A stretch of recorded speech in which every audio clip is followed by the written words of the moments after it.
sometimes as individuals, as people, we feel like our art is failing, our mind is failing, our skills are failing. We are not doing what we are supposed to do because of the nature of human being. Because flesh can fail, our knowledge can fail, our experience can fail. But the Bible says, my flesh and my heart may fail, but God is the strength of my heart. May the Lord help you this morning to find strength in him, to find strength in everything that you do from the Lord, in your leadership, in your family, in your health, in every other area of your operation. You will find strength in him.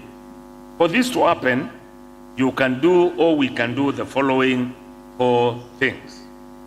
Number 1, have faith in him. Can you say amen to that? Have faith in God. For him to really remain your strength, you require one thing.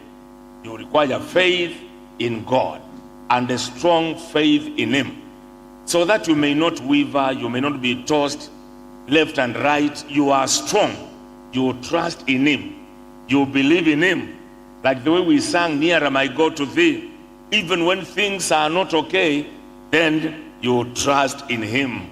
Have faith in God. Hebrews 11:6 says, without which we cannot please our God. So we need faith so that we can please God in this era and in this season. Number 2, depend on him.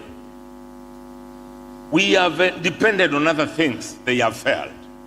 We have depended on sponsors. We have depended on close family people who have let us down, and we keep on regretting, why did I depend on man? Because anybody who puts his all trust in a man is living under a curse. Sometimes it is not easy when you trust people and they bring you down, but dependency on God is a sure way of getting strength.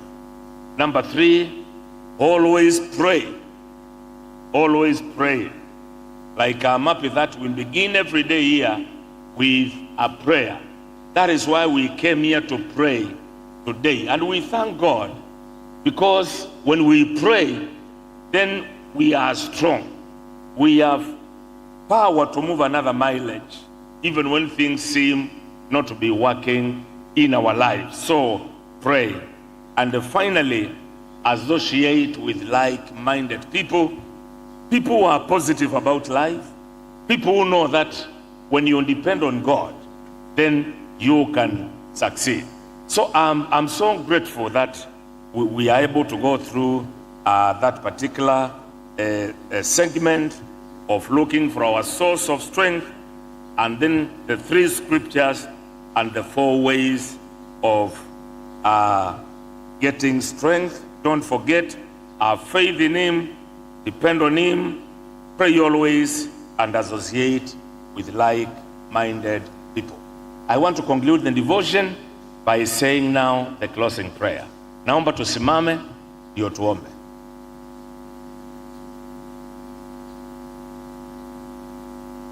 Let us pray. Our Father, in Jesus' name, we thank you. We have now known very well that you are the source of our strength. Lord God, we pray for every leader who is in this conference, even those who are not yet the leaders in our schools, in the education fraternity. Lord God, I pray that you may be the source of their strength. Help us to lean on you. Help us to depend on you. Give us people who can associate with us, and when they associate with us, they are like-minded, and we can work together with them. Give us people who can inspire us at family level, at school level, in career, Lord, even in faith. Give us people who can work together with us. We pray, Jehovah God, that everybody is going to be strong, even this time of economic difficulties, whereby everybody is feeling like there is too much. But Lord, we know that you are our source of strength. We are committing the activities of the day unto your able ones, Lord. We are starting with you. We are moving with you. We are going on with you. We are trusting you for a great day today and tomorrow as we close this conference. When we see the day coming to a close, we will thank you and honor your name. All this we pray, believing and trusting in the name of our Lord Jesus Christ and our Savior. Amen. Amen. Give the Lord a hand clap. We can take our seats and invite our Reverend. Thank you very much, Bishop Kilonzo, Principal Masinga Boys. We want to do a second song, and I don't know whether Mrs. Band is still there. We could kindly the projection team give us Chakutumaini Sina. I know we were affected a little bit by the rains. Can I request us to be upstanding so that we can sing the song Chakutumaini Sina in line with the word that we've just received? When we put our hope and our trust in God, He will carry us through in everything that we do. Kindly project for us Chakutumaini Sina. Mrs. Ibad, please kindly guide us.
So thank you very much, Mrs. Ibad and the Eastern region. May the Lord bless you. You can take your seats.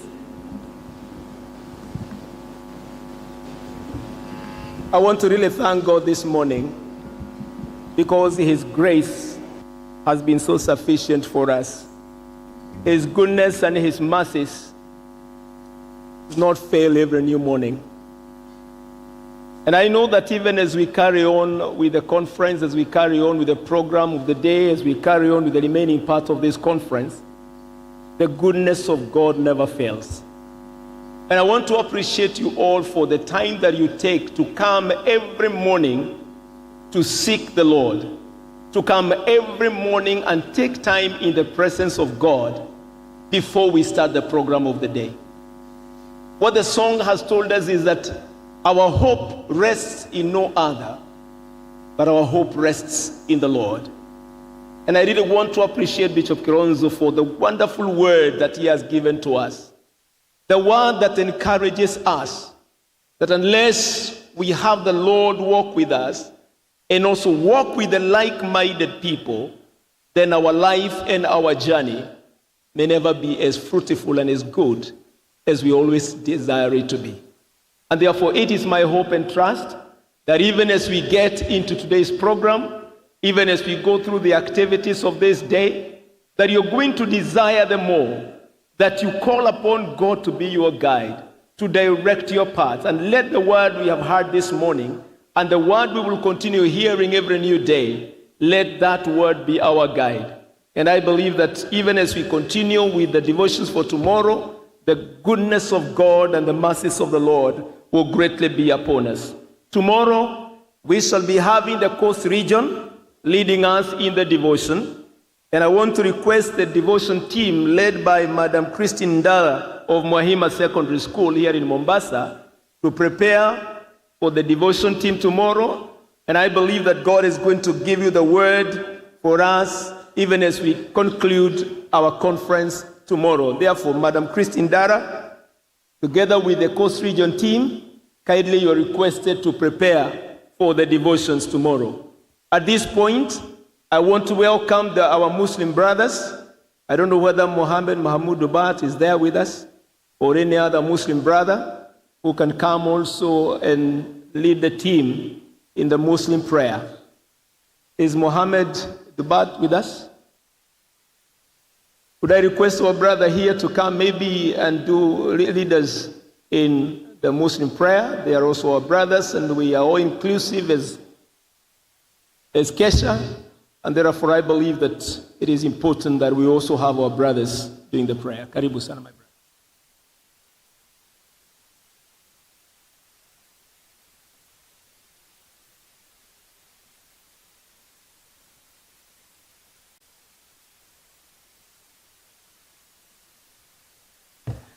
بسم الله الرحمن الرحيم الحمد لله رب العالمين حمدا يوافي نعمه ويكافي المزيد يا ربنا لك الحمد كما ينبغي لجلال وجهك عظيم اللهم صل على سيدنا محمد وآله وصحبه وسلم. Tunaomba kwa jina la Mwenyezi Mungu, Mungu wa rehema, ambaye ana rehemu hapa duniani na kesho akhira. Tunaomba Mwenyezi Mungu atuajalie, atuwafikie, tuwe ni wenye kumaliza shughuli hii ambao kuanzia tulianza on Monday mpaka leo ametufikisha hapa. Hii yote ni shukrani kwa Mwenyezi Mungu, na pia tunaomba tusaidie mpaka siku ya Ijumaa kesho tukimaliza tumalize na usalama inshallah. Mwenyezi Mungu awe ni wenye kutusaidia kukaa usalama hapa Mombasa, na pia tunaporudi nyumbani kesho Mungu atuwajalie wawe ni kufika kwa salama.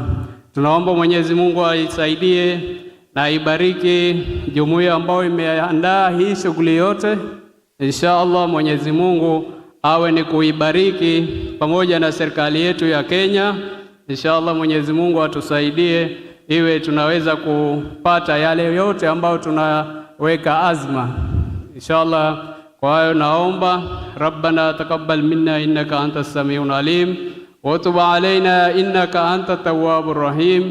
Rabbana atina fid dunya hasana wa fil akhirati hasana wa qina adhaban nar. Wa sallallahu ala sayidina Muhammadin wa alihi wa sahbihi wasallam. Alhamdulillahi rabbil alamin. Shukran.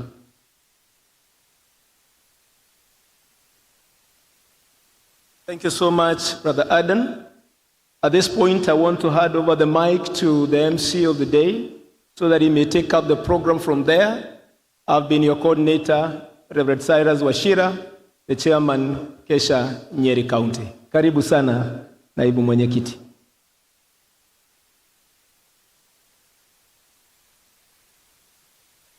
Now, the guests who are already here with us, colleagues, delegates. Now, good morning. Hamjambo. Melala salama. Allow me to take this opportunity to welcome you to our day 4 of our program, and that we are going on very well. And I want now to invite KICD, one of our sponsors, who will take us through this session. KICD, looking for KICD, where are they? Gomere.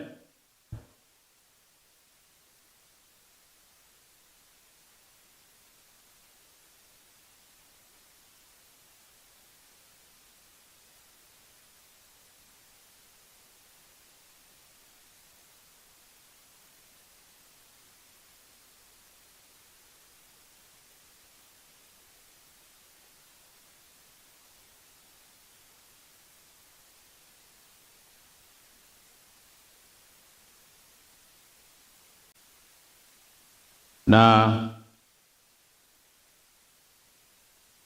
I'm being corrected here. This time around, I want to call upon Teacher Innovation towards Learner Center. The team, please, where are they?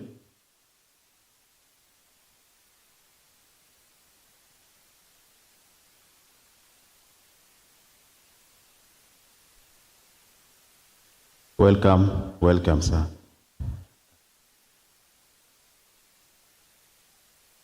Thank you very much, Master of Ceremonies, the leadership of Kesha, all other stakeholders present, ladies and gentlemen. Good morning. God is good. Just shout, please. Let's have a warmer morning. God is good. And all the time. Thank you very much.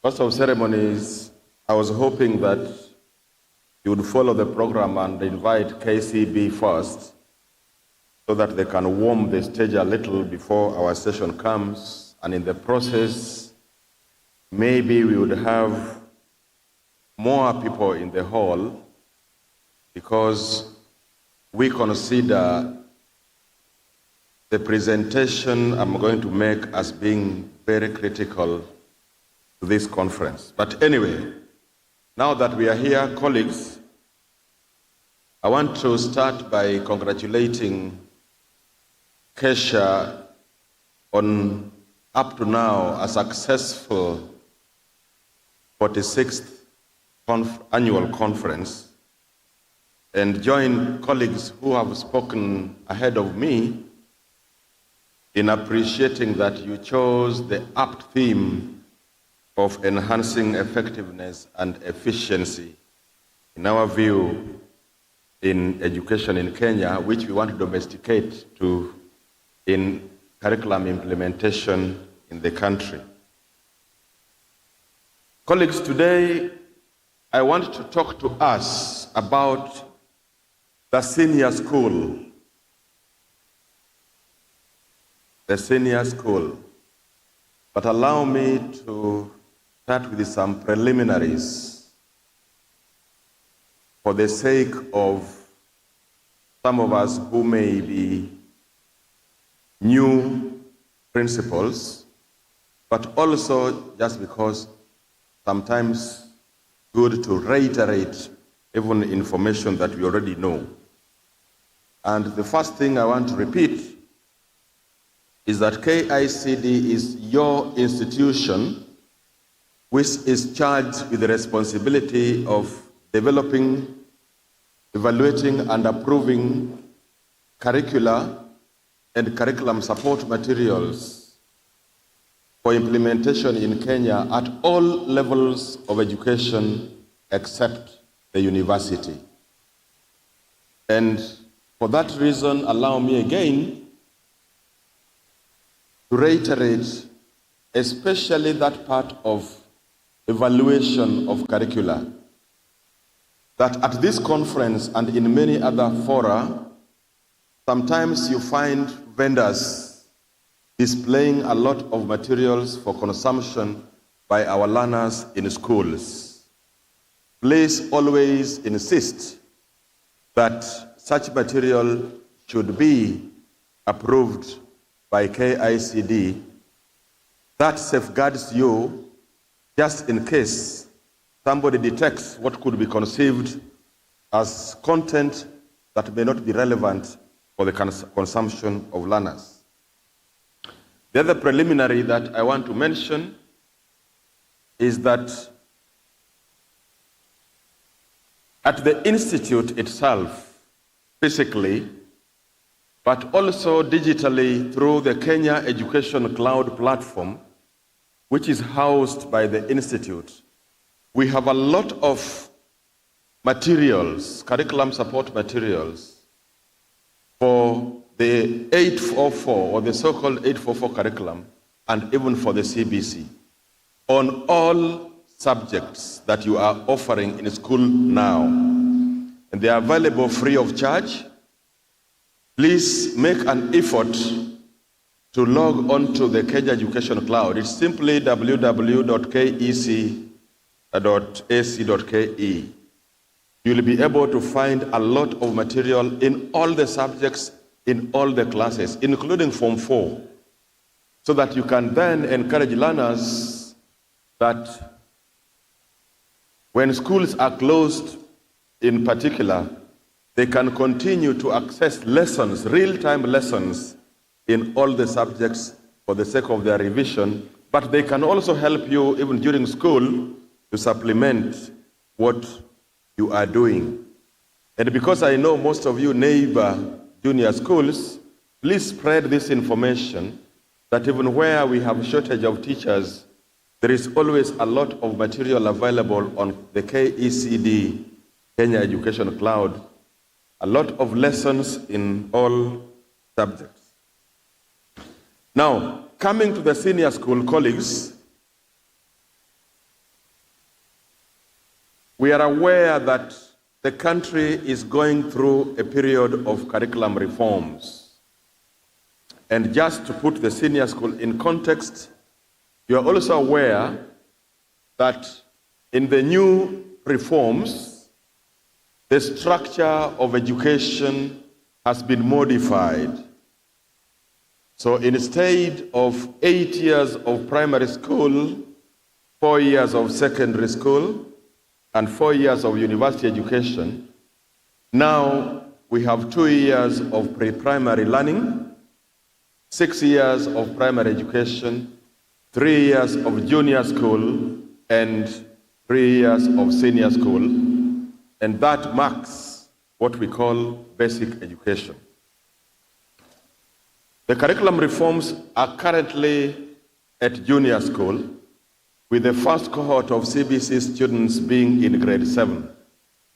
And again, I'm sure that you have seen them in your neighboring primary schools, because a decision was made that junior school shall be hosted by existing primary schools. But in 2026, the learners will come to us at senior school. And as the chairman indicated yesterday, it is important that we start to socialize ourselves with what is it that will take place at senior school. What are the preparations we need to make? Because the successful implementation of the curriculum generally and senior school in particular will rely on our hands. And that's why this presentation is pitched to focus on the senior school. But before I give the general outline of senior school, allow me to give you some general context. What are the broader issues we need to be familiar with in terms of senior school?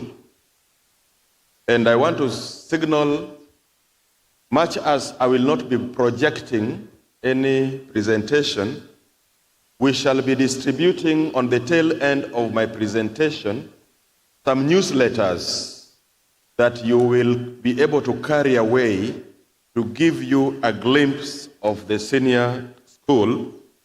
But allow me to give a disclaimer.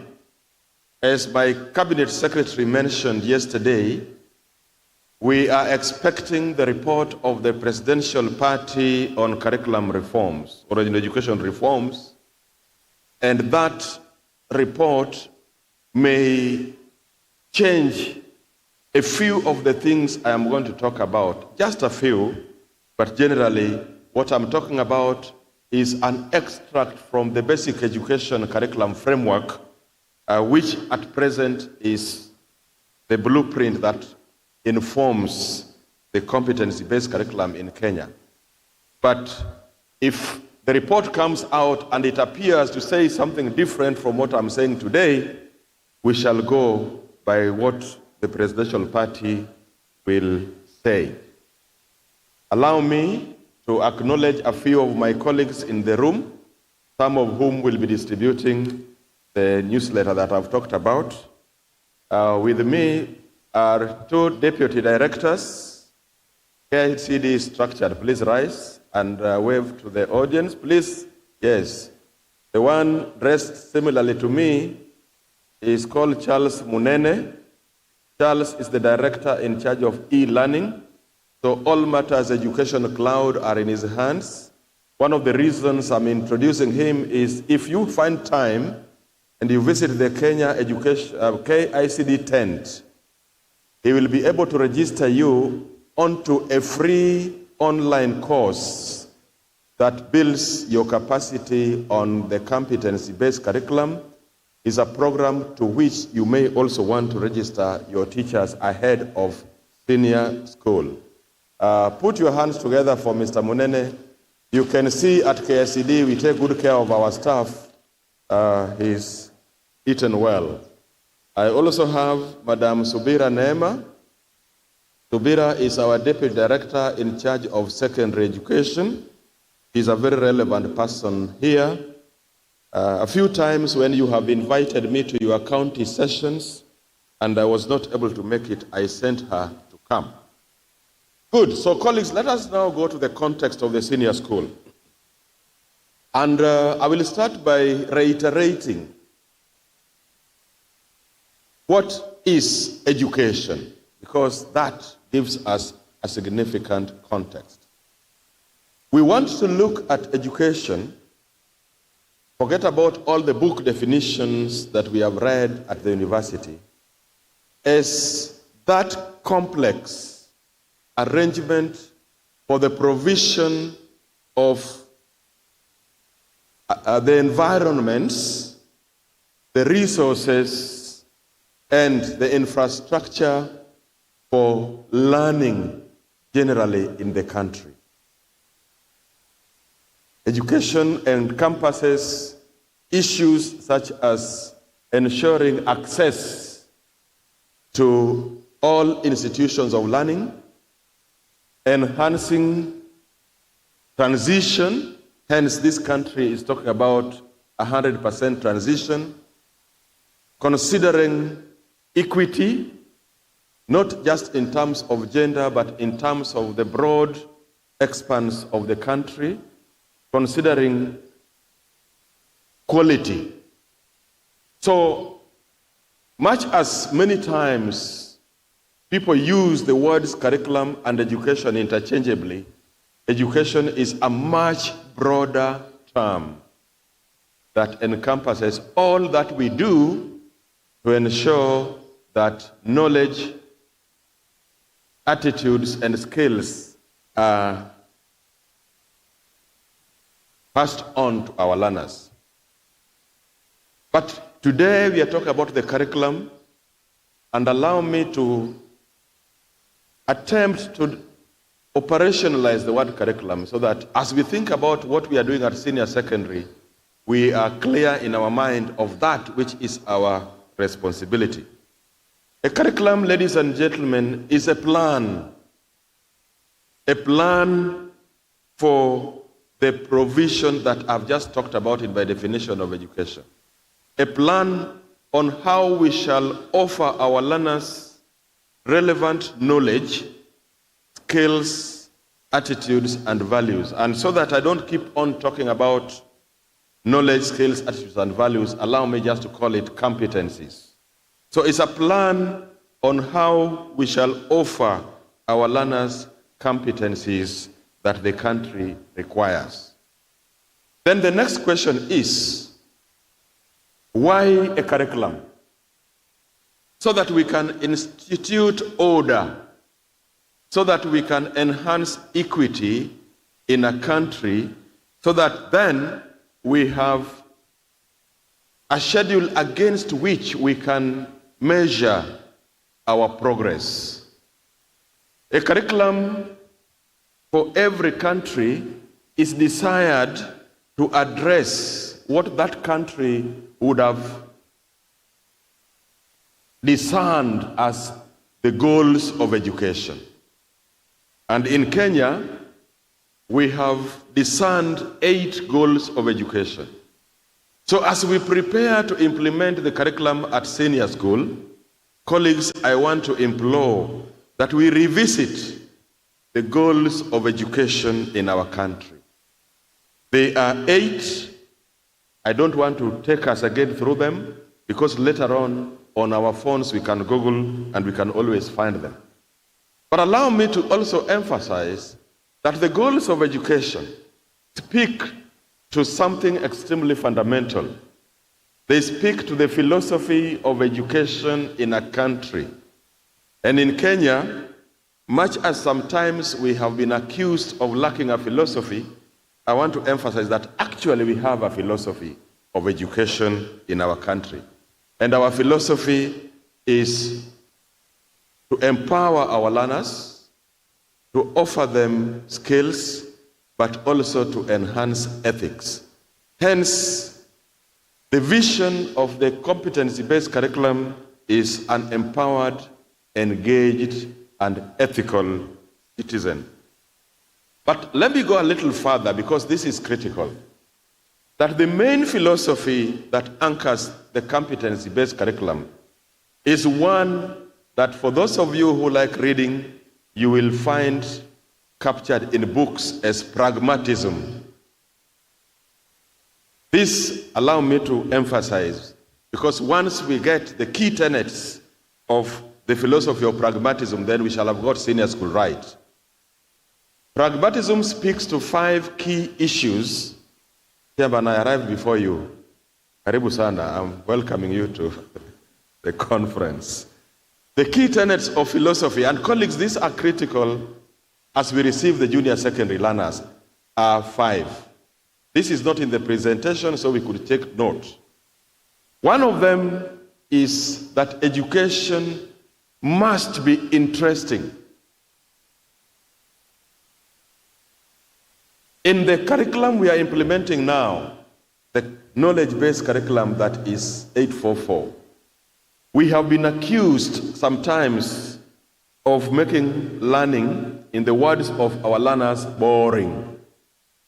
And so in the competency-based curriculum, one of the things we really want to insist on is, for all reasons, let us make education interesting. And that's why we will be insisting that at senior school, learners should choose their pathways so that they take what they are feeling interested in doing. The second tenet of pragmatism which anchors CBC is practicality. That, colleagues, senior school shall be defined by a lot of effort in making learning as practical as possible. In some of my presentations, I have said Do not struggle with big words when defining CBC. It is a curriculum that is intended to reinforce learner participation in their learning. And in some of my presentations to you, I have said it is not the teacher who is learning. The person who has paid fees to learn is the learner. And therefore, can we please ensure that the learner is practically involved in the process of learning? Practicality. Closely related to that is the third issue, which is experience. Can we ensure, as the learners come to us, that they are experiencing that learning? Those of you who are drivers, you may recall when you went to a driving school, and I believe that what they did to you was to put you on the steering wheel, and the instructor sat on the seat next to you, and from the word go, gave you advice on what to do, and that's how you learned. In the competency-based curriculum, we want the teacher to be a guide by the side, so that then the learner takes care of their learning. So that's the third tenet. The fourth tenet is utility.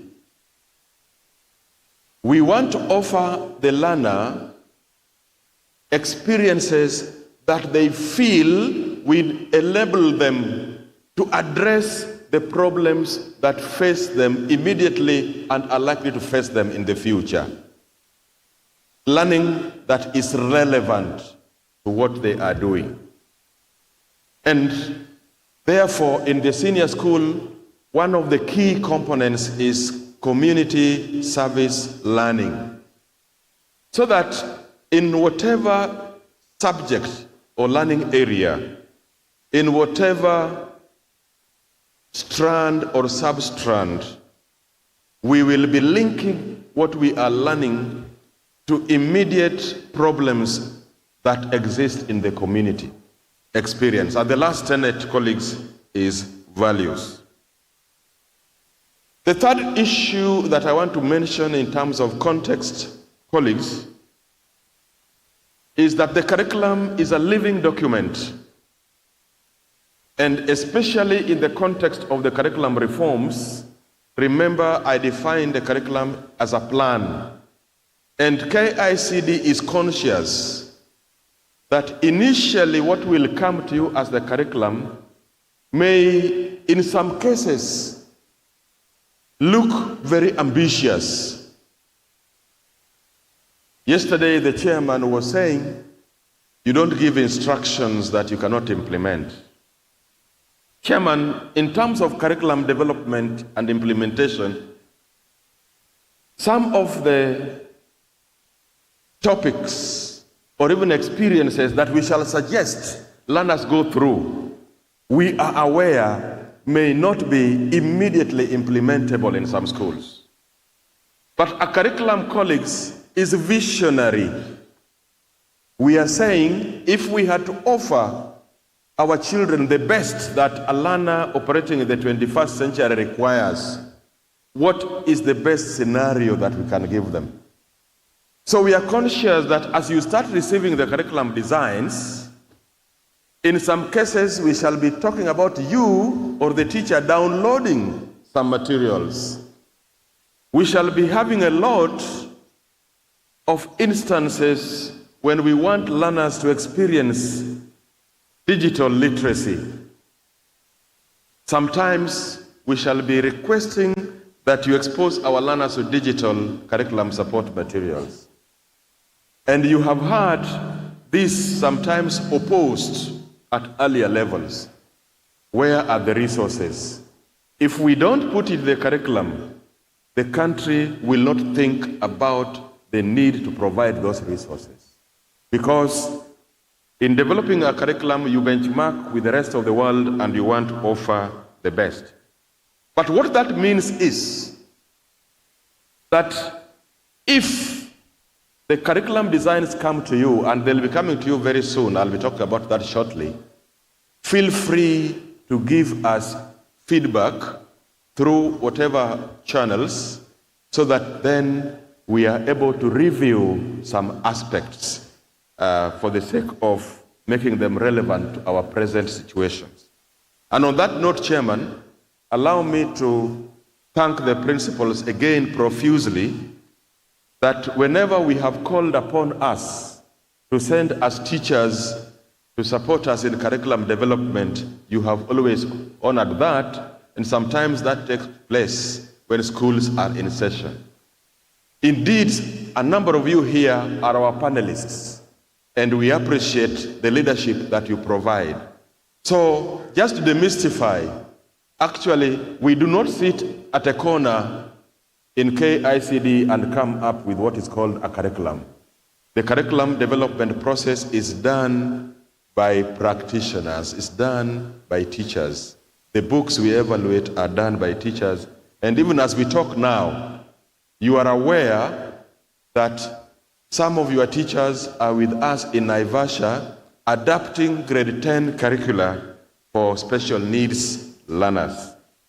And Chairman, on that note, I want to assure you that as we talk, the Institute has actually visualized the entire senior school curriculum, and if the government gives us support, we intend that by next year, we should start to give you grade 10 curriculum designs, so that then senior school principals can start to know what is expected of them.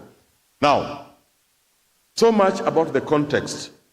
As a teacher, I was also talking about those generalities so that I can get all my learners to come to class. Let me now get to the gist of senior school. The learners coming to us at senior school in 2026 have gone through 3 stages before you. What was the focus of the earlier stages? So that then we know that by the time they get to us, what should be our focus? At pre-primary school, the main focus for the curriculum was interaction. Learners at age 4 would have spent quite a bit of time with just their nuclear families. And you know, at that age, we pamper them for very good reasons. We shield them from external people and call them beautiful names. Many times we call them baby, mommy, honey, cuckoo, kuhu, and so on. So the pre-primary stage of learning is simply meant now to expose the learner to other people, call them strangers, and also to take them through skills that they need to be able to interact with other people besides members of the immediate family. The learners will receive would have gone through that. At primary school level, grade 1, 2, and 3, 4, 5, and 6, the main focus is socialization. So the learners in primary school level at the end of grade 6 should have been socialized into 3 main perspectives. One is that they can interact a bit more meaningfully with other people around them, but 2, they have been socialized into the process of teaching and learning. We are hoping that by the time they finish primary school, they have developed enough appetite to pursue education. The content that we give them at primary school is a bit general. So they will do English, yes. Kiswahili, yes. Languages. They'll do mathematics, yes. They will do integrated science, yes, or just science. they will do social studies. Very broadly conceptualized curricula. But the one I want us to pay most attention to, Chairman, junior school. Please, all principals in the hall, acquaint yourself with the curriculum designs at junior school.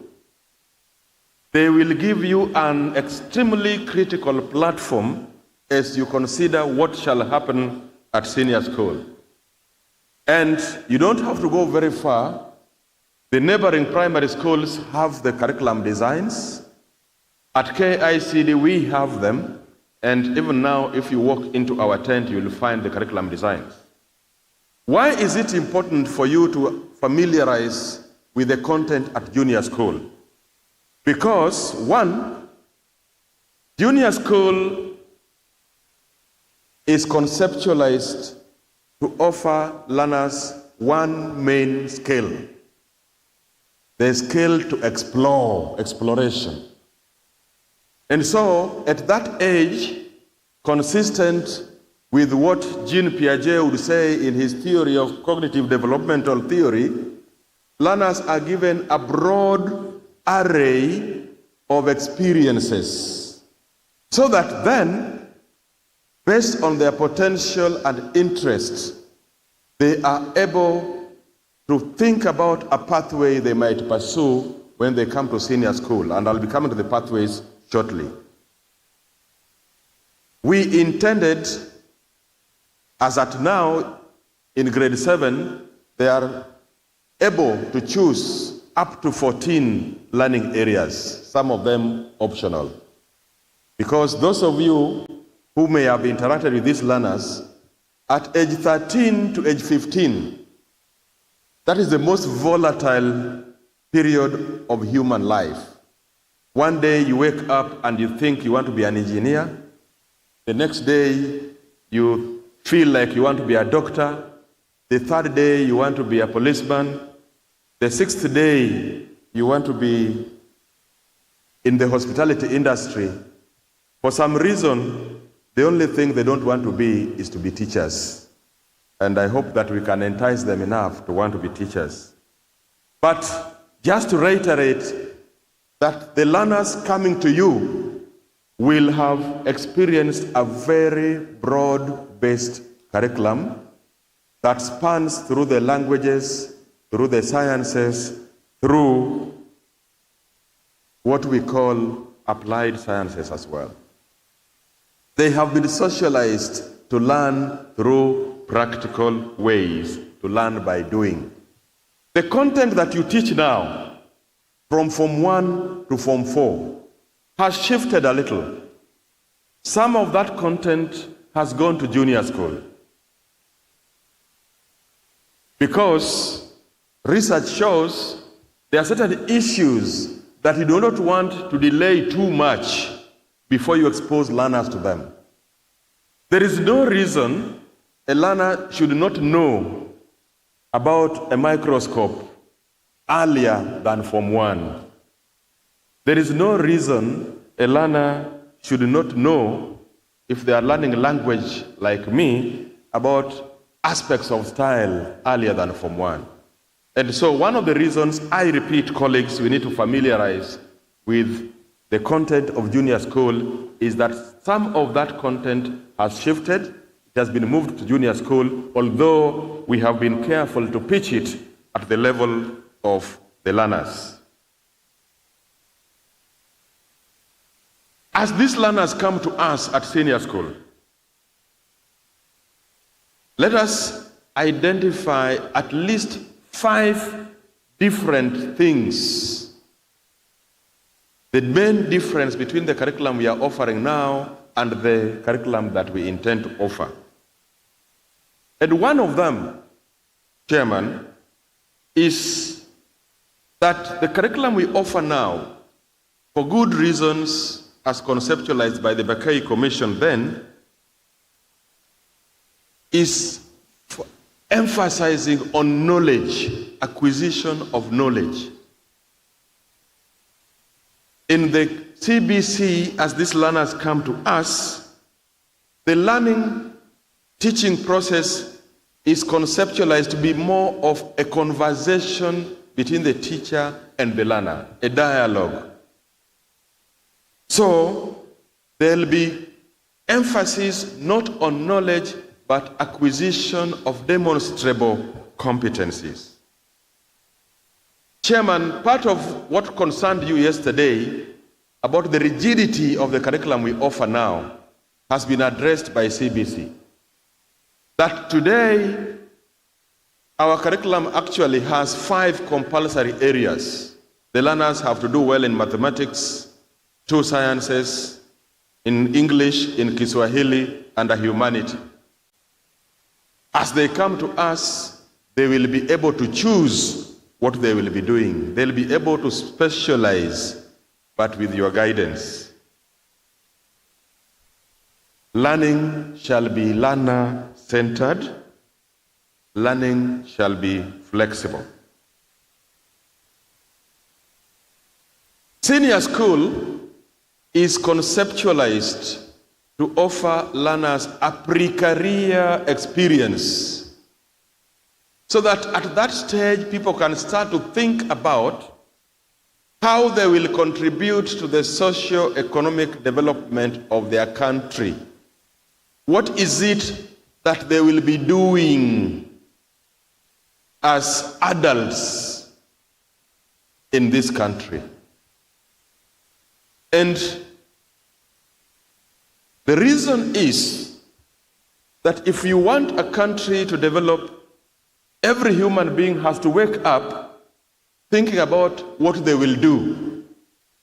Today, having spent a bit of time teaching at the university, I am not ashamed to say that some of our graduates, even as they graduate, they are not very sure of what they are going to be doing. And in my current space, as an employer, because I employ a few people come to you who have bachelors, sometimes a first class, and you ask them now, what do you think you can do in this institute? They tell you, Director, I can do anything.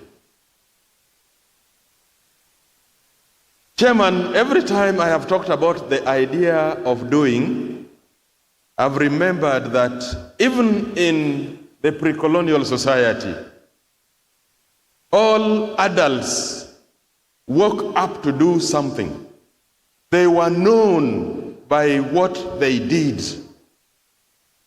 If you came to my home, or you were coming to visit me in the 1960s or early 70s, and you did not know the place very well, so you say, I want to go to the home of Ongondo.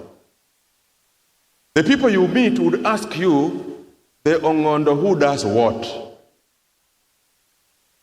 Here we have about 3-4 Ongondos. There's one who is a musician.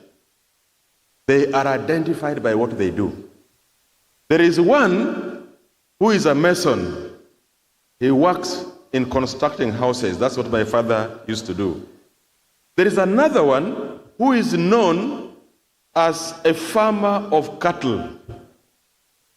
Any cattle you put before him will just be getting twins. So, I remember in my village, some of the people that we still think about today were identified by what they did. As a performing artist, I remember one mzee called Abdul. This man, incidentally, was known by the fact that he was the only person who was trusted enough to announce funerals of important people through the way he sang. And he earned a living through that.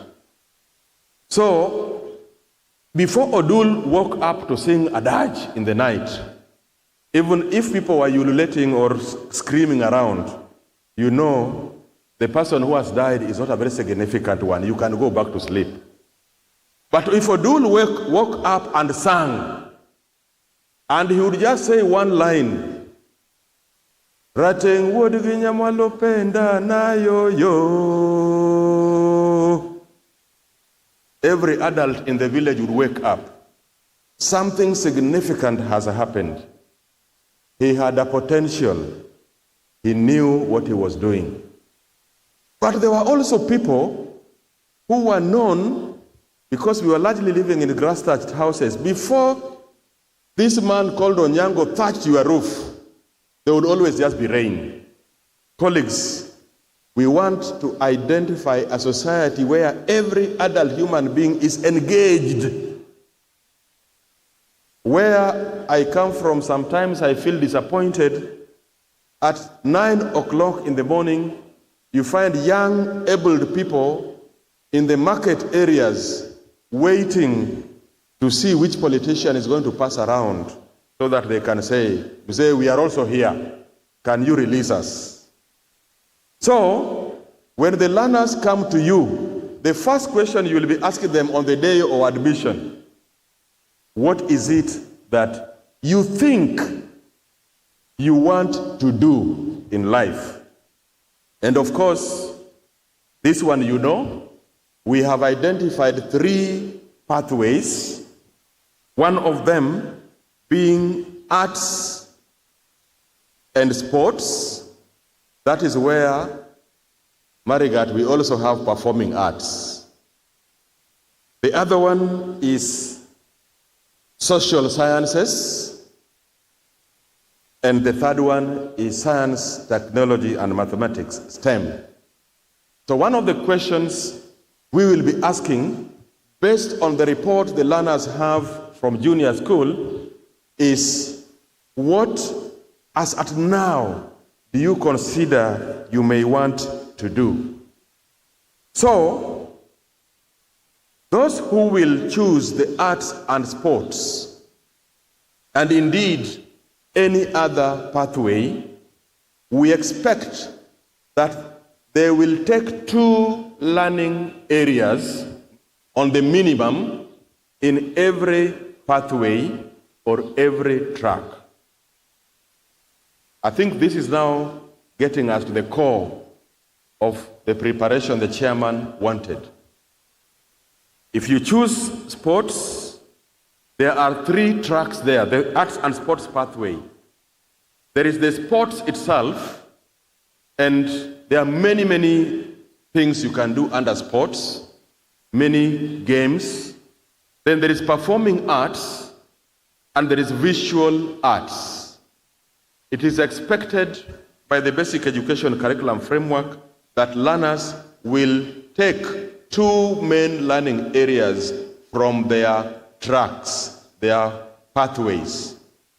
But in the spirit of flexibility, learners will also have the chance to take another learning area from another pathway, as long as they feel it will contribute to their career that they intend to do one way or the other. For example, I would still choose today languages. And maybe I would choose English language and literature in English. I would be permitted that I might also take one learning area from performing arts. I might also want to choose that I'll do music alongside my English and literature in English. Or I might say I want to do history alongside my English and literature, or I want to do business studies. You may have a learner who has chosen to specialize in STEM as a pathway. They may say, I will take biology, I'll take chemistry, but I also feel like I want to have some experience in health, foods, and nutrition, which is in the applied sciences track. That should be permissible. You may have a learner who has chosen physics and mathematics, but they also feel that they want, for some reason, to take hairdressing and beauty therapy. That kind of arrangement, if it is possible in your school, should be allowed. So in short, colleagues, learners, when they come to your school, will be identifiable by the pathway that they have chosen to pursue based on their report from junior school. Remember, from junior school is 100% transition. They are all coming to our space, but their placement will be guided by what they will have shown in their reports. To make learning more enriching, besides the core learning areas, we shall be offering all learners some compulsory support subjects. This will be 3 out of 4. There will be communication skills, so that then, if you have a learner who has specialized on sports, for example, they are able to communicate competently in whatever they do. There will be community service learning also as a compulsory learning area. There will be physical education, so that then the psychomotor dimension of the learners can be addressed. And then, depending on the career pathway, there will be ICT in all that they do. Those of you who did A-levels, you may remember that besides your specialization, there was a subject called general paper. We have broken it down into 3 to support our learners so that they can have physical education, they can have communication skills, they can have ICT and community service learning. So, finally, what kind of preparations do we need to start considering today? Chairman, this is now what you are asking. If the lady can stop distracting you. What are the main preparations you need to start thinking about today? One of them is administrative. I want to plead that immediately you leave this place, start to think about how you may reorganize your staff in terms of the pathways. Who will be our senior master in charge of STEM? Who will be this senior teacher who will be in charge of arts and sports? Who will be in charge of social sciences? I think that is critical, because then we can start to think about how to build their capacity so that they have the full information on what will be expected of them. The second one is to analyze your resources.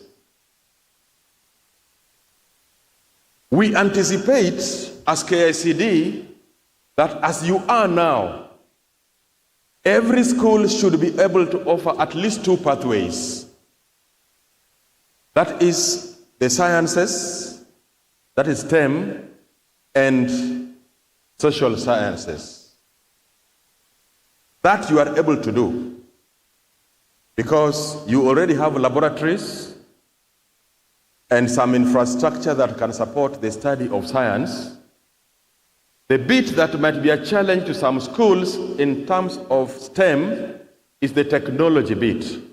But I'm aware that in some of your schools, you already offer aviation, metalwork, some of you already offer woodwork, and some other subjects that are related to technology.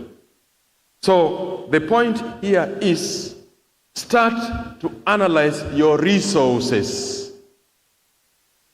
and make an early decision on what pathways you want to be identified with as your niche.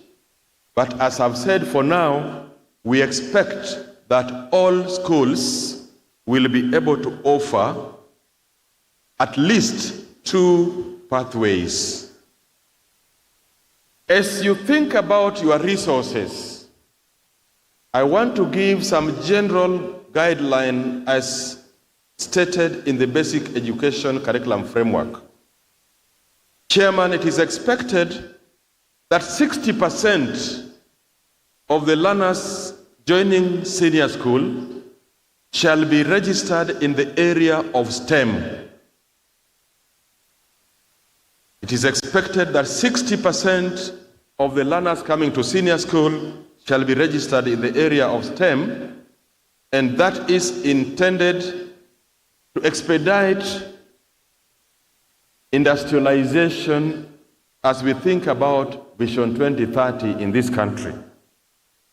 So please start to consider more provisions in relation to STEM than social studies.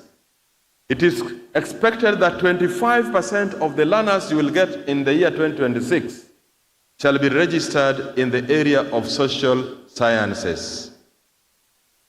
Today, we have a bit of the reverse, where most of our learners are doing social sciences than STEM, but it is expected that 25%. Now, arts and sports.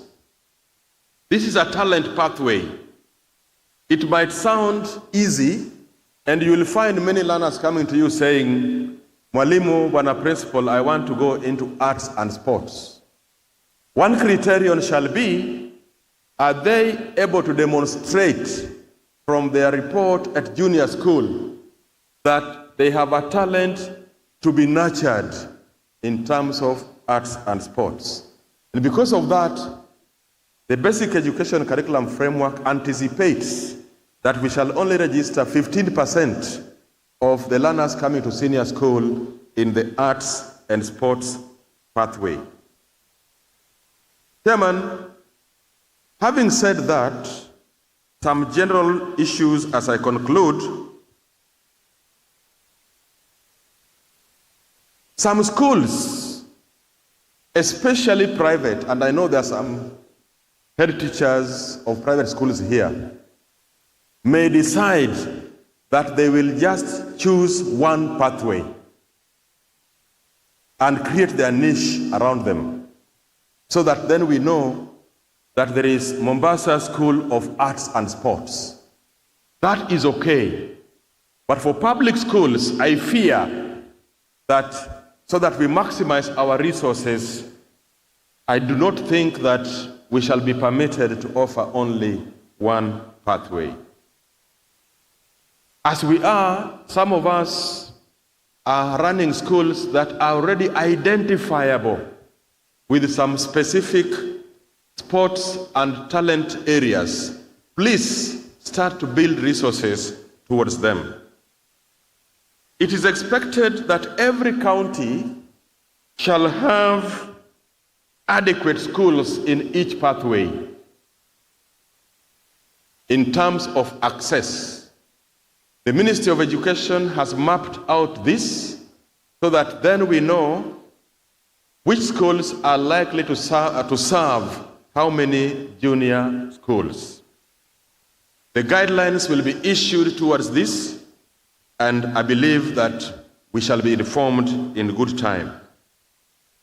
It is also expected that proper arrangements shall be made to support our learners with special needs, so that as much as possible, they can also have access to various pathways, and the Ministry of Education is working on this.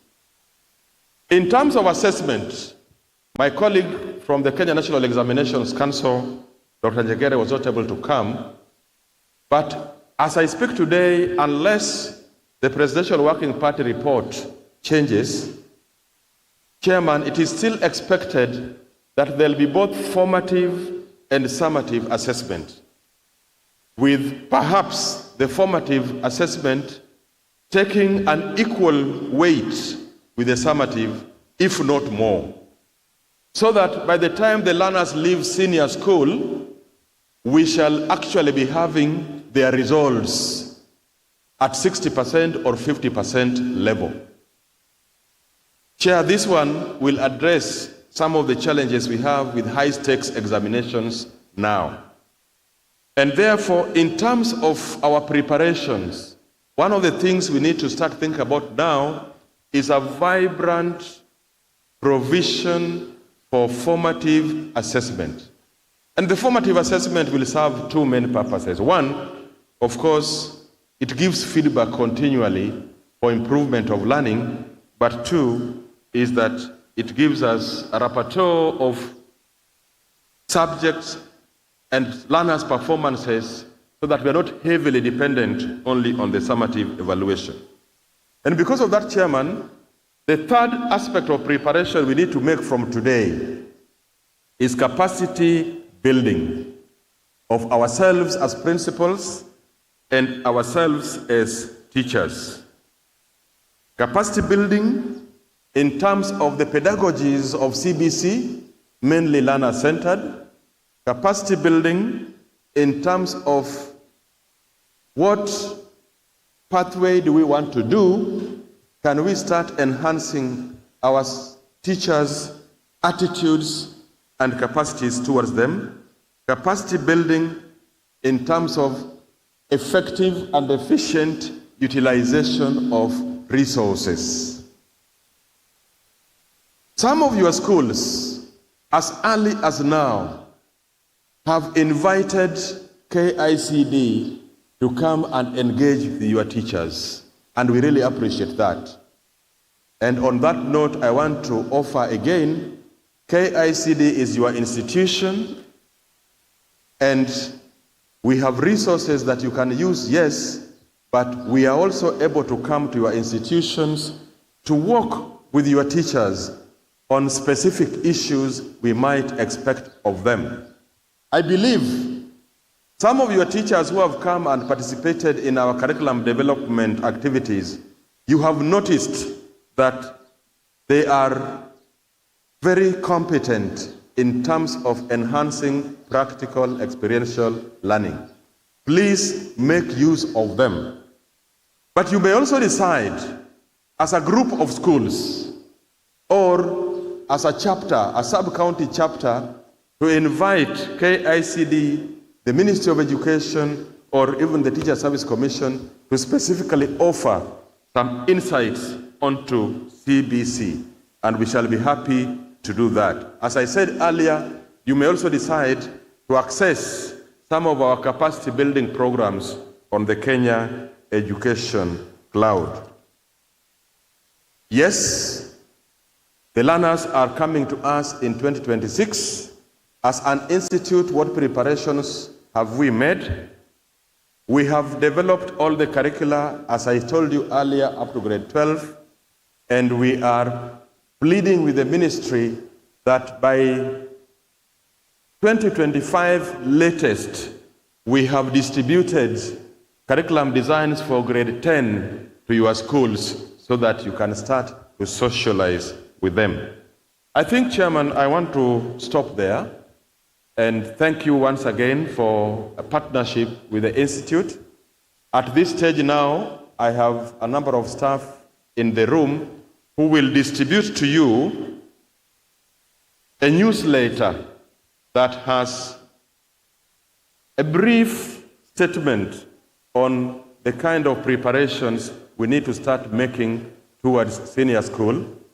But if you are able to, the detailed information on senior school and other aspects of CBC are contained in a document that is called the Basic Education Curriculum Framework. That document is available free of charge in the KICD website. Please familiarize yourself with it more. And we are also available for more consultation. Asanteni sana, mubarikiwe, and I wish you a successful conclusion of the conference.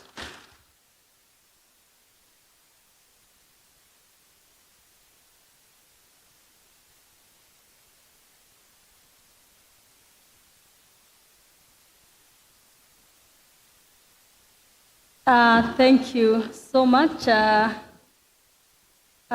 is the CEO, KICD, Professor Ongondo. He has really given us a lot of insight on what to expect and about the CBC and the senior secondary, demystified a lot on this floor. And we want to appreciate him with a gift given by the chair, Kesha. Thank you so much. This is an institution that we really partner with. Give him 3 hearty claps. 1, 2, go.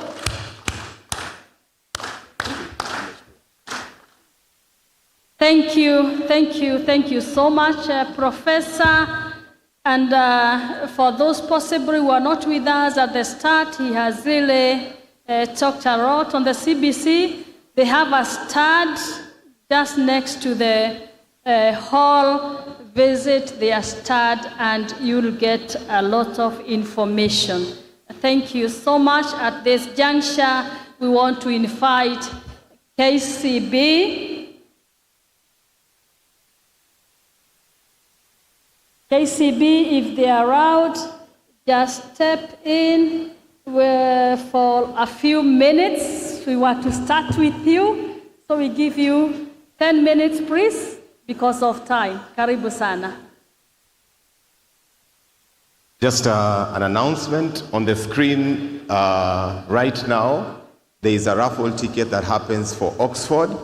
The instructions are on the screen as KCB is doing, and the ones who are supposed to go and pick their gifts can pick their gifts. Thank you.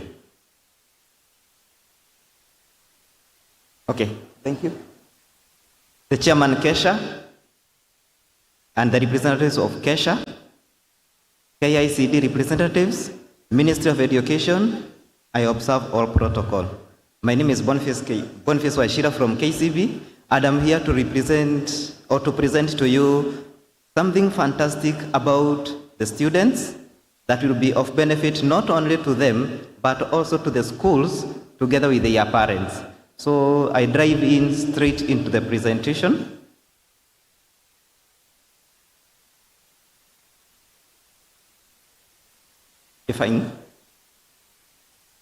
About the cards, we are talking about the cards that we are actually giving our students.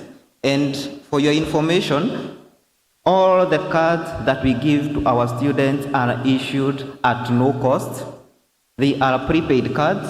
No application fee is required. No annual fee is required. And at the same time, no maintenance fee is required together with the replacement of the same cards. Secondly, we are also issuing PDQ machines to the schools at no cost again. And what we are also doing to improve that facility is, depending on the number of students. For instance, if a school has 2,000 students, we give them more than one PDQ machines so that it can make it easy for the students not to crowd, but also to transact with ease, and also for ease of follow-up in terms of reconciliation and where the transaction is done. As a bank, we have been in this business since 2016, and we have been improving year on year, and today is not the way we were in that 7 years, 6 years ago, and even last year. We are slightly better, and we are going to improve so that we can meet the needs of the students. This card is geared towards encouraging students to be responsible spenders of the money that they have been given by their parents as pocket money. It will also ease the problem of students stealing amongst themselves. Students, when they misplace money, at least today, when a student has money in the card, that money can be traced back to the card. The card can be located. The card owner can also be identified because the card comes embossed with the name of the student.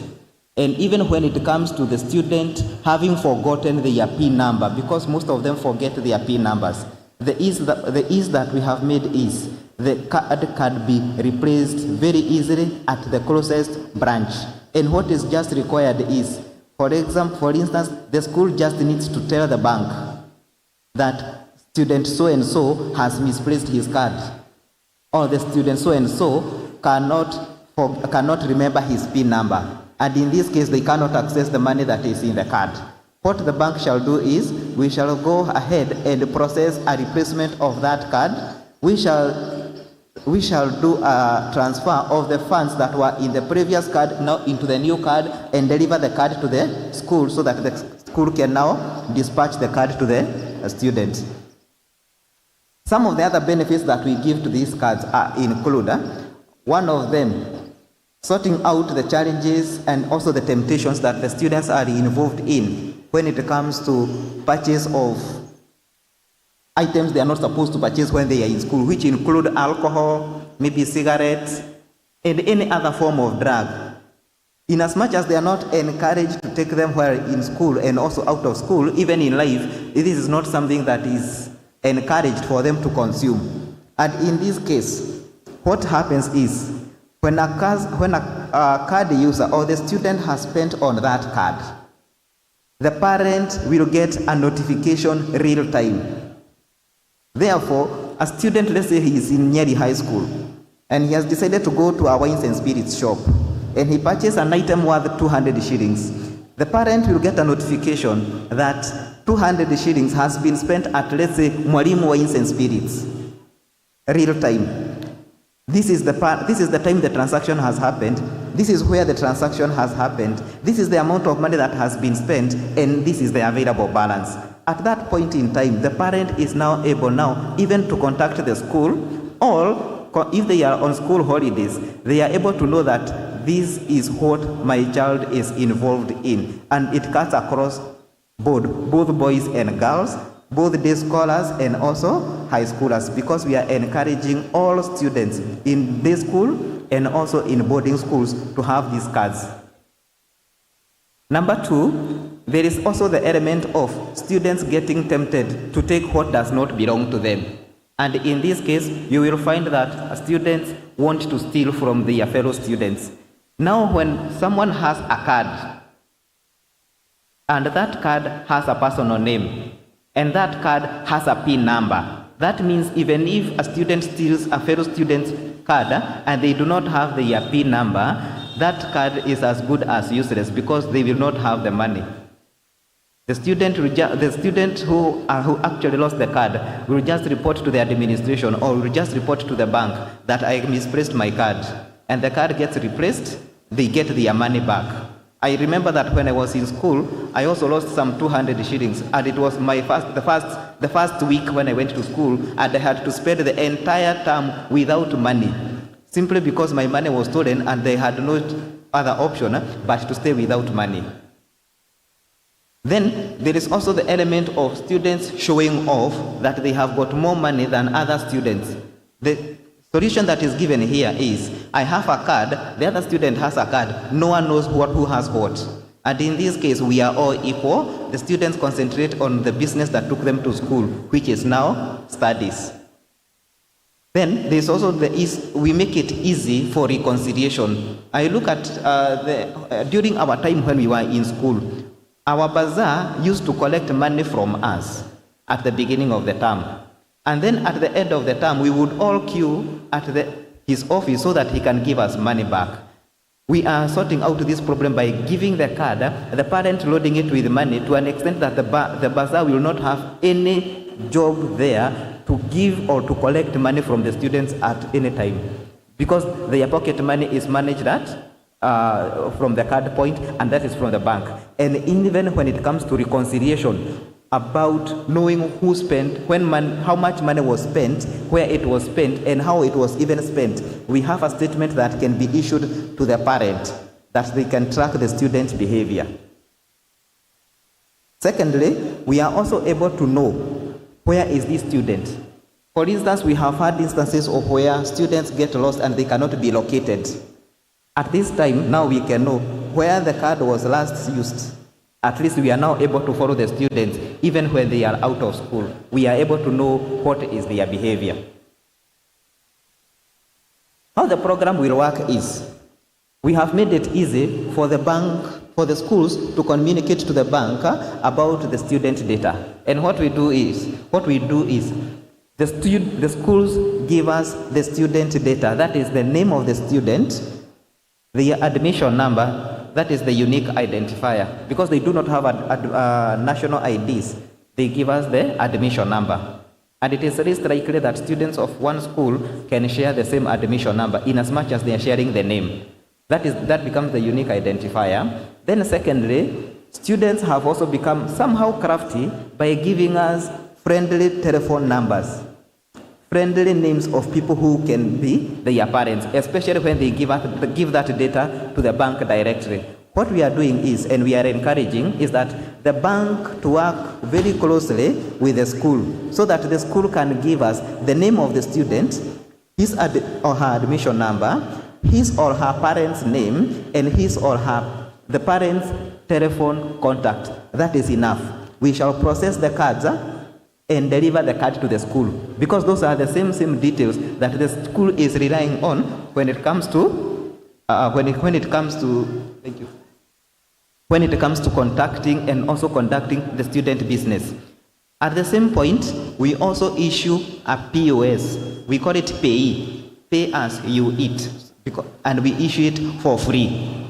So we process the two items simultaneously, and at the point of delivering the cards to the students, we deliver both of them so that we can give them a brief training on how do they use the card.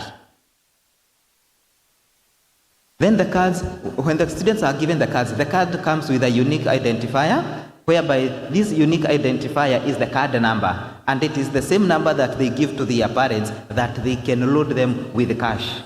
When that card is now loaded with cash, it is very easy. It is now easy to use, and therefore the students will not require to have cash while in school. There are various ways whereby the cards can be loaded with money. One of them through our Mtaani agents, through the mobile banking platform. They can use the USSD code that we have, and that is 522#. Then we have over the 220 branches across Kenya. They can use the M-Pesa pay bill number, that is 522. The account number is actually the card number, and then through the KCB ATM machines that can collect cash. Give me just 1 minute, please.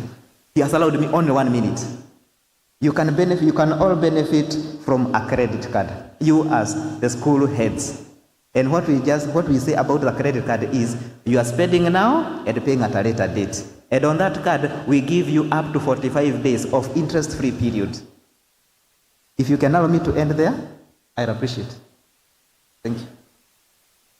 Thank you so much. Sorry, we are behind schedule. We are trying to move forward. No, don't leave. Let's appreciate KCB for the information on card. Thank you so much. Thank you so much. We appreciate. And now, because of the interest of time, we want to invite Caroline from KWS. You have only 2 minutes to come and make an announcement. Please, Caroline, you should have been here by the time I finish the last speaker. So, Caroline, karibu sana from KWS.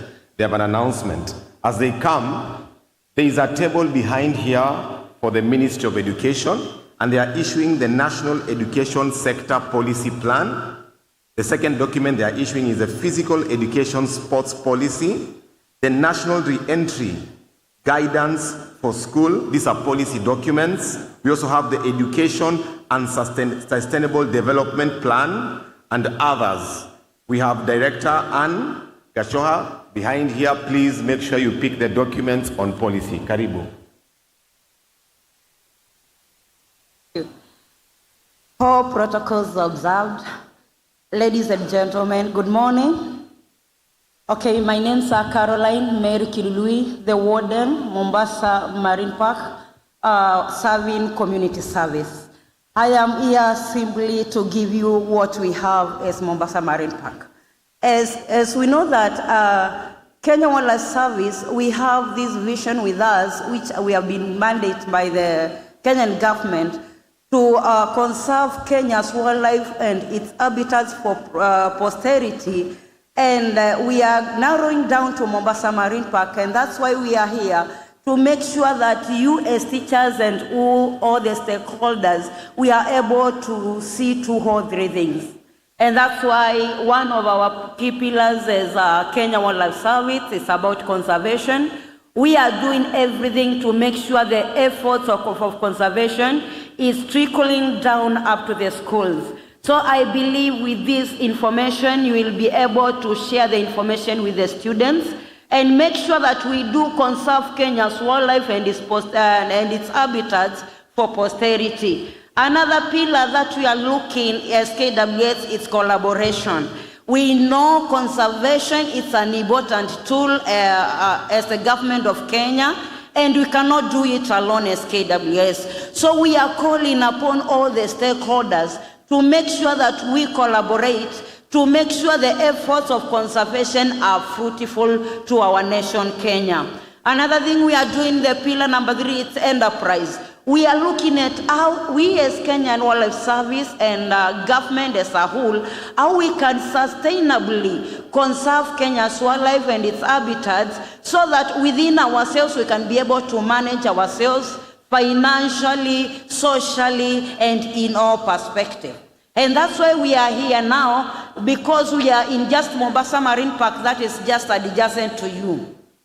Mombasa Marine Park was established back in 1986 and was given the mandate to protect critical habitats. And because we are in the oceans, we have the critical habitats that we believe the teachers and the students, it is a learning tool where you can be able to come and have a basic knowledge of biology, of marine ecology, and other perspective, because we know it is a basic tool for learning, as well as research.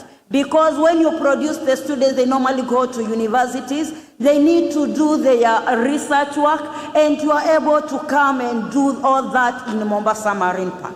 And we are there so that we can serve you, and so that we can join hands to make sure that the conservation of marine animals is key to us all. And we believe we are coming here also to make sure we are marketing Mombasa Marine National Park and the reserve.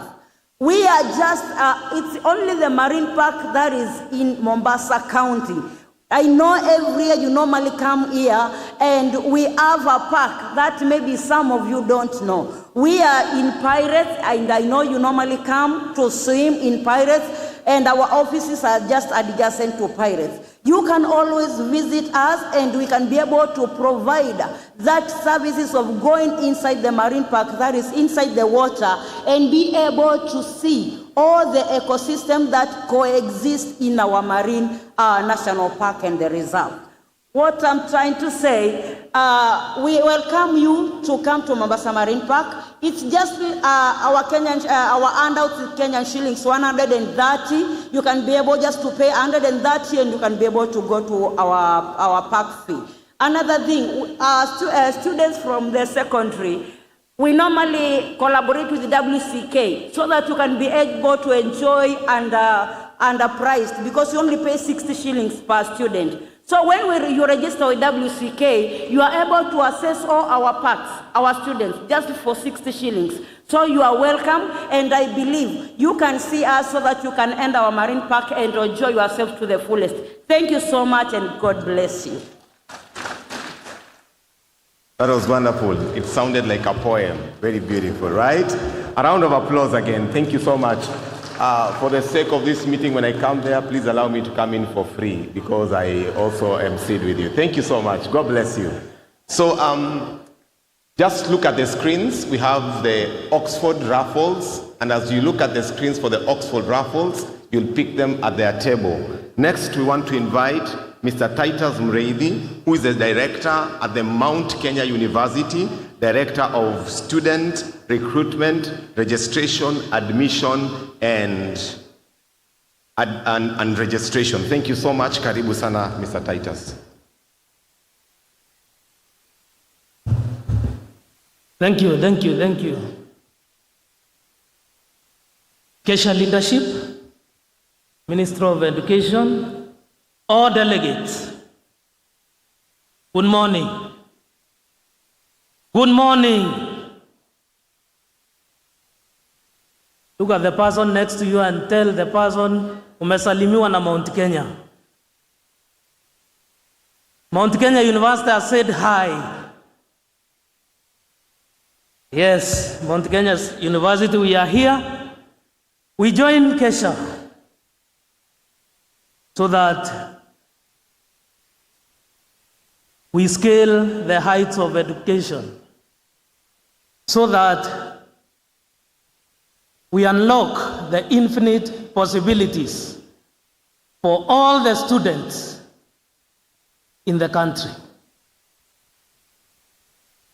I like the theme because the theme that we have for this conference, I will only underline one word, and the word I want to underline this morning is enhance. That means we have been doing it, right? Yeah, we are doing it. But what we need to do is to enhance. Because we all know to enhance is to intensify, to increase, or to further, or improve the quality. So at Mount Kenya University, we want to join you in this conference, even as we enhance the effectiveness and the efficiency of education in Kenya. At Mount Kenya University, we have colleges and schools. We have College of Health Sciences, where we have programs. We have 5 schools under that college: medical school, public health, clinical medicine, pharmacy, nursing. We also have College of Graduate Studies and Research, School of Education, School of Law, School of Business and Economics, School of Social Sciences, School of Pure and Applied, Engineering, Energy and the Built Environment. We have the Institute, the Center for Professional Development, and also Equip Africa. Those are some of the schools. The students you are teaching back in your schools can join. We have programs in those schools which the students can join. School of Education particularly. We have programs like Doctor of Philosophy in Education. We have Master of Education, and under Master of Education we have specializations like Education and Leadership Management, Education Psychology, Education Curriculum, Special Needs Education, Masters, Early Childhood Studies, Masters, and several bachelor's programs and the School of Education. These are some of the programs that are under that school. We also, as a university, we have friendly modes of study. We have the distance, institutional-based electronic learning. We call it DBEL in short. We have the ODEL, that is the Open Distance and Electronic Learning, which is fully accredited by the Commission for University Education. We have the full-time and we have the part-time mode of study. So, under these modes of study, I know for those of us who want to do our PhDs, our master's programs, the most suitable are the first 2. Why stand at Mount Kenya University? Mount Kenya University, the fees there is affordable. Those of you who are our students, those of you who have interacted with the students in Mount Kenya University, you know for sure the fees there is affordable. If you go to COOP's website, we have listed, our fees is there with the other institutions. Just look at that fees as you advise the students in Form 4 and those who even cleared from your schools. As they join the institutions in September, they will be able to make a wise decision. We have a very conducive learning environment. Our completion rates are very high. Our facilities are on another level. I can assure you that. For partnership, and you being the hands of those institutions, we normally come for career mentorship in schools upon invitation. I know we have come to some of your institutions. We have had others coming to visit us. Bring those students. Invite us to your schools. We are going to talk to them. We are going to give them that guidance that they need in the various programs that we offer. Our College of Health Sciences, right now as we talk, we have a collaboration with Kesha. And right outside here, we have a tent. That tent is offering free services. Free services. So, when you are free, visit our tent there. You are going to have, you are going to know your BMI. You are going to know your blood sugar. You are going to know your, what else? You are going to know your BP. That is the blood pressure. I usually say, if you don't make time for your wellness, if you don't make time for your wellness, you will be forced to make time for your illness. If you don't make time for your wellness, you will be forced to make time for your illness. Let us not wait for that. Visit that tent. Just know, it is good to know. Information is power, because that is where the journey starts. Like myself, I'm obese. But because I know it, I'm working towards it. I was informed by our doctors out there. We have an auditorium services at our university, main campus, where a facility that is highly used by institutions for set books, for drama, and other meetings. We invite those of you who wish to use that facility. It's a good facility. It's a modern facility, and you will enjoy that facility. We welcome you to our tent outside here, and from Mount Kenya University, kindly join us as we unlock the infinite possibilities to our students, to our society. Let us all embrace unlocking infinite possibilities. As the speakers before have said, I listened very well to KICD, and actually I internalized every stage of the development of these children, from pre-primary all the way to senior secondary. Those are the people in future we expect in our higher learning institutions. At Mount Kenya University, we are waiting for them also when that time comes, so that we can be able to unlock the infinite possibilities in those children, so that our nation will be another level. It is our wish as a university that we partner with every institution to ensure that we do what is right, and to, of course, make our society better. I wish to stop at that. I want to thank all of you, and once more, I invite you at Mount Kenya University. Thank you very much.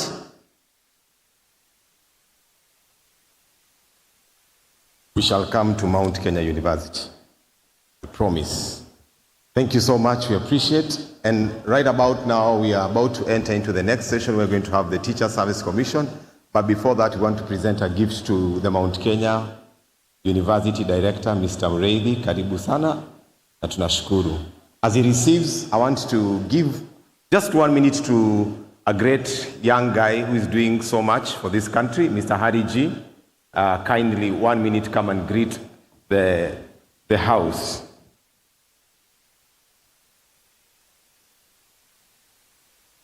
Hello. Morning. God is good. And all the time. My name is Harry G. I grew up being told Harry has no blessing, that there is no Harry in Africa, and that the good things in this life were not for every Tom, Dick, and Harry. And in my life, I tried 3 suicides. I was suicidal all my life, but I conquered that one. I had kleptomaniacs. I conquered that one. One of the things that I've been teaching over the years is to contradict the dictates of your environment. What the environment says about you, you say no and you say different. I've worked with so many of you. I've been working as a transformational speaker for about 10 years now, or a little bit more.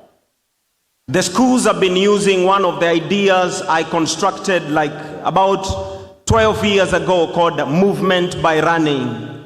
When some of your colleagues are seeing me there, I see them telling me, you are here to hurry us. And which I do. I'm here to hurry people because I understand that Africa requires to be in a hurry to be able to catch up. We have to keep up, not just catch up. May God bless you. My number, I'm the author of The Mindset of a Successful Student. For those who would want me to come to their institutions, my number is 0719 409 687. That is 0719 409 687.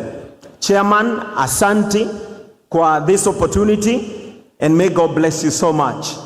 Asante sana.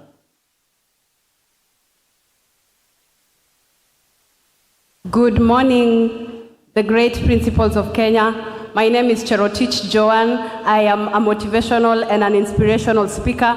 I am a lawyer by profession. I currently work for Parliament, and I pitch my story and my motivation from my background and the challenges that I have been able to overcome to get here. And I know that motivation is a great aspect because I have been motivated. And the times that we are going through require us to talk to our children. It requires us to reach them. And as a result, I came here to request and to talk with you so that we can be able to reach out to the young people. It is said that a man that was mad went and grabbed a child and climbed on top of a house. And as women were begging him, they said, please bring down the child. Everybody was crying and saying, usiangushe huyo mtoto. He was threatening to throw down the child. And somebody was passing. Another madman was passing, seeing another man mad on top saying, nitaangusha mtoto. And people are begging him. And the other madman said, you know what? You do not request madmen to bring the child down, because madmen do not operate like that. And he was asked, how do madmen operate? He said, does anybody have a razor blade? He was given a razor blade. And he looked at the other madman and said, usipoleta huyo mtoto chini, nitakata hii building na wewe na huyo mtoto utakufa. And the other madman came down. What am I saying? Madness can only be countered with madness. And I am saying to the principal, I am bringing a new level of madness to deal with the madness in schools. The Lord bless you and keep you. This is Cherotich Joan, wakili kutoka Bomet County, na zaidi nafanya kazi bunge. Nambari yangu ya simu ni 0785531521 0785531521. Thank you so much. God bless you. Just the power in the voice tells you she's a powerhouse. Well, wapi makofi are the ladies in the house. Wow, thank you, Joanne. You're doing a good job. And finally, we have an organization called UNICAF. They have recently signed an MOU with Kesha. I want to invite Winnie from UNICAF so that she may come and also present the MOU to our chair. Karibu. Good morning, teachers. Good morning. I guess when you say good morning in class, most of the time you expect the children to be responding back. But your voices are so low today. Good morning. Great. My name is Winnie Rachel Tieno. I am the Communications and Marketing Manager for UNICAF, and I'm glad to be in your midst today. I've been part of the conference, and we want to thank Kesha and all the partners, KCB, and all the partners that have come on board to ensure that teachers get the best of what they need. Today, the reason why I'm here, I do not have a presentation. I just have one message to pass. Recently, we signed an MOU, that is an Memorandum of Understanding with Kesha, and this is to enable teachers and students to be able to get scholarships to pursue their undergraduates, masters, and PhDs with international universities. I listened to the speech from the Estonia lady, and I was marveled at what is happening in the digitalization. And what UNICAF does essentially is to ensure that we leverage the possibilities of everybody having to access education from wherever they are. So that means that you can be able to study at the comfort of your station. You do not need to leave your school to go and study in the UK. You still can be a head teacher and study wherever you are. And this comes with a high scholarship. The good news, and I think Mr. Indimuli Kahi should be given a great clap because he has the best interest of the teachers at heart. He was able to sign up and negotiate so that teachers and all head teachers can be able to get a whopping 80% scholarship with UK universities. Doesn't he deserve a clap? So even as I wind up, because I know that we will be able to mingle at one point or the other during the day, we have a tent right outside here, and we will be able to guide you on the next steps. We are also aware that Kesha will be able to furnish us with your information so that we can be able to send you the nitty-gritties of this all information during the coming week. So today, I want to say that the chance has been open to you. You cannot give excuses whatsoever why you cannot be able to upskill as a teacher. The students have the possibilities, the teachers have the possibilities. As the time goes by, technology is here and it is changing the world. And so as UNICAF, we have taken the initiative to make it easier for you to reduce the cost so that you can be able to access your master's, PhD, or whatever you want to pursue at a very affordable price. So at this juncture, I just want to welcome Mr. Indimuli Kahi, who had requested that we attend this conference to ensure that that particular MOU is sealed and signed in the presence of this wonderful congregation. I think he deserves a better clap today.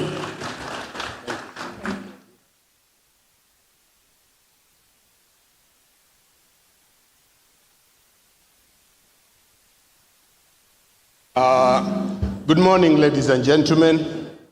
Yes, as I did mention yesterday, that we partner with a number of organizations, basically to see how our work can be easier, those who provide us with solutions, those who provide us with opportunities for schools. And one area that has really been touching me is the area of advancement in our improvement of our papers. Many of us have master's degree, undergraduates, and we also are trying to pursue PhDs, and the cost has always been very, very high for us. And therefore we had a discussion with UNICAF after we met in some function where they were presenting a honorary degree to Manu Chandaria, and we had very robust discussions. And on your behalf, we signed a memorandum of understanding that will allow members of Kesha to access universities in England, specifically UNICAF University, University of Suffolk, University of East London, and Liverpool University, John Moores University, so that our members could find an easier opportunity to improve on their papers from the comfort of their offices and their houses online. And this comes with a scholarship package. From the total cost of whatever program you'll be taking, it will be ranging between 60 to 80% scholarship for members of Kesha. Can we clap for ourselves? And as I always encourage that whenever we sign and agree on some of these programs, it is always good to take advantage of it. We have the first 1 year to run it, and then we may discuss further to renew it.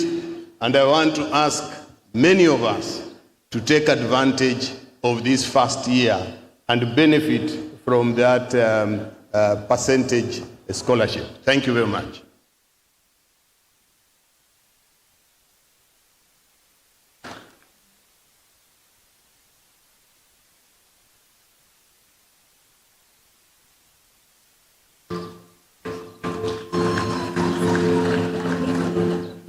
So I will ask that they have a tent.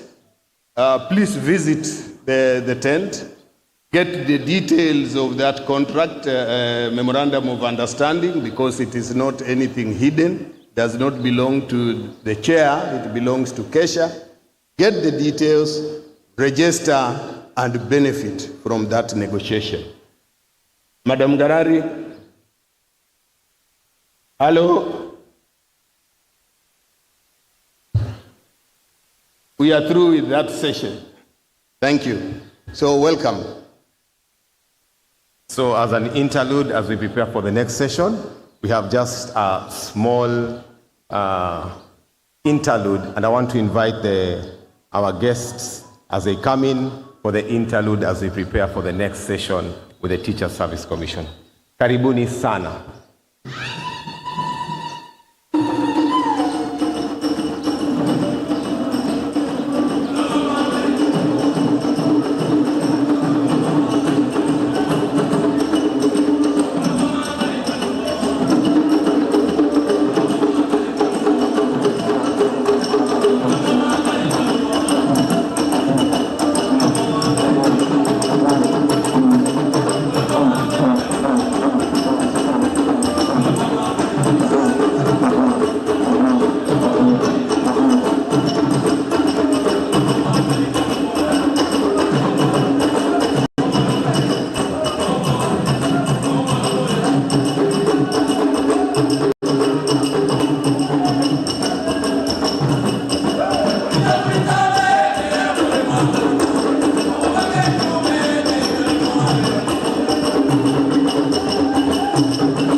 Thank you so much, Esekuti.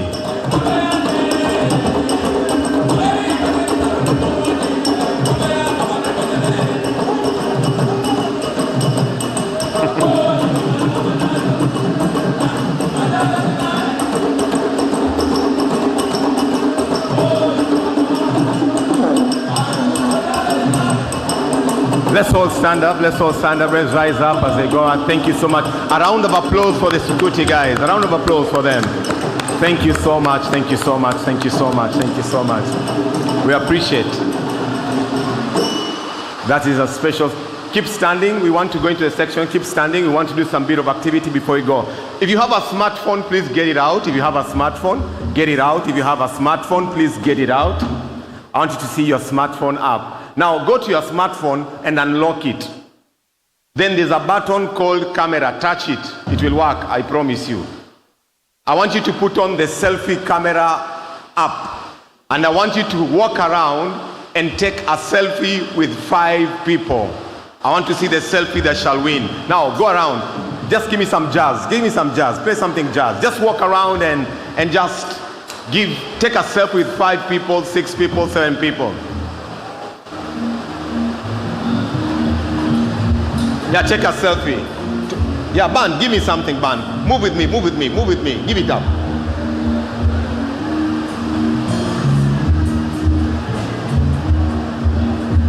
Yeah, make sure you take a selfie with someone.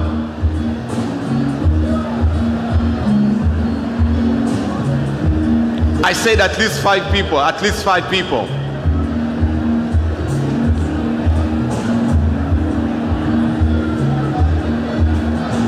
If you're not taking a selfie with someone, you must be very, very, very, very, very, very that.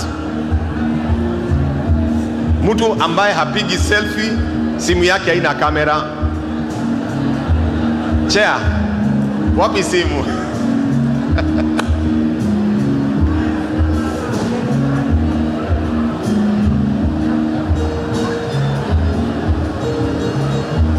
Very, very, very good. Just make sure you take a selfie with someone.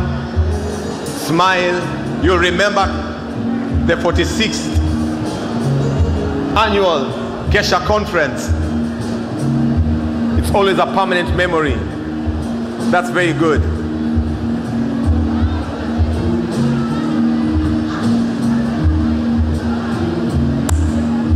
Very good, very good. Tumnichangamshe kidogo, nichangamsheni kidogo. Nichangamshe cheka kitu. Bro bana.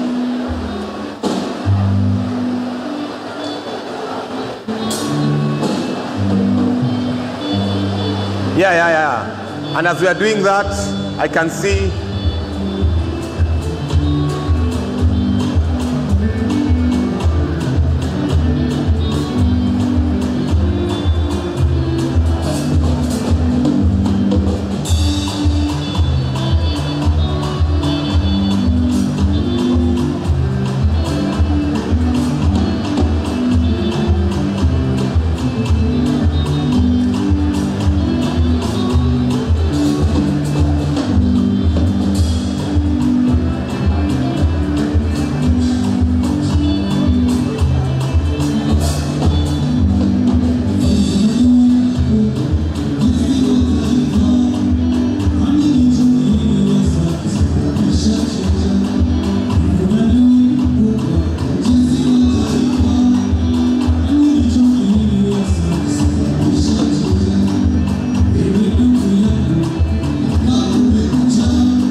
Thank you, our band and our entertainers.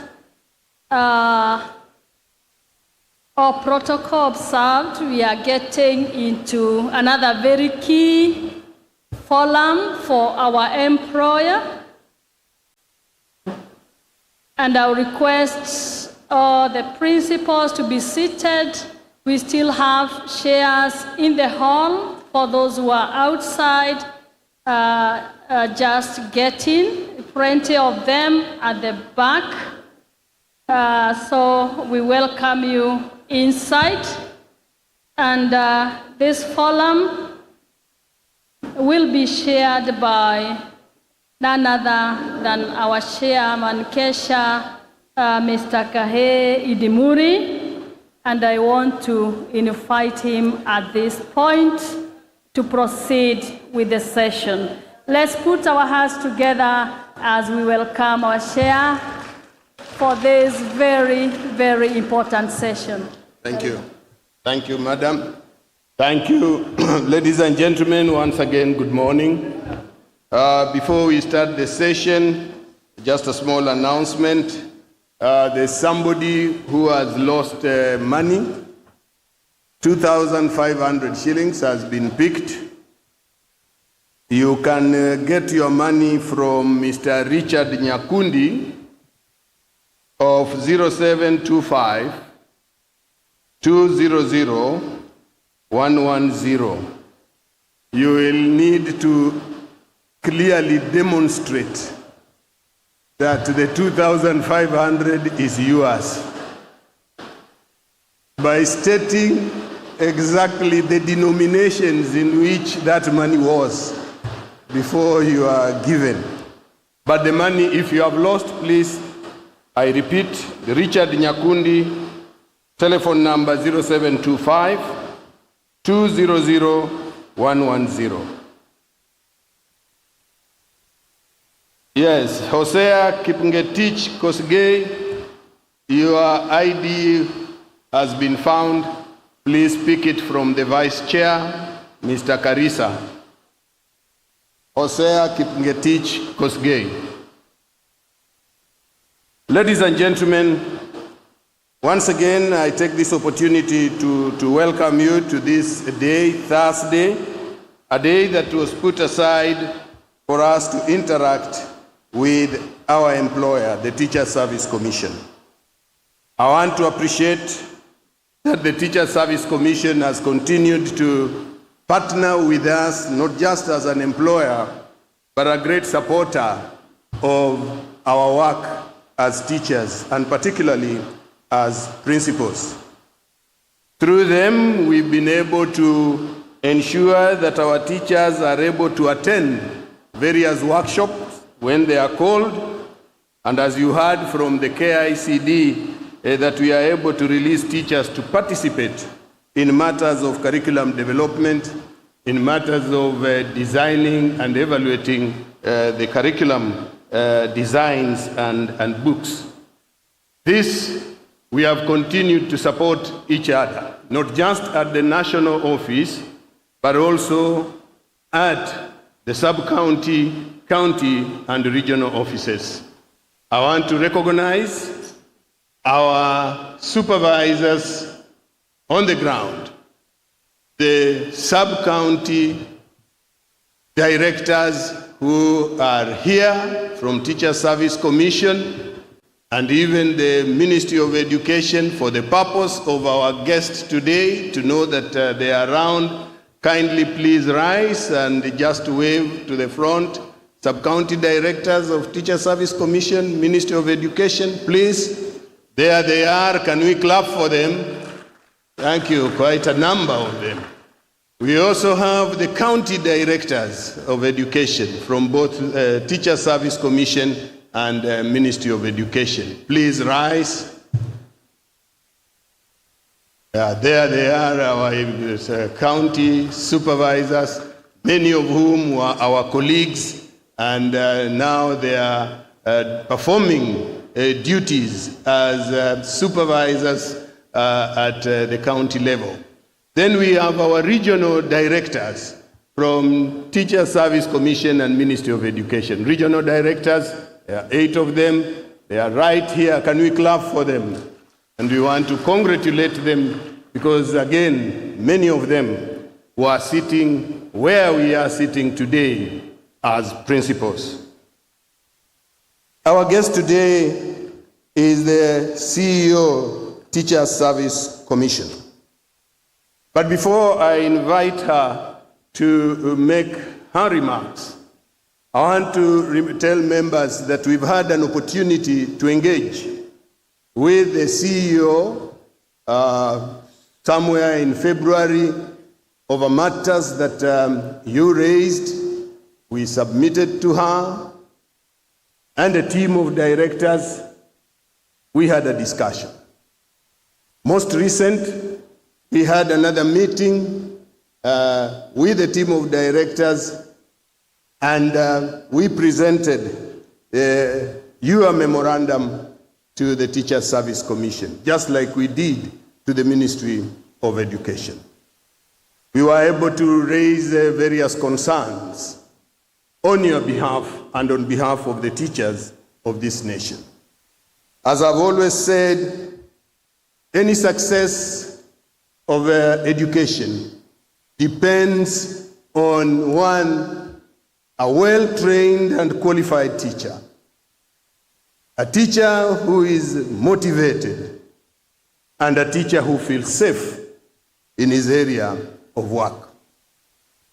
I continue to urge the ministry and the Kenya government to ensure that in all our areas in this nation, there is peace, to allow children to be in school and to allow teachers to perform their duties effectively. We are aware of areas where teachers are unable to perform their duties because of fear of insecurity. And this becomes very important.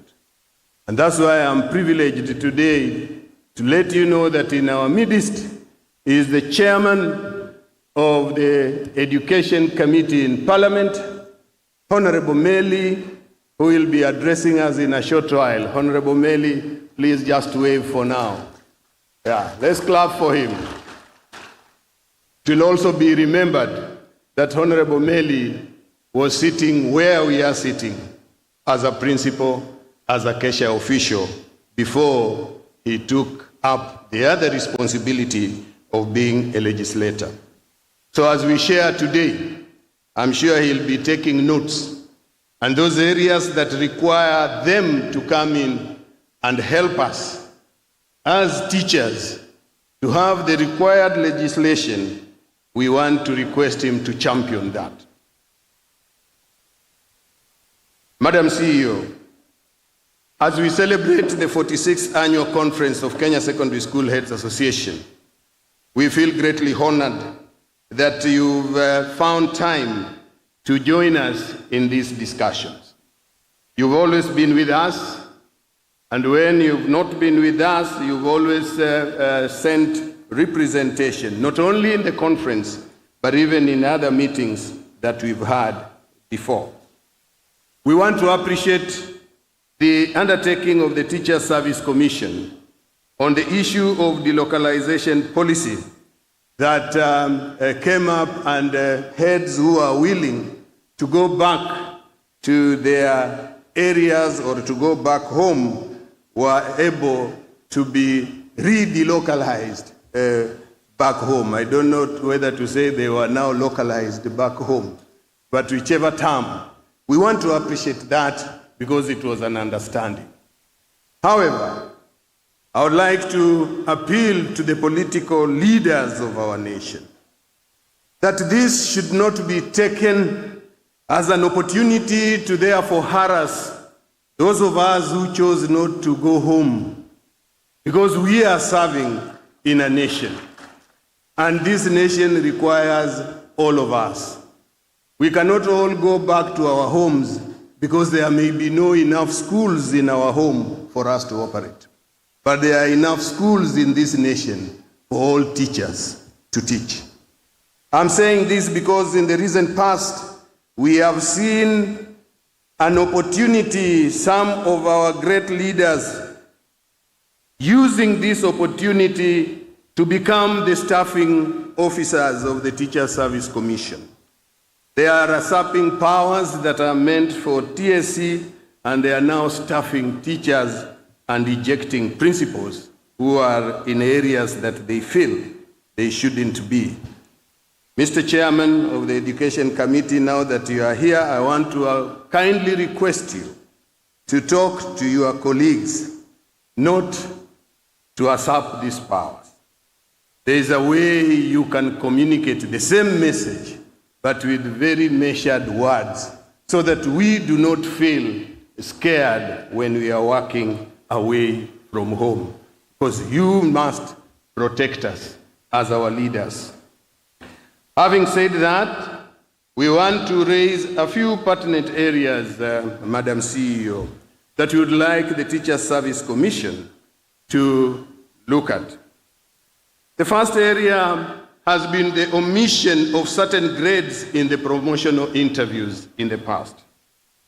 The first area of concern is the omission of grade D4 has not been advertised in the recent interviews, a situation that will create an administrative gap in the foreseeable future.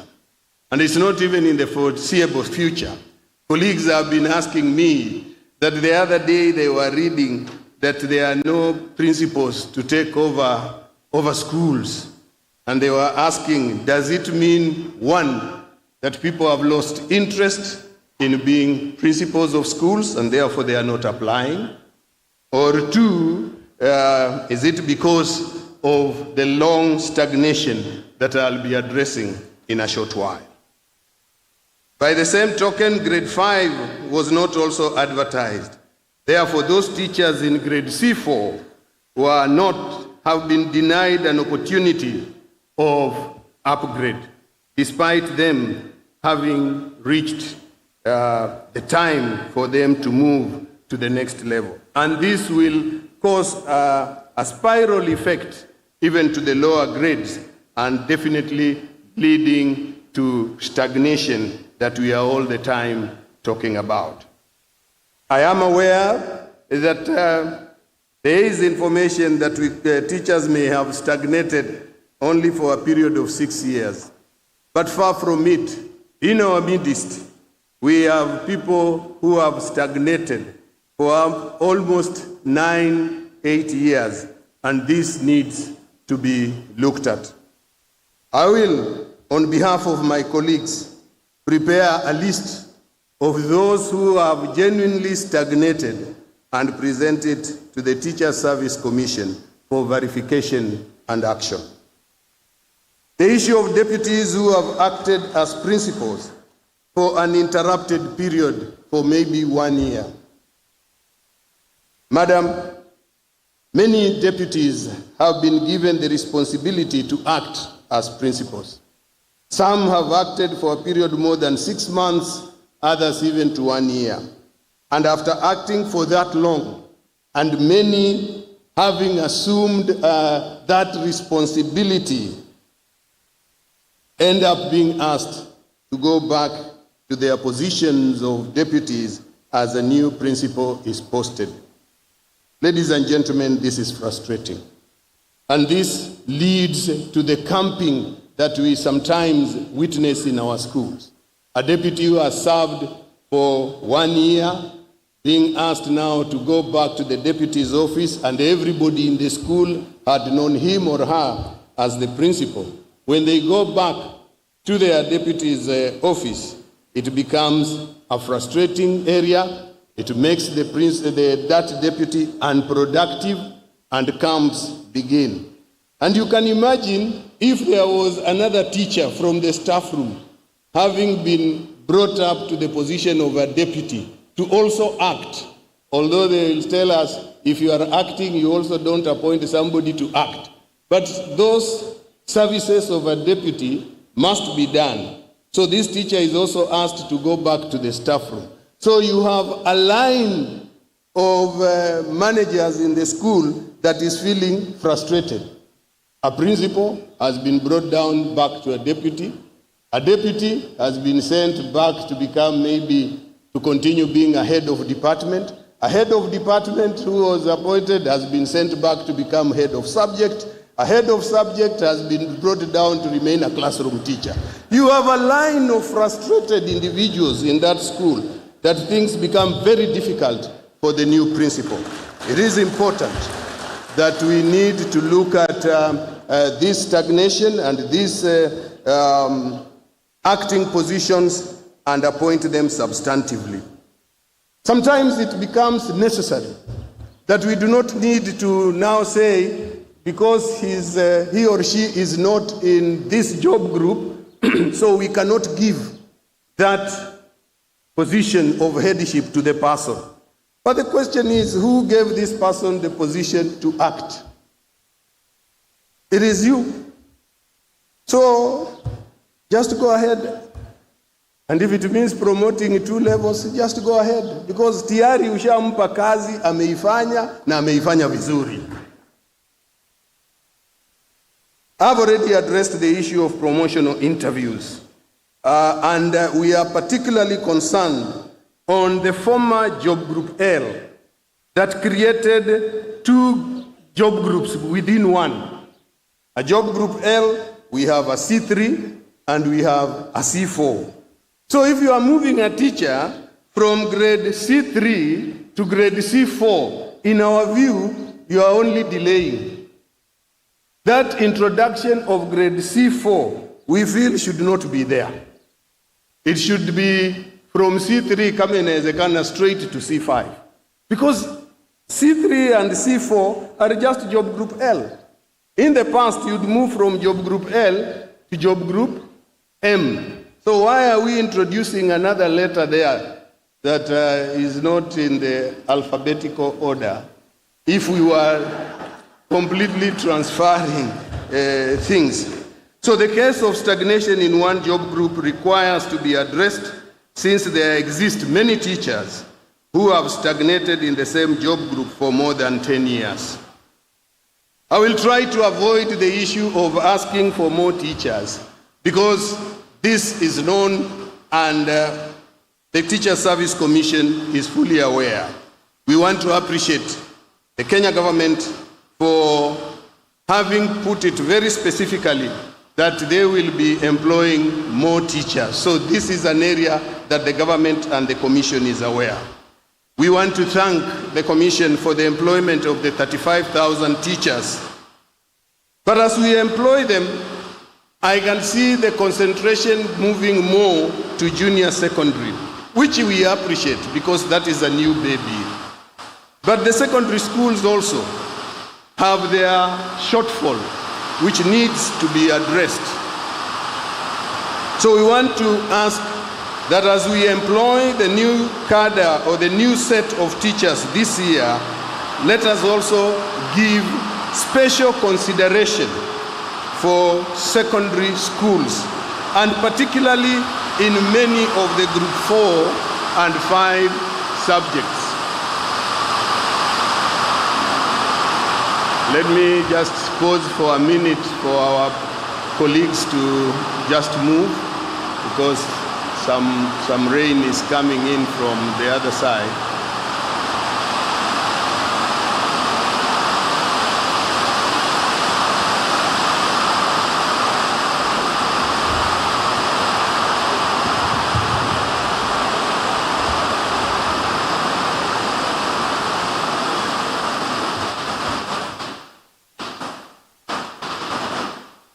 Thank you. The issue of mandatory stay in a school for a teacher upon recruitment to a period of 5 years. While we appreciate that some special consideration has been given to some teachers, but we would want this period reduced from 5 years to 2 years. You can imagine at this point in time, we are recruiting teachers who are a little bit advanced in age because of the delayed employment. These people have families. I know the scheme has always given advantage to those who graduated earlier. But they come to school, they are still thinking of where they have left their family, they want to go back, and therefore their productivity is lowered. Is it possible Teacher Service Commission could consider, instead of 5 years, reduce this period to 2 years, so that we can have a motivated person can serve for 2 years, request for transfer, and if possible, if there is a swap, it is even made faster. The issue of discipline of teachers. We are seeing that we as principals really end up bearing the brunt of having to prove discipline cases, collection of evidence, preservation of evidence, and finally prosecuting these cases. While some that are easily related to work, desertion of duty and what, they are easy to prosecute. There are certain cases that are very difficult, and you know them. Yeah. I have a case in point, and many principals have found this very difficult. How do you prosecute a CK case? You are not there. Therefore, you didn't take photographs. You didn't take notes. Yeah. It is the teacher and the minor. The minor writes a statement. Finally, the minor decants that statement and maybe accuses the principal for having forced that minor to write that statement. Are there other ways the service, the commission can look at, in certain cases, try and protect the principal? Because when I'm unable now to prove a case like that one, I'm left open. The parents have colluded with the teacher. The child has decided to accuse me. I had accused the teacher. Now I have nobody to protect me. I end up getting a letter being told the next time do proper investigation. How do you investigate? Like, that one is just one example. How do you investigate that one? If I'm given how to do, I will manage to do. Ladies and gentlemen, the biggest problem the teachers face across, including principals, is the issue of health. We want to appreciate that the Teacher Service Commission has signed an understanding with Aeon Minet for improvement of our health services. But madam, the document on paper is very good. It gives very good provisions. But on the ground, as they always say, things are different. So we want to find out what is this paper that we have as a commission, and what is this that the service providers have on the ground. Because you would go to a hospital, you are online with another patient who also has Aeon Minet, maybe from the police service, from other services. They are handled. Lakini ikifika kwa mwalimu, you are told, kama ni Aeon ya mwalimu, hatuchukui.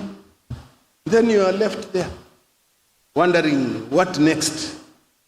So it is important that those handling this agreement do a little bit due diligence by visiting various service providers on the ground to fully understand the predicament the teachers are going through, especially when it comes to health services. I have received several telephone calls many times from colleagues and even ordinary teachers asking me what is the next course. And what I've done is always to call the desk at TSC to inform them of the challenge. I give the teacher that number, they call, and they end up being assisted. But how many times are we going to call that desk to be able to solve the challenge the teacher is facing, which is medical, and at times, sometimes it's an emergency. There is need for us to sit back and look at this very clearly. The issue of dues that are paid to unions and various organizations. Ladies and gentlemen, we have received complaints and we have also seen that sometimes dues are put, and in the next month you find you have not been deducted the same dues you are deducted a month earlier. When we followed up, we were told that you can only exit by pressing a button to exit. But many of those we have asked, even in this hall, they'll tell you that they have never had time or an opportunity to press exit, but they find a due is there this month, the following month a due has been removed. It is important that such things, such monies that are being removed or being contributed should always be with the consent of the teacher. And where the teachers want to exit, let them go to the portal and exit by themselves. Ladies and gentlemen, I want to mention that we have been able to engage in this and many other areas that you've sent us. And we have had long meetings. Some of the areas require policy changes and therefore further discussions. Some of the changes we hope will be acted upon immediately. But one area that we were told, which I would want to mention here, because I was told to let our members know, that sometimes we also don't check adverts online, and therefore we miss out on the advertisement. We've also been told that we do not update records on time, that when a teacher reports, we fail to respond through the system on the exit and entry form, because we no longer fill the manual returns. It's online. So we go there, fill, put the information required, but we forget to press the submit button. So there, as principals, we have been accused for not completing our work. I would want to ask that we should always, as school leaders, find time to visit the TSC website for any information and anything that we need to do. However, we want to thank the employer for always being there for us. Just like KCB says, our partners on the ground, the real partners on the ground are our sub-county, county, and regional directors, because those are the people we run to whenever we have challenges.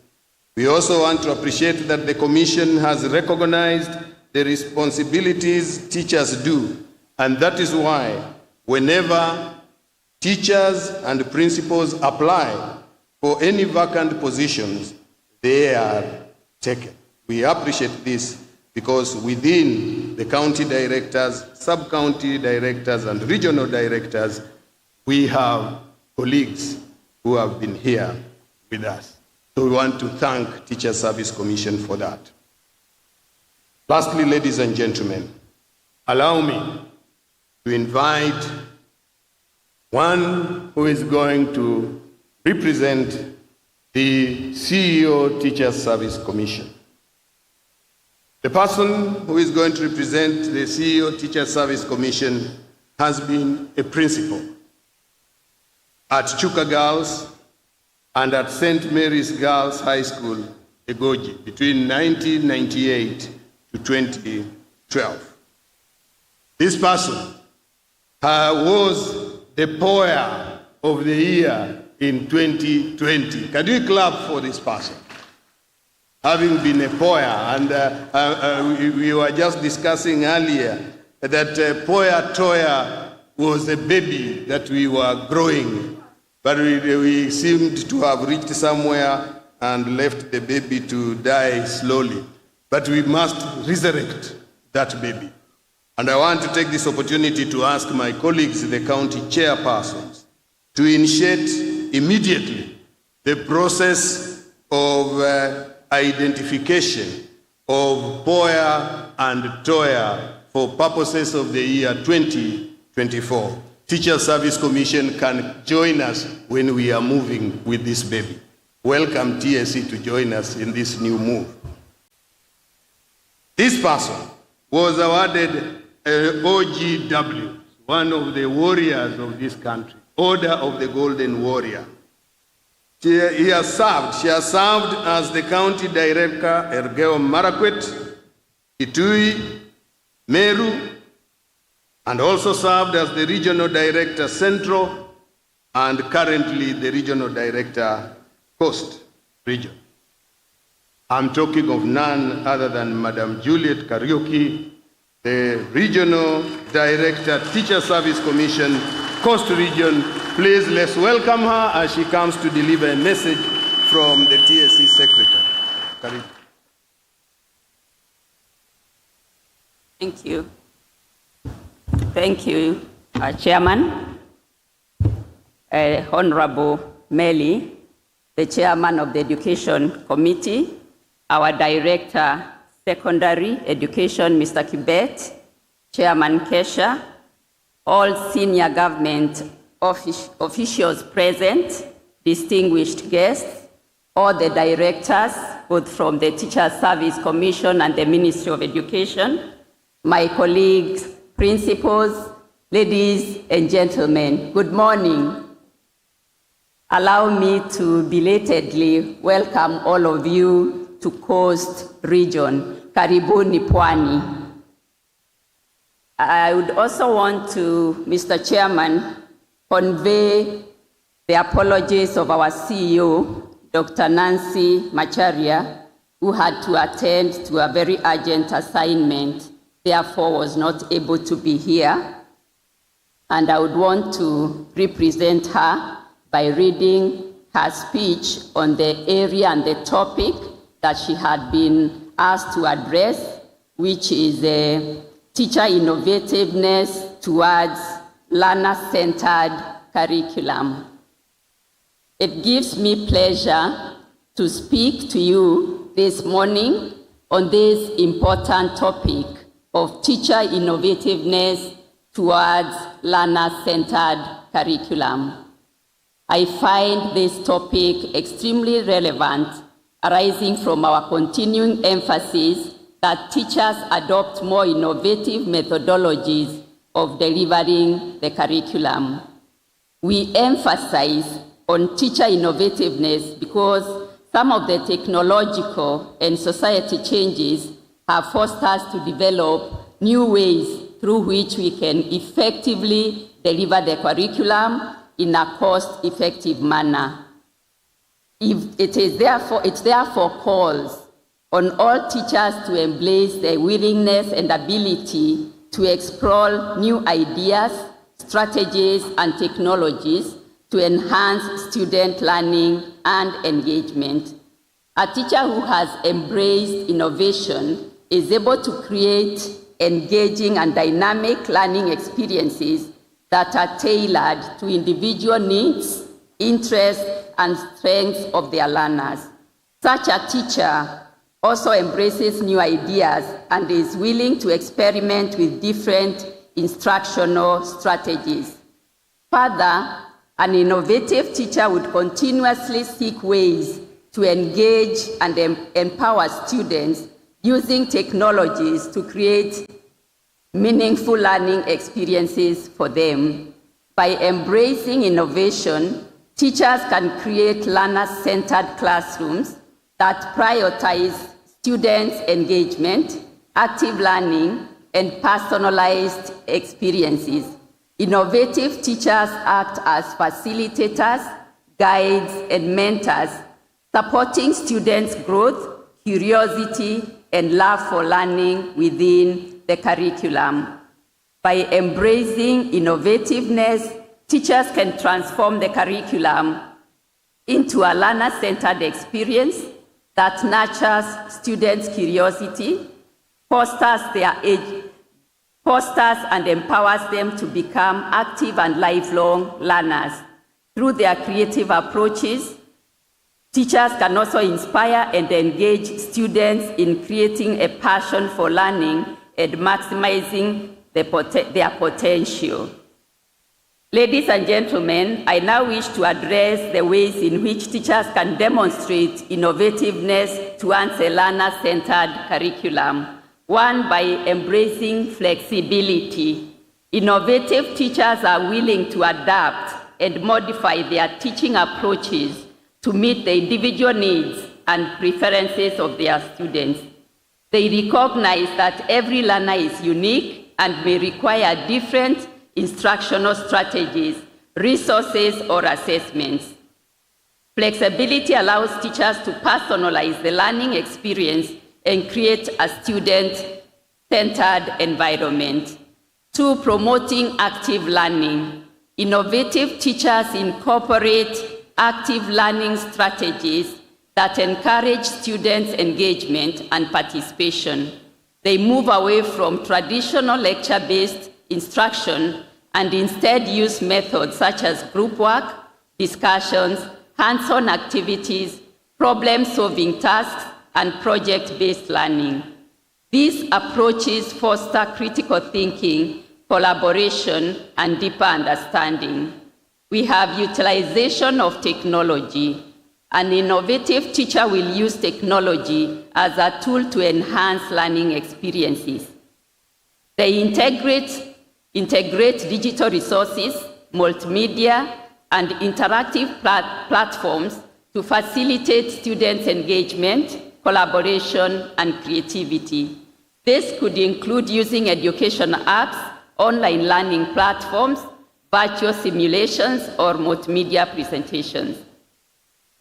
An innovative teacher promotes inquiry-based learning, where students take an active role in exploring topics, asking questions, and seeking answers. They facilitate student-led investigations, research projects, and problem-solving activities. This approach cultivates curiosity, critical thinking, and independent learning skills. Teachers can foster innovation by implementing project-based learning approaches. These methods promote students' engagement, problem-solving, collaboration. Innovative teachers create opportunities for students to explore the real-world problems, conduct investigations, and apply their knowledge in meaningful ways. Innovative teachers design authentic assessments that align with the learner-centered curriculum. They move beyond traditional tests and quizzes and incorporate performance-based assessments, portfolios, presentations, exhibitions, and other forms of assessments that reflect the real-world application of knowledge and skills.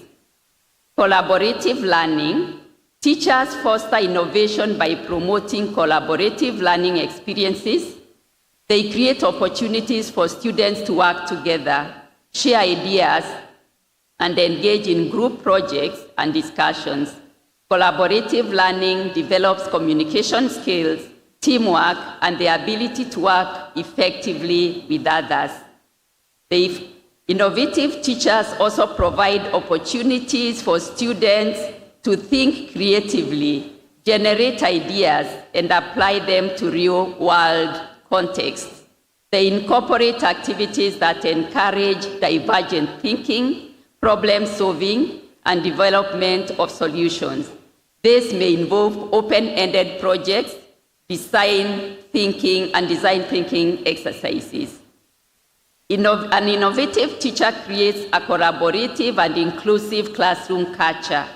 They design activities that require students to work together, share ideas, and communicate effectively.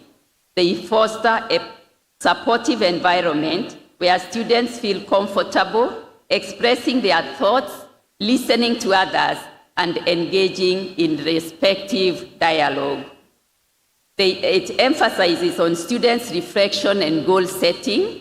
Innovative teachers encourage students to reflect on their learning, set goals, and monitor their progress. They provide opportunities for self-assessment and self-reflection, allowing students to take ownership of their learning journey. Teachers also guide students in setting meaningful goals and provide feedback to support their growth and achievement. Innovative teachers stay informed about current educational trends, research, and the best practices. They seek professional development opportunities, participate in communities of practice, and engage in continuous learning. This enables them to incorporate new ideas, strategies, and technologies into their teaching practice. An innovative teacher will actively seek feedback from students, colleagues, and administrators. They embrace the culture of collaboration and reflection, valuing input from various stakeholders. This feedback helps inform their instructional decisions and improve the effectiveness of their learner-centered curriculum. An innovative teacher is willing to take risks and try new approaches, even if they may not always succeed. They view failure as an opportunity for growth and learning. By modeling resilience and growth mindset, they encourage their students to take risks, learn from mistakes, and persevere. I would want colleagues to mention that, as the chairman has said, they did present the memorandum to our CEO. The issues that were raised are being addressed, and a feedback will be provided soonest possible. So it's important that we get patient. The issues have been received, and they will be addressed. In conclusion, the Commission appreciates the sacrifice the principals are undertaking in managing our schools. I hope we shall innovatively welcome the new CBC curriculum and devise ways of making sure that it succeeds. Thank you very much, and God bless you all.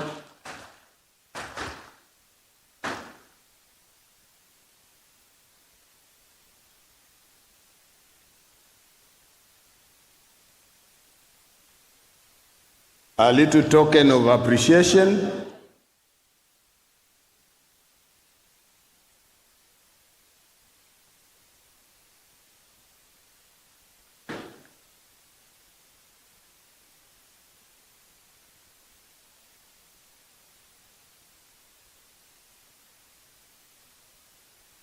Thank you very much. A round of applause to the CEO for having assured us that the areas we've raised are being addressed.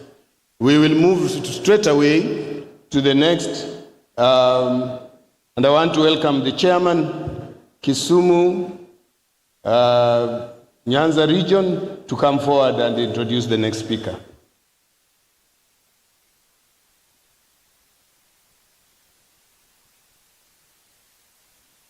Thank you, the National Chair, the TSC Director's presence, the Ministry of Education officials present, colleague principals, and other guests, good morning.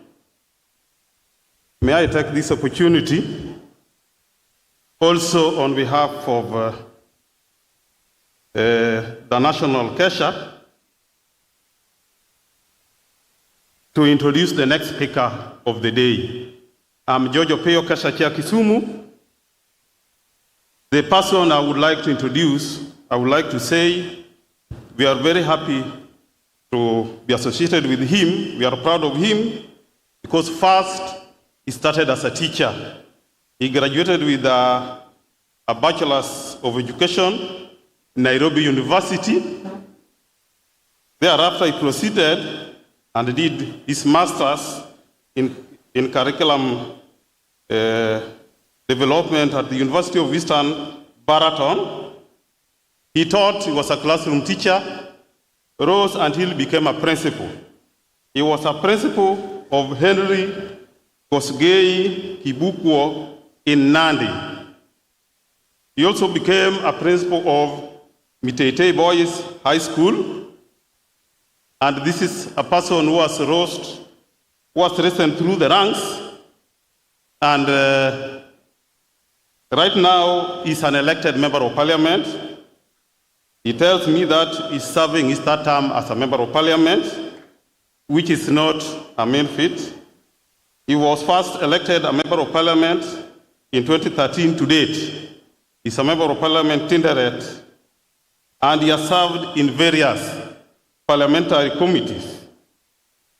He has served in Public Accounts Committee. He has also served in Public Investment Committee. He has been a member of Agriculture Committee 2020 to 2022. And right now, the person I want to introduce is a chair of the Education Committee. He tells me he's a family man. All his children are adults. So he's, as a chair of the Parliamentary Select Committee, when I was having a talk with him, he told me some of his achievements, which are very key to us also to know. He successfully oversaw the operationalizing of 2010 Constitution on education. He is also the one who recommended that NEC pays the exam fee for our candidates. At that juncture, I was wondering whether this is not the person who could also, as Kesha, we could put it to him to recommend that the COOPS pays for our candidates the 500 shillings, so that our parents are not forced to pay this money, so that the students can easily be put in various tertiary colleges.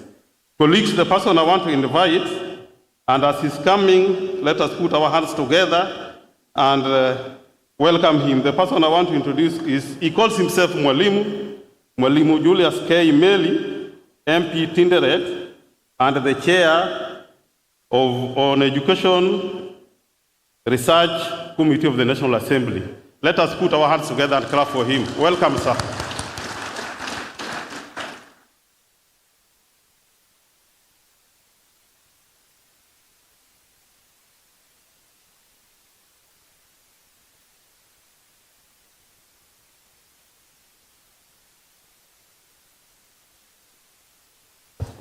The chair, Kenya Secondary School Heads Association, the governing council, all government officials present, and principals, good morning.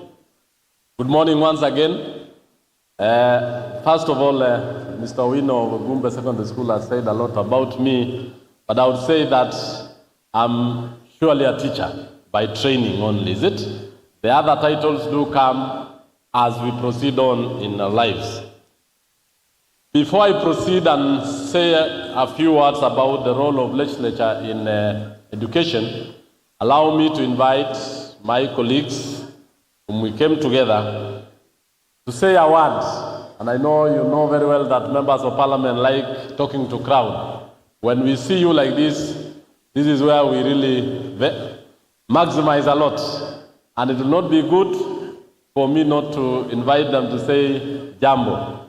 So let me invite, I'm accompanied by Professor Dr. Felix Barto, Member of Parliament Moiben, who is also a member of the Education Committee.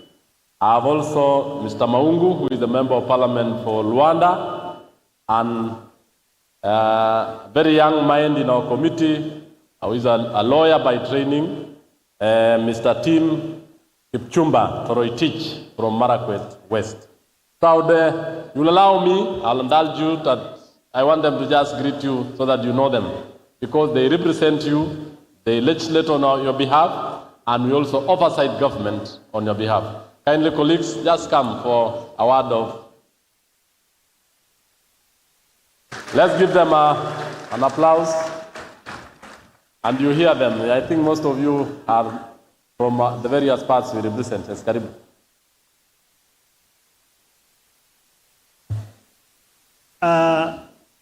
Viongozi wa mkutano huu wa walimu, tazamia all protocol na wasalimu nyote, amjambo. Amjambo tena. Kwanza kabisa, my name is Dickson Maungu, Member of Parliament, Luanda. Luanda happens to be in the county of Vihiga, the part of Bunyore. I'm a first-time Member of Parliament and therefore a member of this committee. I'm privileged and honored to be part of this great gathering today because teachers and most so CEOs and managers of our schools play a great part in the management of our schools. As a committee, I'll say that we are partners with you, and I'm here to represent other colleagues who couldn't make it coming today. Thank you so much. Professor Barto. Thank you, Chair. All protocol observed. My name is Professor Phyllis Chepkemoi Barto, a member of Parliament, Moiben constituency in Uasin Gishu. I am happy to be with you today, having been previously a teacher. I started my career as a teacher, and I taught several schools in Elgeyo Marakwet and Uasin Gishu. Before I went to the university, I became chairman of department for 5 years, and I became a dean of the Faculty of Arts and Social Sciences for another 5 years. And I think some of the teachers have gone through my hands when they were doing their postgraduate studies, masters and PhD. I have supervised several head teachers, and I think maybe some of you are even here. It's a privilege to be here today, to sit with you, to listen to you. We work with our chair in Parliament, Chairman, Education. We support him, and we legislate issues affecting education sector. And we believe we are going to work this journey together and bring more reforms to the education sector. Thank you very much. There's a round of applause for Professor Barto. Next is Tim Kipchumba. All protocols observed, good morning. My name is Timothy Kipchumba Toritich. I am the sitting member of parliament representing a constituency known as Marakwet West. I sit also in the Committee of Educational Research at the National Assembly. I want to say that I'm thankful, I'm very pleased to have met you this morning. I just want to tell you that the Committee on Educational Research at the National Assembly is very much intentional in transforming the education sector in Kenya. And we have a very powerful chair of the committee, Wanameli, who is a person who has what it takes to transform the education center in this country. So as the arm of government that checks the excesses of the executive, as the arm of government that ensures that there is oversight in this country, we shall ensure that we shall not let you down as teachers. We shall ensure that the executive becomes accountable. We shall ensure that the Minister of Education becomes accountable. We shall ensure that anybody, the bodies that ensure that we realize the best interest of our children in this country shall be checked properly by our arm of government, which is the legislature. So I want to assure you, teachers, that we have the best interest of the teachers as a committee. That is why you've seen so many things.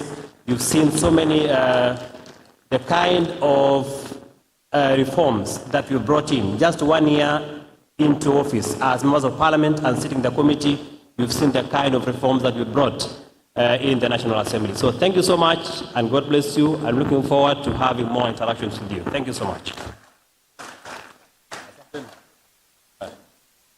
Thank you so much, colleague members of parliament. Our Committee of Education has a membership of 15 members, and most of them are actually, as you all know, the House is in session, and therefore most of them are in the House, the Vice Chair and others running the committee business back in Nairobi.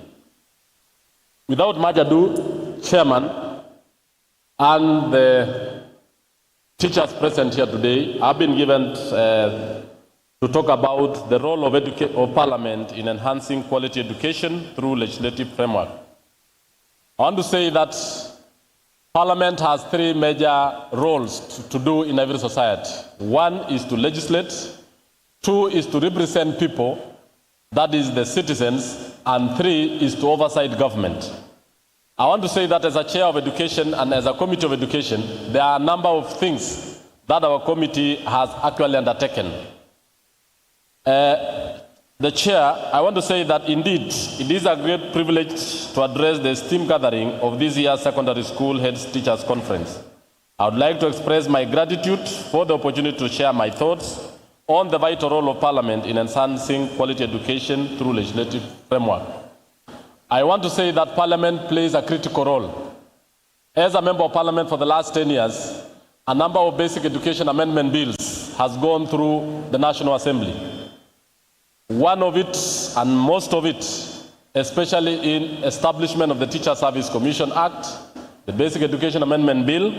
We also have the Kenya National Examination Amendment Bill of 2016, where we as as members of Parliament, we made sure that the government pays examination fees for every learner in this republic. It was from our committee that actually we did that. We also know that education is the foundation upon which societies thrive and prosper. It is the key to unlocking the full potential of individuals and empowering them to contribute meaningfully to the development of their communities and nations. As school heads, fraternity, you bear the tremendous responsibility of nurturing young minds and shaping the future of nations. As Parliament, teachers and principals who are here today, I want to say that as a committee of the National Assembly, a number of bills have been brought to the attention of our committee, especially on issues regarding teacher management, teacher professional development, and even on the issues of educational organizations, especially on quality assurance and standards. A few years ago, the Committee on Education looked into a number of issues affecting the provision of quality education in schools, especially the issue of employing enough quality assurance and standard officers. I know very well that the government gives around 630 billion shillings to the education sector, the largest in the republic. That is why we went ahead as a committee and said it is important that the field officers have enough vehicles, have enough money, have enough officers to supervise, to ensure that the curriculum is in place. Through the legislative process also, the committee has looked into the KICD Act, where a number of proposed reforms are taking place, especially on digital content, on digital curriculum, and even the digitization of all aspects of content in schools. The committee has also undertaken a number of policy changes in the government, and I want to really laud my committee members, especially on the issues that affects oversight. The chair of the conference or of the Kenya Secondary School Association have actually come out with a number of issues. That one, on the issue of Teacher Service Commission and the Ministry of Education. One of the policies and programs that the committee has pushed in as a result of oversight are as follows. That one, we have asked the Ministry of Education, first of all, to enhance the role of the principal, because the principal plays two fundamental roles in a school. One, apart from him being the teacher and the main agent of the Teacher Service Commission, he is a financial manager in an institution. We want that aspect to come out clearly so that when he is going to work in that particular school, he is remunerated and given a responsibility allowance based on that particular role as a financial manager of that particular institution. So that particular aspect, we are really pushing it to the Ministry of Education to ensure that it comes out very clearly.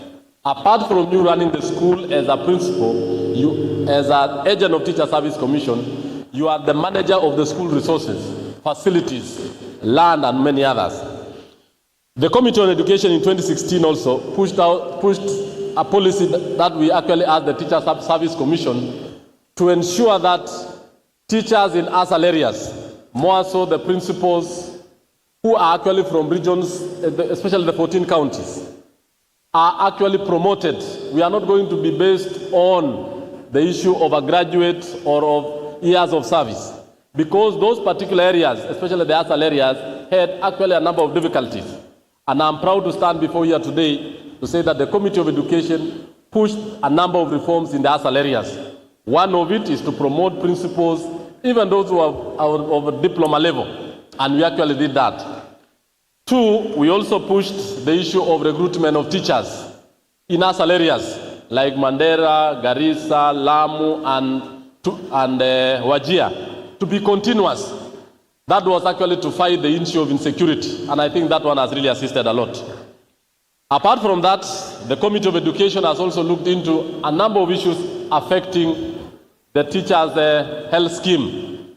And I want to tell the teachers who are here today, the issues that you have raised are quite pertinent, very true. And I remember in November last year, we asked Minet to remove the issue of paying the 100 shillings. Every time you attend a clinic or a service, you are not supposed to be charged. We want that insurance scheme to improve, or if it doesn't improve, we get an alternative. That is something that we really want to look into. And I think in the course of the week, we shall actually be looking into that. On quality education, as an oversight committee, we have also looked on technical education and vocational training. And I think I'm glad to report or to say that a number of amendments have been done on technical education and programs that are actually run across all the sub-counties in the country. It is through the Education Committee that we've ensured that every sub-county in the Republic has a technical education and vocational training center. This is to cater for the youth. I know you principals, you are churning millions and millions of students every year. Some of them are proceeding to university, some of them are in the rural areas. That is why we are actually trying to make sure that we develop a very good working program on how to skill this youth and have them to do a number of activities in the rural areas. On university education, I think this is where a number of reforms have taken place, and we have made a number of legislative proposals on how to manage university education and to finance it. One of it is the University Amendment Bill that actually asks the universities to take in, whenever they are taking in the students, they actually need to train them on a particular trade, on a particular entrepreneurship. The Education Committee has actually assisted government agencies and Teacher Service Commission and the Ministry of Education to come out with very good programs, with very good policies.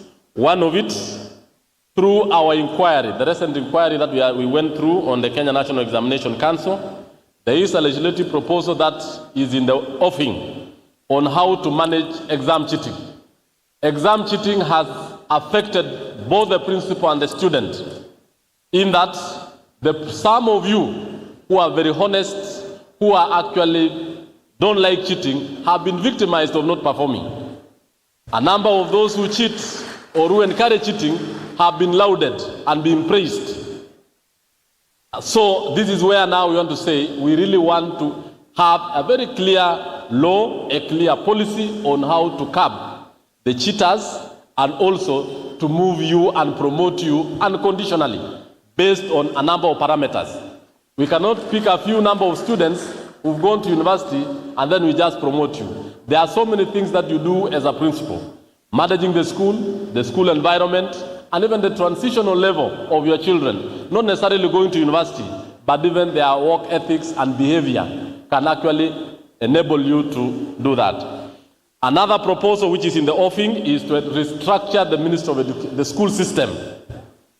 The CBC, as we talk today, is the competence-based curriculum. Actually, my colleagues who are here today have agreed that we need to remove the tag we have of national schools, extra-county schools, day schools, and all that. We really need to have one school system where you can be a chief principal wherever you are in that particular school. A number of principals have been promoted with the tag of the school in mind. That just because I'm a principal of a big school, I'm entitled to be a chief principal. But you can be a chief principal of a small school looking at the value addition you have added to the students and the management of that particular school. So those are actually the things that this Committee of Education are actually looking into to make sure that we as a committee are actually oversighting the necessary government agencies. And we have actually put the Teacher Service Commission to task and the Ministry of Education to task on those particular policies. The other issue which I think we've done and we are proud of as a Committee of Education is the establishment, or actually the University Amendment Bill on the Kenya Open University.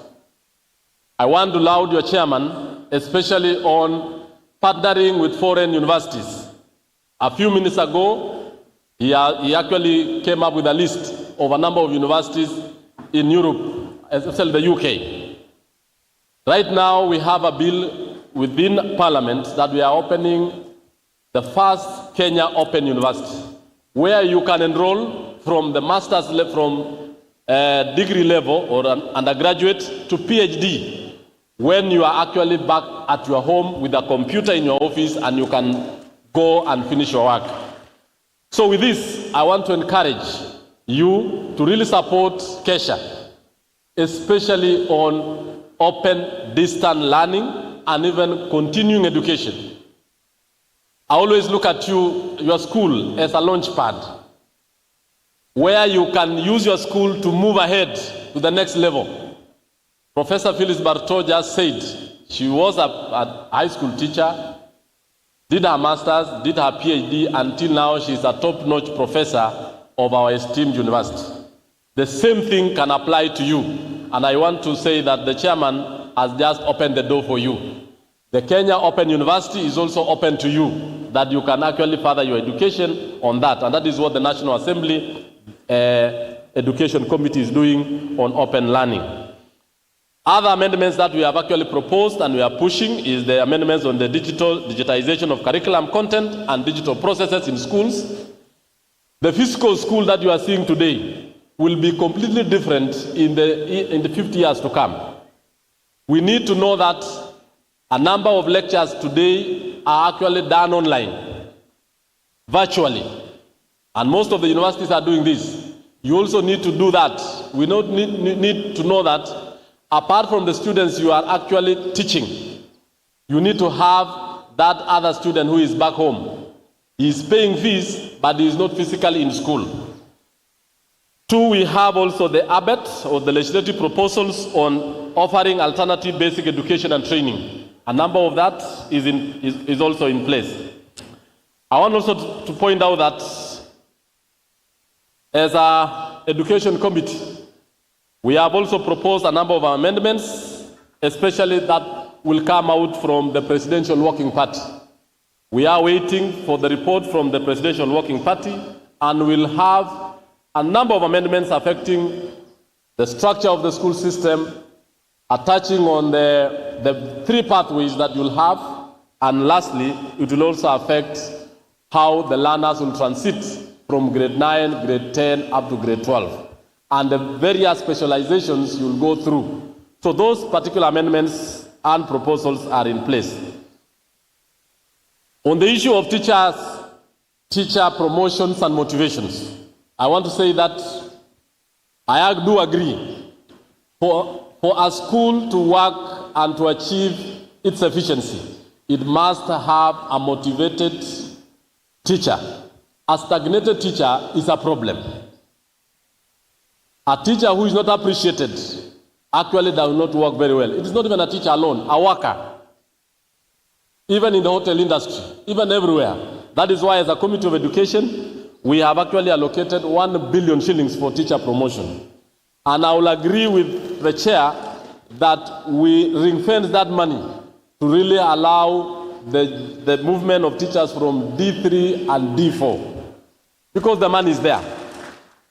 The skewed promotion that we've seen, I think actually will be dealt with in the next step, so that those members who have overstayed in D3, D2 would actually be moved, and even the teachers overall will actually be promoted. And I want to allow the commission, when we pushed them last year, they have promoted a number of teachers, and the promotions are going on. We do not want to see a teacher who has stagnated for 10 years, 15 years in one job group. It is actually demoralizing and it is wrong. On the issue of acting promotions, the Committee of Education has really discouraged that. I grew up as a teacher, and in the early period, it was not easy. It was not actually easy to get a teacher who is acting principal, and then you are taken back to a classroom. It is very demotivating. I don't know how the commission look at that. It is wrong. So we need that teacher who has been taken over as a principal, give him the requisite documents, let him take up the school, and he moves on. So we are really discouraging that. And as a committee, we gave the Teacher Service Commission timelines. We do not want to see principals or deputies or senior teachers acting for a very long time. We are really discouraging that as a member of the Committee of Education. Lastly, the Committee of Education have also tabled a number of sessional papers in the House. We had the last sessional paper in 2017 where I tabled it myself on basic education and training that actually dealt mainly on the CBC. So principals and Kesha, I also want to laud the work done by Kesha. And as an experienced teacher, I want to ask the principals that this conference is very, very important. And your subscription and membership as a Kesha is very important, because it is here that you learn a lot of experiences from your colleagues. Any member who has been in Kesha all through, because all the years I served as a principal, around 16 years, I attended the conferences. And it was in these conferences I learned 1 or 2 things about school management, school improvement, and even how to organize and run school affairs from colleagues. The Kesha we are seeing today under the leadership of the current chair is quite very, very good, in the sense that Kesha now has internationalized. I've seen the International Confederation of Principals, the chair is around here. I'm told you'll be hosting the next session. I'll be glad to be part of it, and I'll really support you on that. And as a Committee of Education also, even the African Convention of Principals, Confederation of Principals, it is very important. So as a Committee of Education, I want to say that we shall be supporting you as a sector, more so in provision of resources. If you come to the National Assembly, every time we fight for resources among various government departments. And I'm glad to tell you that the members I have as Committee of Education are actually fighting for you a lot, especially in resource mobilization, teacher recruitment. This year, we are recruiting over 20,000 teachers. Last year, which is the year which is actually ending, we recruited about 35,000. And the Kenya Kwanza manifesto said we are supposed to recruit 116,000 teachers in 5 years. So in this, we are really trying to ensure that the teacher-pupil ratio is brought down. And we are going to run policies that will actually assist in ensuring that there is efficiency in school management and in the provision of the teaching service in the Republic. Lastly, I will also want to say that there are certain programs or policies that we are pushing as a Committee of Education, especially on capitation. Capitated funds, for example, are very important for your schools. That's why as a committee in 2016, I think 2017, we pushed for building, infrastructure funds to go through the student. Instead of you going to the ministry and asking the ministry to give you funds, because some of you are very, very well connected. You might be knowing one or two people. What of those principals who do not know anybody? That's why I proposed as a chair of education that infrastructure funds be channeled through the student. And if that money comes to your school, maybe 5,000 per student or 10,000 per student. If you have 10,000 students, you have 10 million shillings. You will build a number of infrastructure in your schools. Instead of leaving it to the whims of the ministry, where the ministry can decide, maybe they know Mr. Indimuli, they know Mr. Korir there, they know Mr. Kavaya, and those ones are the only ones who will get the funds. What of the thousands of you who do not know anybody? We want these funds to be distributed equally across all schools in the Republic, because we are one people, one nation, one child. Is it? That's why you have also asked the ministry to ensure that as much as you hear 60 billion has been released, and I think the CS was here yesterday, and the PS, I even asked them, let the money that has been released reach the school account. At times we have a lot of money remaining at the ministry headquarters. Then you ask yourself, for what? Because the child is the person who is in there, who is at the ground. So we are working on that, and in fact, in a few days, we shall be meeting the CS and the PS to tell us exactly how much money hit your account and how much money is enough to run that particular child for a whole 1 year, so that we can actually improve on funding, especially because of the dire economic needs.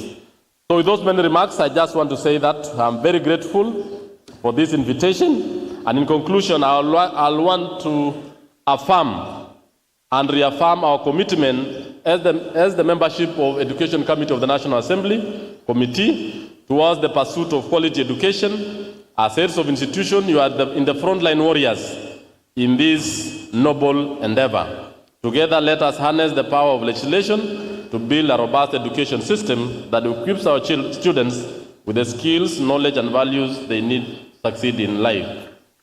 By working hand in hand, we can create a future where every child has access to quality education and none is left behind. Thank you so much, and God bless you. Asanteni sana.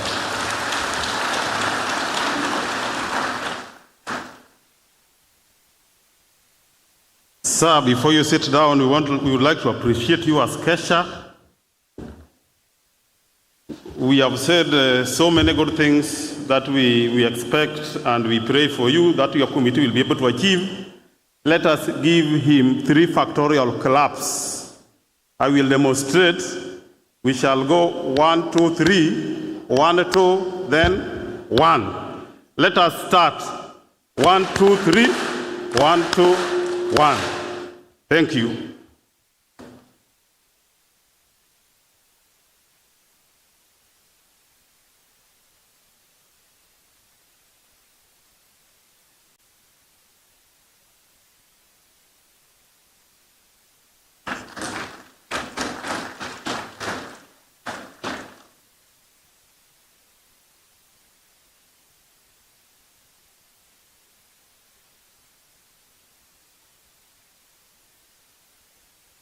May I take the program back to the Vice Chair or the organizing secretary?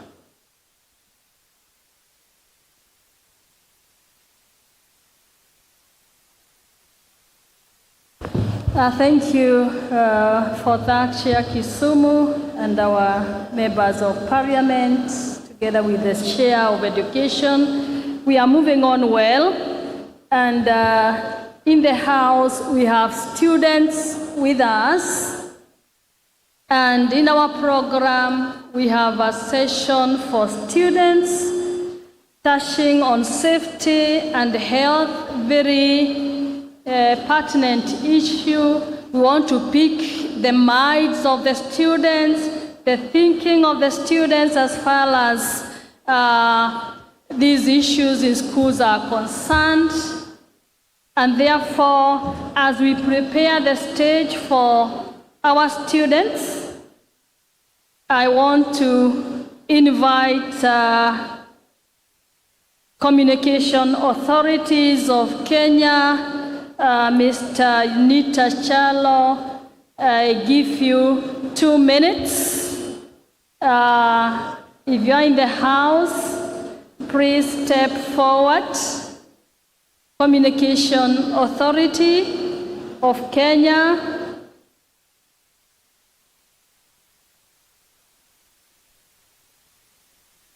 I cannot see them in the house.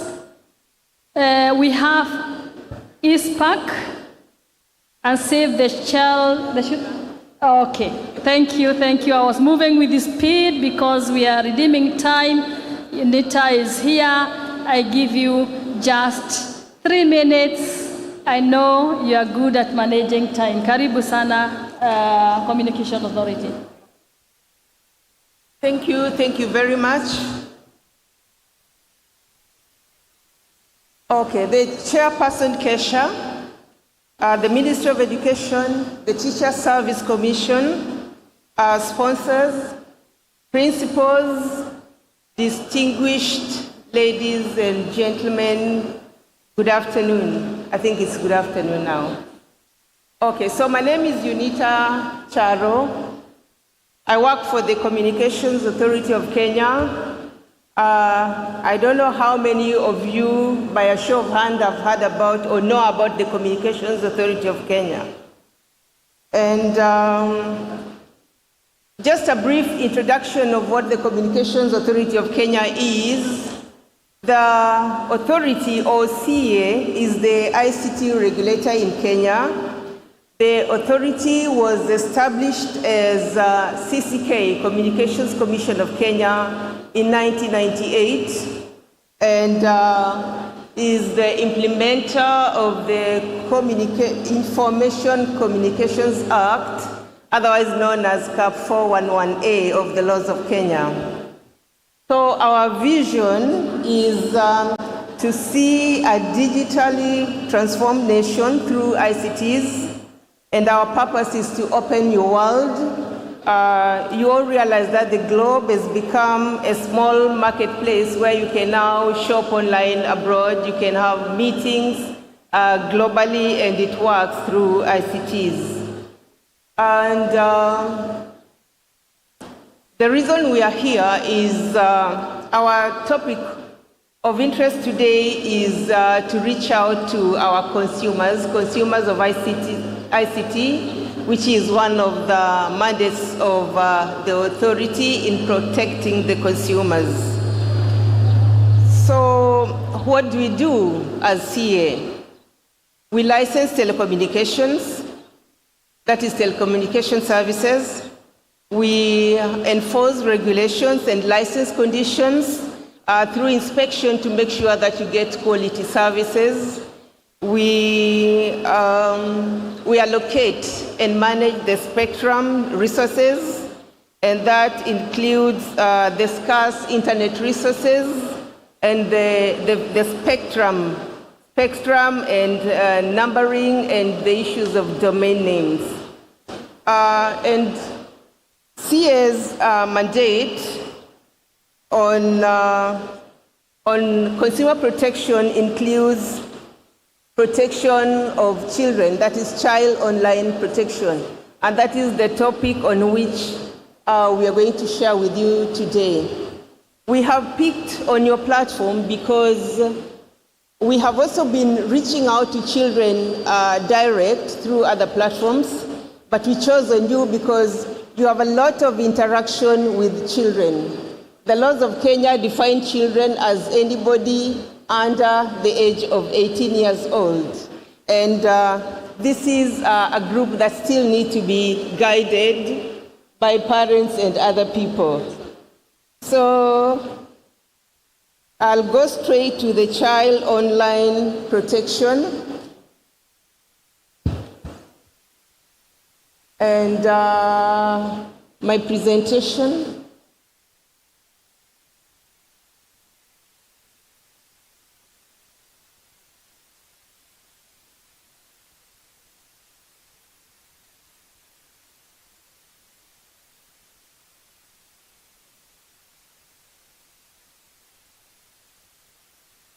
Sorry, I'm waiting for my presentation to be projected. If not, I'll just take you through without having it projected.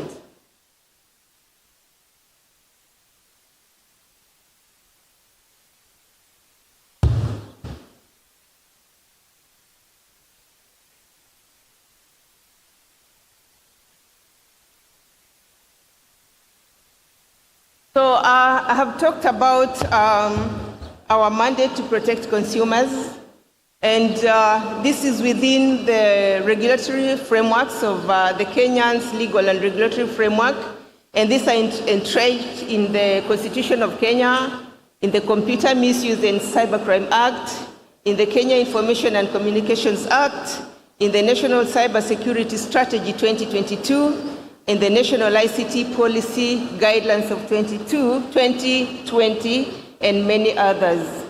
So we are saying that the children in the modern era are referred to as digital natives due to their online persons, because the child is so much on the phone today, but the parents do not really know what the child is interacting with. The child, most of the children now are quite addicted to the phones, but do we know what kind of content they are exposed to or what they are interacting with? Most of them hide in their bedrooms. We have bought them the phones, but most of us have no knowledge or content, or we have no information of what they are interacting with. And in this forum, we are advocating and we are appealing to parents, even to the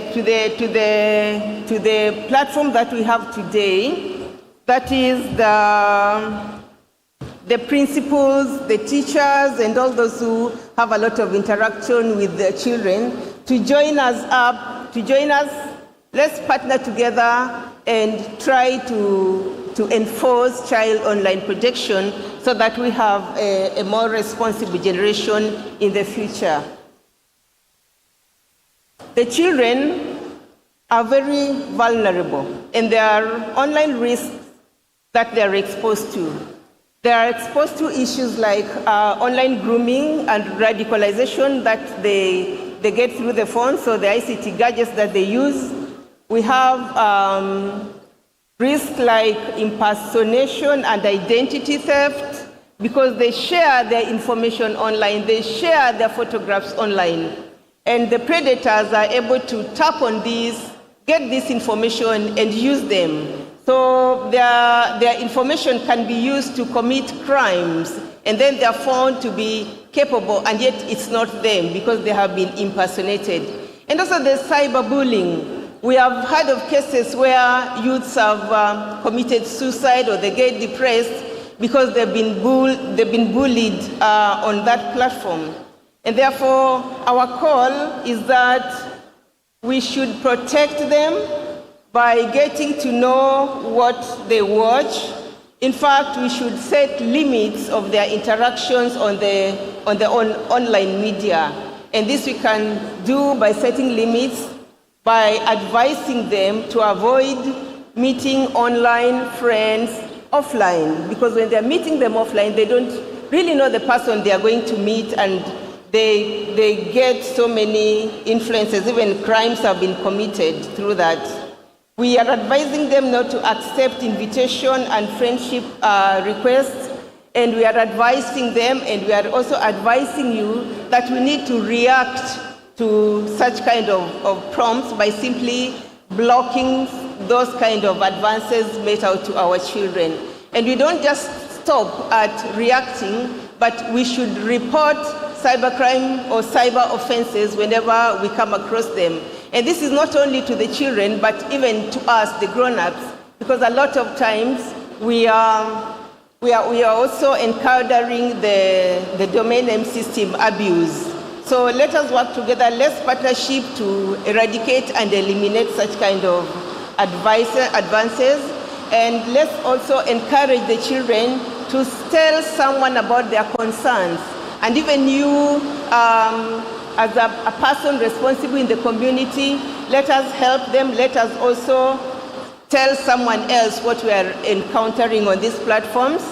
And at this point, I would like to invite all of you to our tent, which is outside here. You'll get a lot of information, not only on child online protection, and I'm also inviting you to please carry with you a guide to child online protection. They're available in our tent, and not only this, but a lot of information. please help us to eradicate the DNS abuse in our society and to protect our children. From the tent there, unfortunately, I was not able to project my presentation because I wanted to share with you how to protect abuse, where to protect abuse, and where to make your complaints by giving you the web portal, the email addresses, the hotlines. The letters can be addressed to the Director General of the Communications Authority of Kenya. We are in the process right now of designing and execution of a child-centered communication campaign where the secondary audience are the parents and the teachers. Please help us to win this war. And with that, I want to thank the organizers very much for giving us this time to share with you. And I want to thank the audience for having me do this presentation to you. Thank you very much. Karibuni sana, pass by our tent and collect information and help us in this fight towards eradicating and empowering our children against cybercrime abuse. Thank you very much.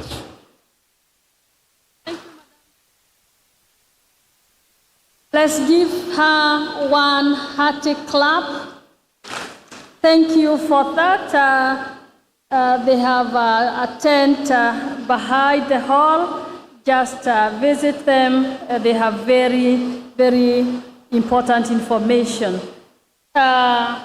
The team that is preparing for the students, let's have enough chairs in front. And as we wait for them to finish, I want to give ISPAC on Save the Child International 5 minutes, and the honorary 5 minutes. Thank you. Thank you very much. Let me take this opportunity to greet you. Good morning. If at all you had your hand from home, may I see you waving? Thank you. That tells me we are together. My name is Evans Juma. I work with the Institute of Certified Public Accountants of Kenya with my colleague Nancy seated somewhere there. And we jointly with Save the Children International and Kesha, of course, undertook a study that was on holistic skills development in schools. And out of that report, it generated a necessity to undertake a baseline survey on financial management in schools. While Save the Children and Kesha take care of students, we look at the financial aspects because it's very important in the whole spectrum of management. In that value chain, we have human beings and resources. Once resources have been deployed, there is need to ensure that they are utilized prudently and effectively to the purpose that they should be able to serve. There are a lot of resources going to secondary schools. This year, a lot has been allocated to education sector. In fact, to the tune of 600+ billion. That is huge. In fact, the resources you manage are even more than in some semi-autonomous government agencies. So it means there kicks in an element of audit just to check how those resources are utilized. And here we provide you with an opportunity because we are an agency that is concerned with advising the National Cabinet Secretary, National Treasury on public finance management. And this is what we want to do. We want to identify capacity gaps that are existent within schools, management, and the principals that makes it difficult for them to ensure effective management of those public resources. In that regard, there is a survey we are launching to help us identify those gaps. And this survey is what we want you to help us because you have been identified as key informant interviews because you are the accounting officers. When the resources come, you ensure they are properly utilized. And I think this is something we've been doing in collaboration with Kesha in top leadership. There were submissions we gave to the Presidential Working Party on education reforms. And we gave very comprehensive and robust submissions, some of which have been picked for consideration. So mine today, in collaboration with our partners, is to ask you to help us get information through an online monkey survey. And this is what the monkey survey will lead to. Just get your smartphones. I'll guide you on how to get to that survey. Once we get the information, the data, we will process it and then develop a report that can be used for advocacy purposes. So are we all there with our smartphones? Because I cannot do our presentations because of constraints of time. Just go to your smartphones, launch the search, the Google search. Launch the Google search, then www. I hope I'm not too fast. www.survey. Survey is survey, just the normal surveys. Survey, SURVEY, monkey. Survey monkey. One word. www.surveymonkey.com, then /r, another /. The good thing, and what is this that they may want to see improved. And because we could not bring them all to Mombasa due to cost implications, we decided that those who will appear in the session are those from Coast region, because they are closer to where we are. But we will listen to some voices from across the nation. So welcome. It is a program that we are picking up from the International Confederation of Principal. And thank you very much, President. I want to assure you, in Kenya, we follow instructions. Thank you very much. One hearty clap for the chairman. Let's give him one hearty clap. I now want to introduce to you the speaker for this session. The speaker is none other than Dr. Njoki Fernandes. She works with a consulting firm called Harry Healthcare Consulting. Dr. Fernandes is an expert in health and safety matters. She finds pleasure in going to our educational institutions in line with the World Health Organization guidelines to talk on issues that affect the health and the safety of our students in our schools. She has come in our company with some students, and I would like us to give Dr. Njoki a very hearty welcome, because she's a unique speaker, because you can see she's accompanied by our students. And these students are the reason as to why we are there. They are the reason as to why we can come and sit here, because we are managers of public institutions and we manage our children. Today is a special day. We also hear the voices of our own students. I want us to give them 3 factorial. First of all, prepare yourself and check whether your neighbor is also preparing. 3 factorial. When I say 1, then we start. Then after we finish, doctor will be upstanding. Are we ready now? Okay, let us go. 1. Welcome, madam.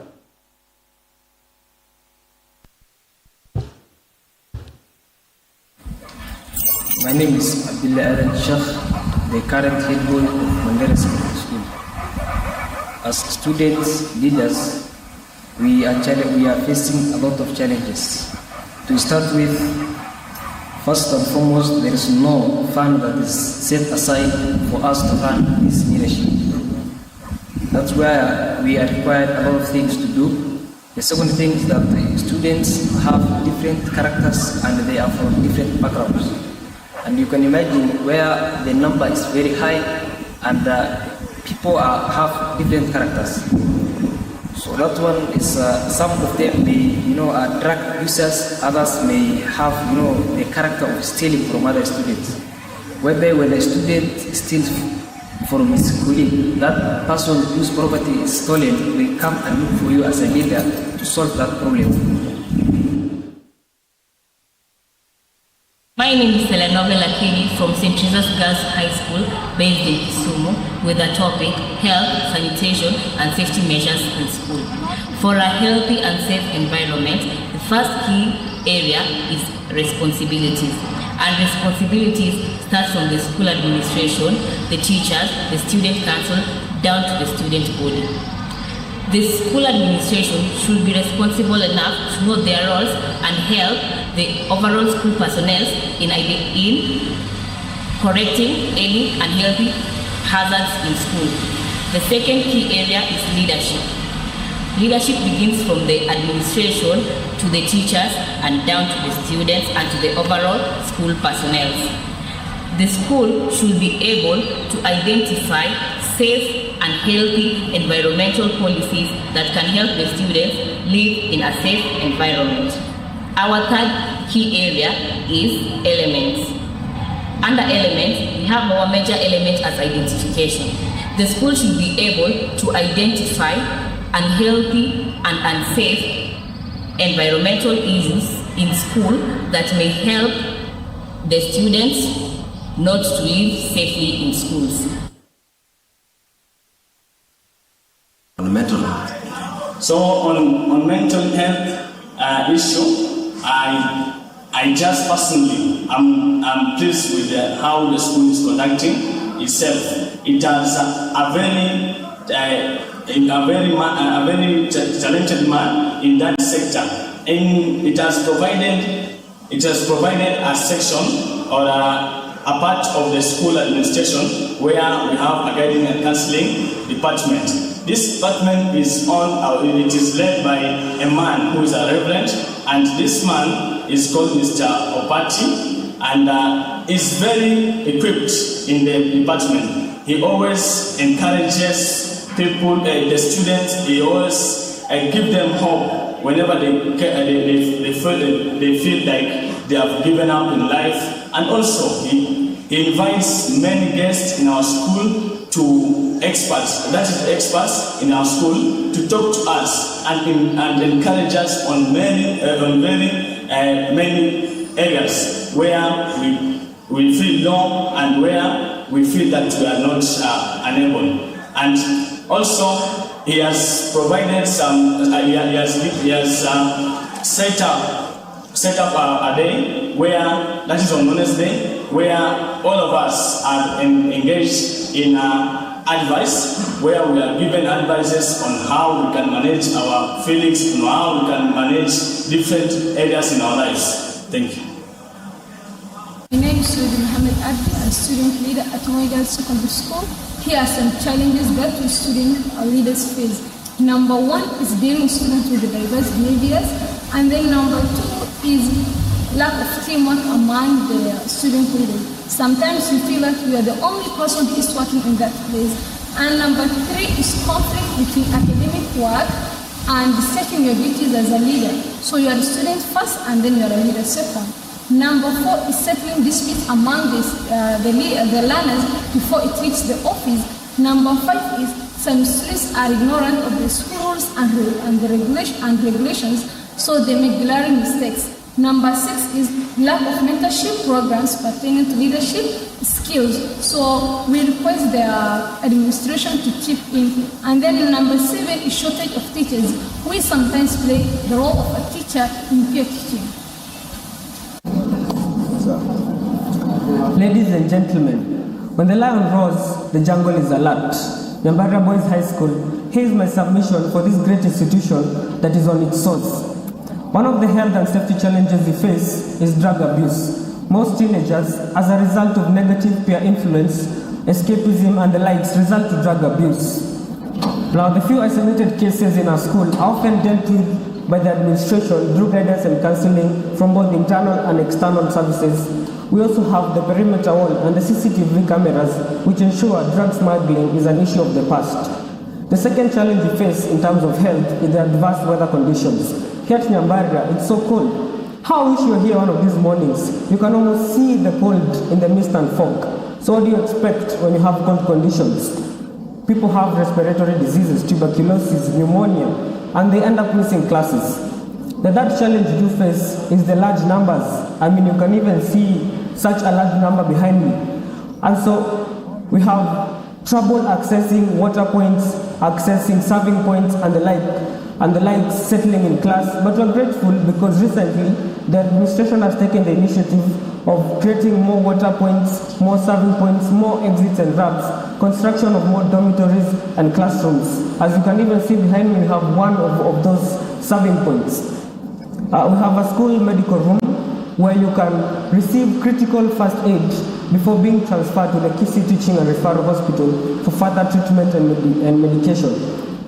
On the issue of mental wellness and mental well-being, we have a guidance and counseling department with the necessary equipment, and they're always ready to help. We also have the co-curricular activities and sporting activities. So let's say hypothetically, one day I feel stressed in class. I just come out to the field, I play football, I play basketball, I forget it, I relax, and I'm back in class in no time. We also have the student welfare and benevolent funds, whereby no Nyambarian ever goes through anything alone. The whole family is there to support them. Thank you.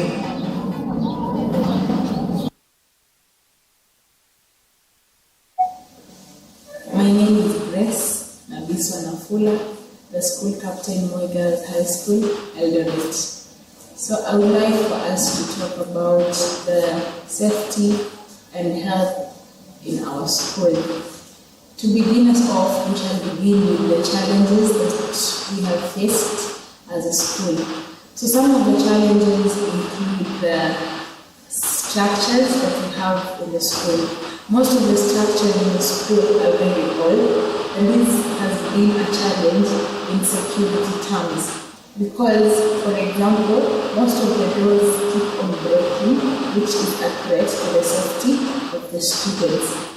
Another challenge that we face is the overdraining of the sewers. So most of the sewer systems keep on overflowing, which is a risk to the health of the students.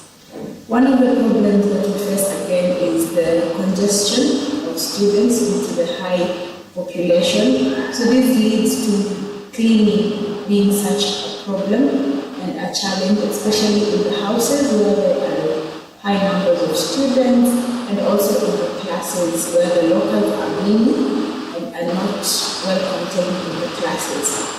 So against these challenges, there are some measures that have been taken. For example, as students, we clean on a regular basis. So we do clean in the morning. At times we're required, we clean at 4 when we have our breaks. And then we also clean at night before we sleep.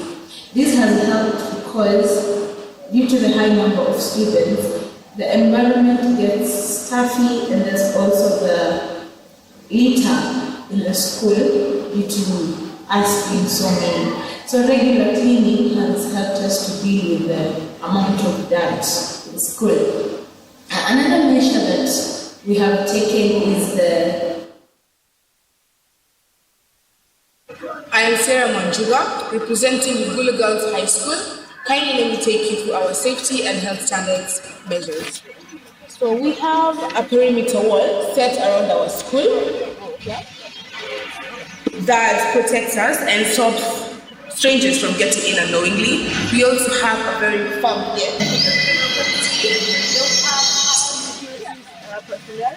Chakra Security are hired.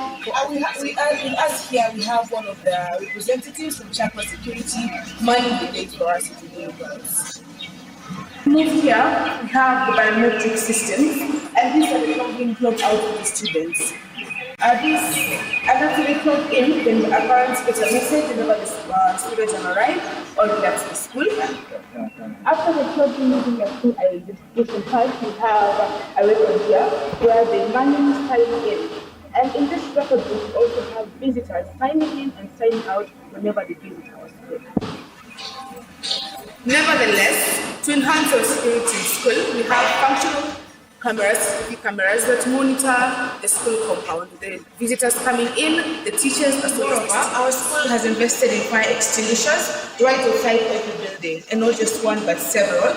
And our fire extinguishers are serviced up to date. You can see here the last time we serviced them was on 16th of May 2023, and the next time will be on 16th of September in 2023. Light is very crucial for our part of security. And as you see here, we have floodlights set up to illuminate light in our compound, especially at night. And they're not just here, but they're stationed almost everywhere in the school. You can see that we have a ramp in our school for the different levels. This is our ramp. It's stationed on several blocks around the school. And in addition, all our doors open outwards. As well, we have one for classes.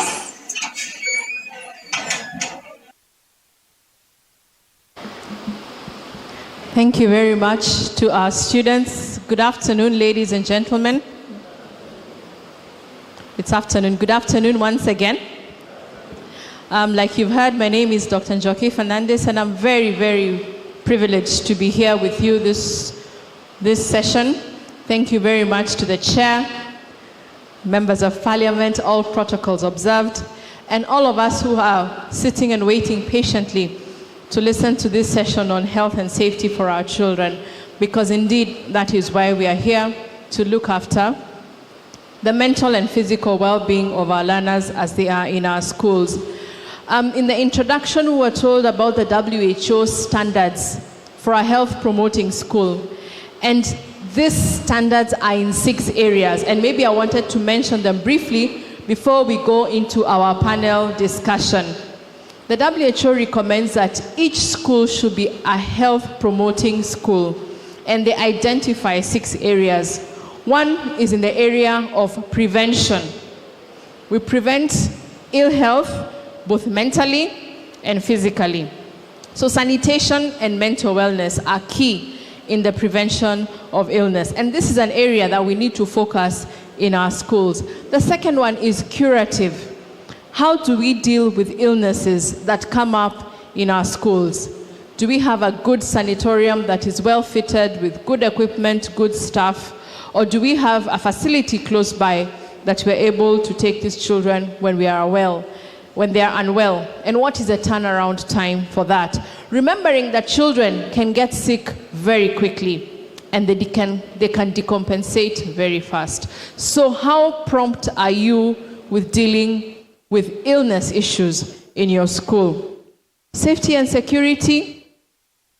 It is good to have secure systems in your school, the gates, the walls, but also personal safety for each child, and that includes personal space. Management of chronic illnesses. Unfortunately, in our setup, we have children who are managing chronic illnesses, diabetes type 1, hypertension, asthma, depression, sickle cell, and these children are in our midst. And when they come to your school, you are responsible for making sure that they remain healthy as they are in school. What steps have we taken to look after these areas? What is our referral and collaboration mechanism in the school? When the child is unwell, where do you refer them? How do you collaborate with that health institution? And finally, family and community involvement. As a community, we are all responsible for looking after the health and the safety of your children. And I'd like to urge the principals seated here that you need to reach out to your community to help you manage this area, either in terms of resources, money, personnel, staffing, or ideas, because the child belongs to the community. So I'm very, very happy to have with me today some students from from Coast Province who are going to sit with us, and we're going to discuss 5 aspects of health and safety. So I'm going to ask them the first question, and because you're meeting them for the first time, they will introduce themselves and get on with the discussion. These children are representing all the students in the country. So even if they belong to your school, today they are talking on behalf of all the students in the country. And we'd like to thank the teachers who prepared them and brought them here today. So welcome, Karibuni. Let us give our students a big round of applause.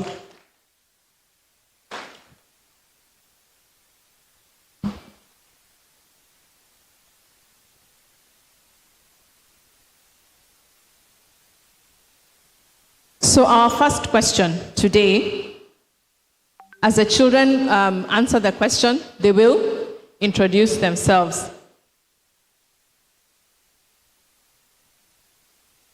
What are the health and safety challenges you face in your school? What are the health and safety challenges you face in your school? You have a mic? Okay, we'll start with...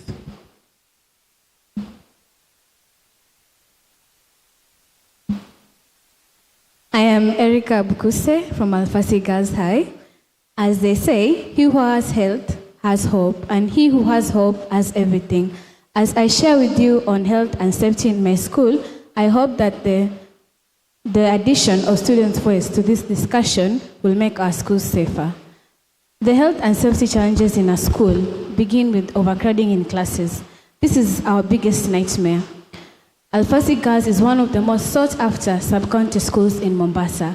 This has led to congestion in classes, whereby Form 1s are over 80 in each stream. This poses a risk in case of an outbreak of a contagious disease. Yes, good afternoon. My name is Mohammed Mgandi from Kwale High School. And as we all know, a school which is overpopulated, poses a risk in terms of evacuation. Let's say there's a problem or a challenge of fire. Though I'm a Form 4, and in my whole high school tenure, we've not had the fire risks, but the school has managed to install some fire extinguishers at the entrance and exits of every building in school. Thank you. Distinguished guests, the organization of this forum and the principals of various institutions and my fellow students, good afternoon. My name is Linda Mihingano from St. Thomas Girls Secondary School, and I can say the health challenge that our school is facing is bruise. This is simply the tearing and the ligament, which is caused by heavy impacts. These can be falls or blows. So these are caused by, because our school is an infrastructure that is built on,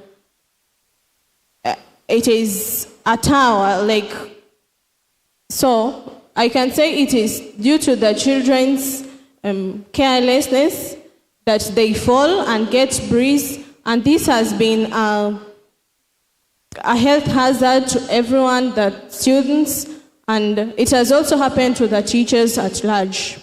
And also, St. Thomas Girls Secondary School, it does not have a dining hall, so we take our meals from anywhere in the school compound except the tuition area. This is a health hazard to us because, after taking our meals, the bones, they're just thrown everywhere haphazardly, and I believe this is health hazardous because the students can just step on the bones, and this can cause injuries. Thank you. Distinguished delegates, the organizers of this forum, the principals around, my name is Suleiman Kaindi from Kenyatta High School, courtesy of my school chief principal, Mr. David Kaguta Macharia. Likewise, in my school, we are facing the problem of overpopulation, whereby in the school, the classes cannot accommodate the high numbers, and we see we cannot maintain the distance, the spacing, which even makes sweeping of the classrooms to be difficult. And this escalates the spread of communicable diseases such as flu among the students. And in this, our school has partnered with local organizations from KWS, that is Kenya Wildlife Services, so as to build the school more classes to cope up with the growing population. And my name is Malinga Jonan from Aldina Visram High School. And one of the challenges that Aldina Visram is facing right now is that there is fast and easy spread of communicable diseases. I would first like to laud the government for the 100% transmission to high schools. However, it has its downsides because in my school, classes that were initially made to accommodate around 45 students are now accommodating 70 to 80 students. So because the classes are overpopulated, it makes it easier for communicable diseases to be spread amongst the students. The school administration, with collaboration with the All Aldinians Association, tried to make one of the halls into 3 classes. It helped, but still there is some changes that should be added more so that the school can be fairly good. Yes, thank you for this chance. My name is Kadenge Gift Gura from Aldina Visram High School. Another challenge that poses in our school is the presence of food vendors who line up at the road that leads to our school. These food vendors, they prepare their food in open spaces with minimal observation of hygiene standards. This one can lead to the transmission of communicable diseases such as typhoid and cholera, which is very dangerous to the students. The school management has tried to talk to the food vendors, but for one reason or another, they still exist there. But this one cannot be stopped since we are a day school and students cannot be stopped from frequenting these points. So this one can lead to absenteeism in our school since the students can be affected by running stomachs, stomach aches, and even typhoid. Thank you for this opportunity. My name is Blessing Kihika, a student at Matuga Girls High School in Kwale County. One of the challenges, especially the safety challenges we face in school, is that some areas of the school have security lights, but other areas don't have such. So it will lead to security threats, whereby students may fall down and get bruised, or even attacks by snakes. So I would like to urge our principals to, since the world is changing from fossil fuels to green energy, to ensure that schools use solar energy so as to save on costs and also to prevent climate change. Thank you. Thank you. My name is David Kasimilu from Shimolatewa School, a Form 3 student. And some of the challenges we face in our school is asbestos roofing. Shimolatewa was constructed way back in 1932. So you can imagine the asbestos roofing is putting all of us at risk of getting cancer.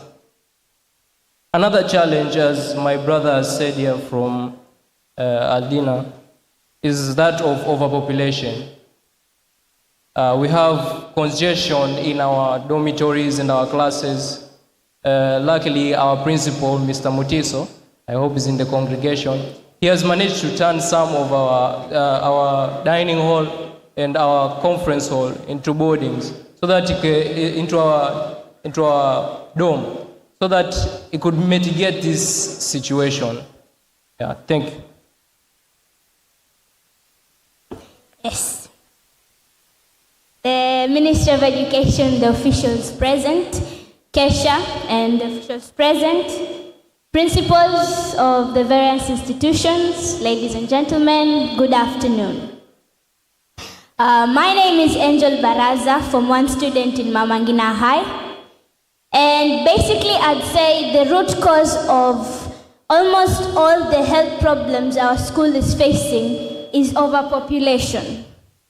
Because a 0.75 acre land hosting 1,045 girls, that is quite a number to sustain. Therefore, making it very difficult for us to uphold high sanitary standards, considering the number of students we have to serve. So this has brought about many ailments such as spread of the influenza virus or fungal diseases amongst us. Though we try our best to maintain hygiene and cleanliness in the school, it is still proving to be a recurrent issue in our school. Thank you.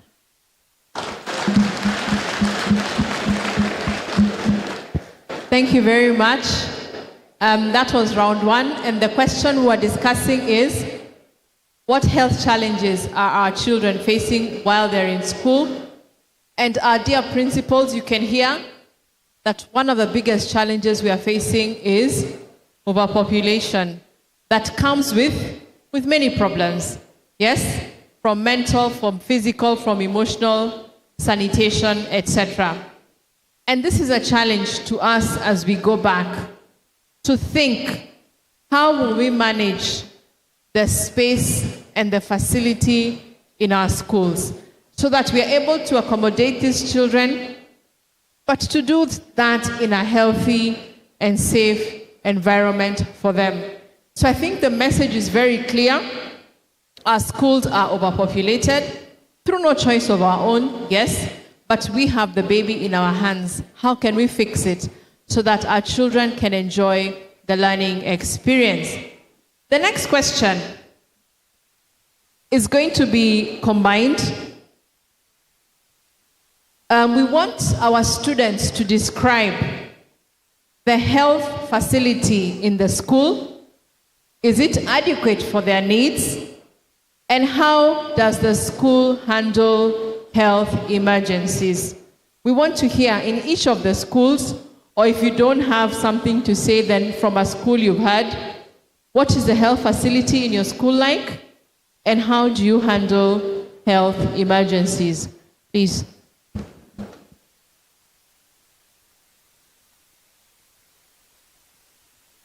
Okay, at Alfasi Girls High, we have adequate washrooms. In fact, the ratio is 1:25. The only challenge being, once in a while, when there's a power outage, our washrooms lack water, and this poses a great challenge. Now, let me make a confession. We do not have a clinic, but the school normally calls hospitals which take on Edu Afya services for ambulance services, which means that the Edu Afya cover helps us a lot. We also have a sanatorium. Is it adequate for our needs? Honestly, we won't mind its expansion. How we handle emergency services as a school. In case of an emergency, first aid is administered. The parent of the child or daughter is informed so that she can accompany her child to a hospital where Edu Afya cover is used. Yes, now going to the question. Well, first, a huge number of staff members in Kwale High have received training on how to handle emergency cases. Like, let's say you get a student at the field or at the dormitory side who has a broken leg, and the workers are already on toes to work on him because they have gone through training on that. And also, there are some certain cases where there are instances like optics. In Kwale, we have less doctors who have specified on optics. So in such cases, we have to send the kid home or take him to the hospital, which is far away from our county. Thank you. Okay, at St. Thomas Girls Secondary School, we do not have a health clinic, but we have a place secluded to place the students who are sick or having any sign of illnesses. And also, we have well-trained matrons who take care of them in those secluded areas. How we handle health emergencies in our school. since we do not have a health clinic around the school, we have a hospital by the name Mwananchi Hospital that is just a mile from our school, so that in case the child is sick or showing any sign of sickness, she is taken to the hospital of which she is attended to under the care of the doctors and the well-trained matrons. Also, if it is a serious case, the parent is informed and the solution is found. Thank you. Yeah, in my school, you have got a health clinic that is adequate enough for the students in case there's no upsurge. But in case of upsurge of a disease, the school has to avert some halls so as to accommodate the ones who are infected with disease, so as to at least constrain the spread of the contagious disease. And also, as we all know that emergencies are inevitable, and the school has partnered with NHIF accredited hospitals so that in case of an emergency, the students are referred to these schools, and by ensuring that every student has got a school ID that has his UPI number. And also, our school, we have got the Red Cross Club that is normally trained with experts so as to deal with certain emergencies such as wounds or cuts, whereby the students are there to the injured by dressing the wounds. Or if a student collapses or blackouts wherever he's running, the Red Cross Club is the first to adhere to the students so as to at least see that they're mitigating the situation so that it cannot exceed to extreme levels. Thank you.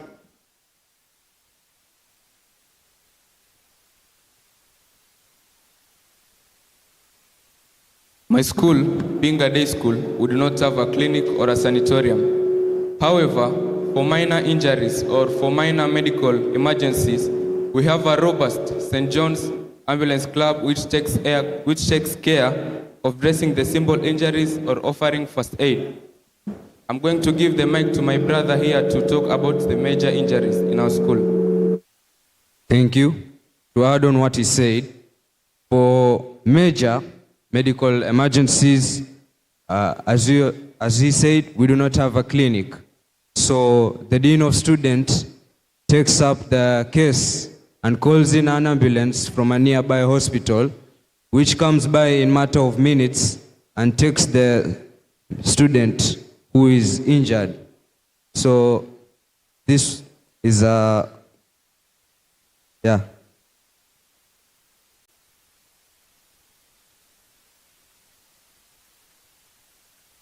Our health clinic is strategically located in the school and has 2 qualified resident nurses who ensure that sudden emergencies are responded to in the shortest time possible.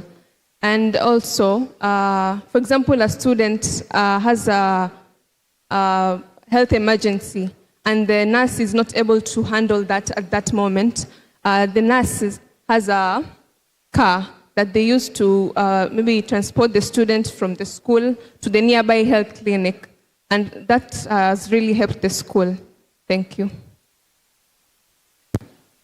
Yes, Shimolotewa School, being a boarding school, we have a sick bay. And we also have a full-time nurse who attends to our medical emergencies. We also have dedicated boarding teachers who are always on the call in case of an emergency that the nurse cannot attend to. However, our sick bay only has 8 beds, a capacity of 8 beds. So you can imagine our current population, ladies and gentlemen, is more than 1,800. So more could be done. We still need some effort. That's it. Thank you.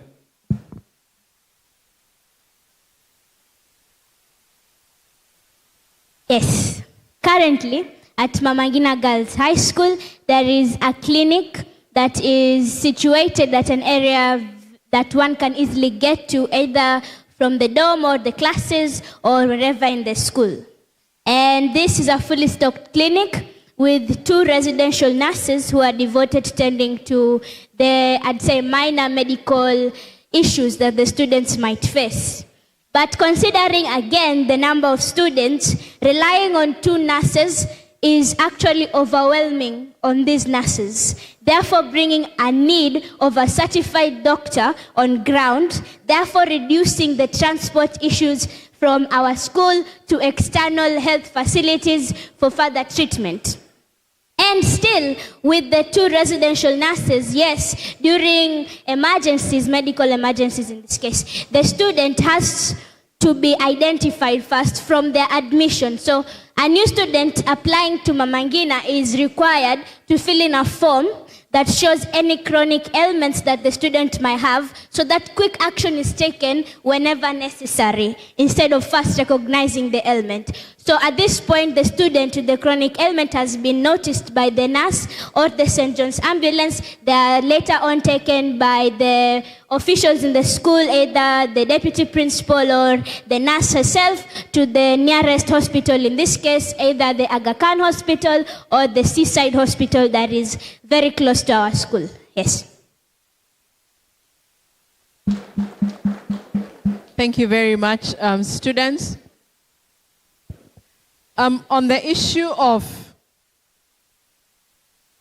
the health facility in the school and evacuation in the case of emergencies, I'd like to remind all the principals, according to the Education Act of 2020, that you are primarily responsible for the health and the safety of that child who is in your care, individually as a principal of the school and in collaboration with your board and your PTA.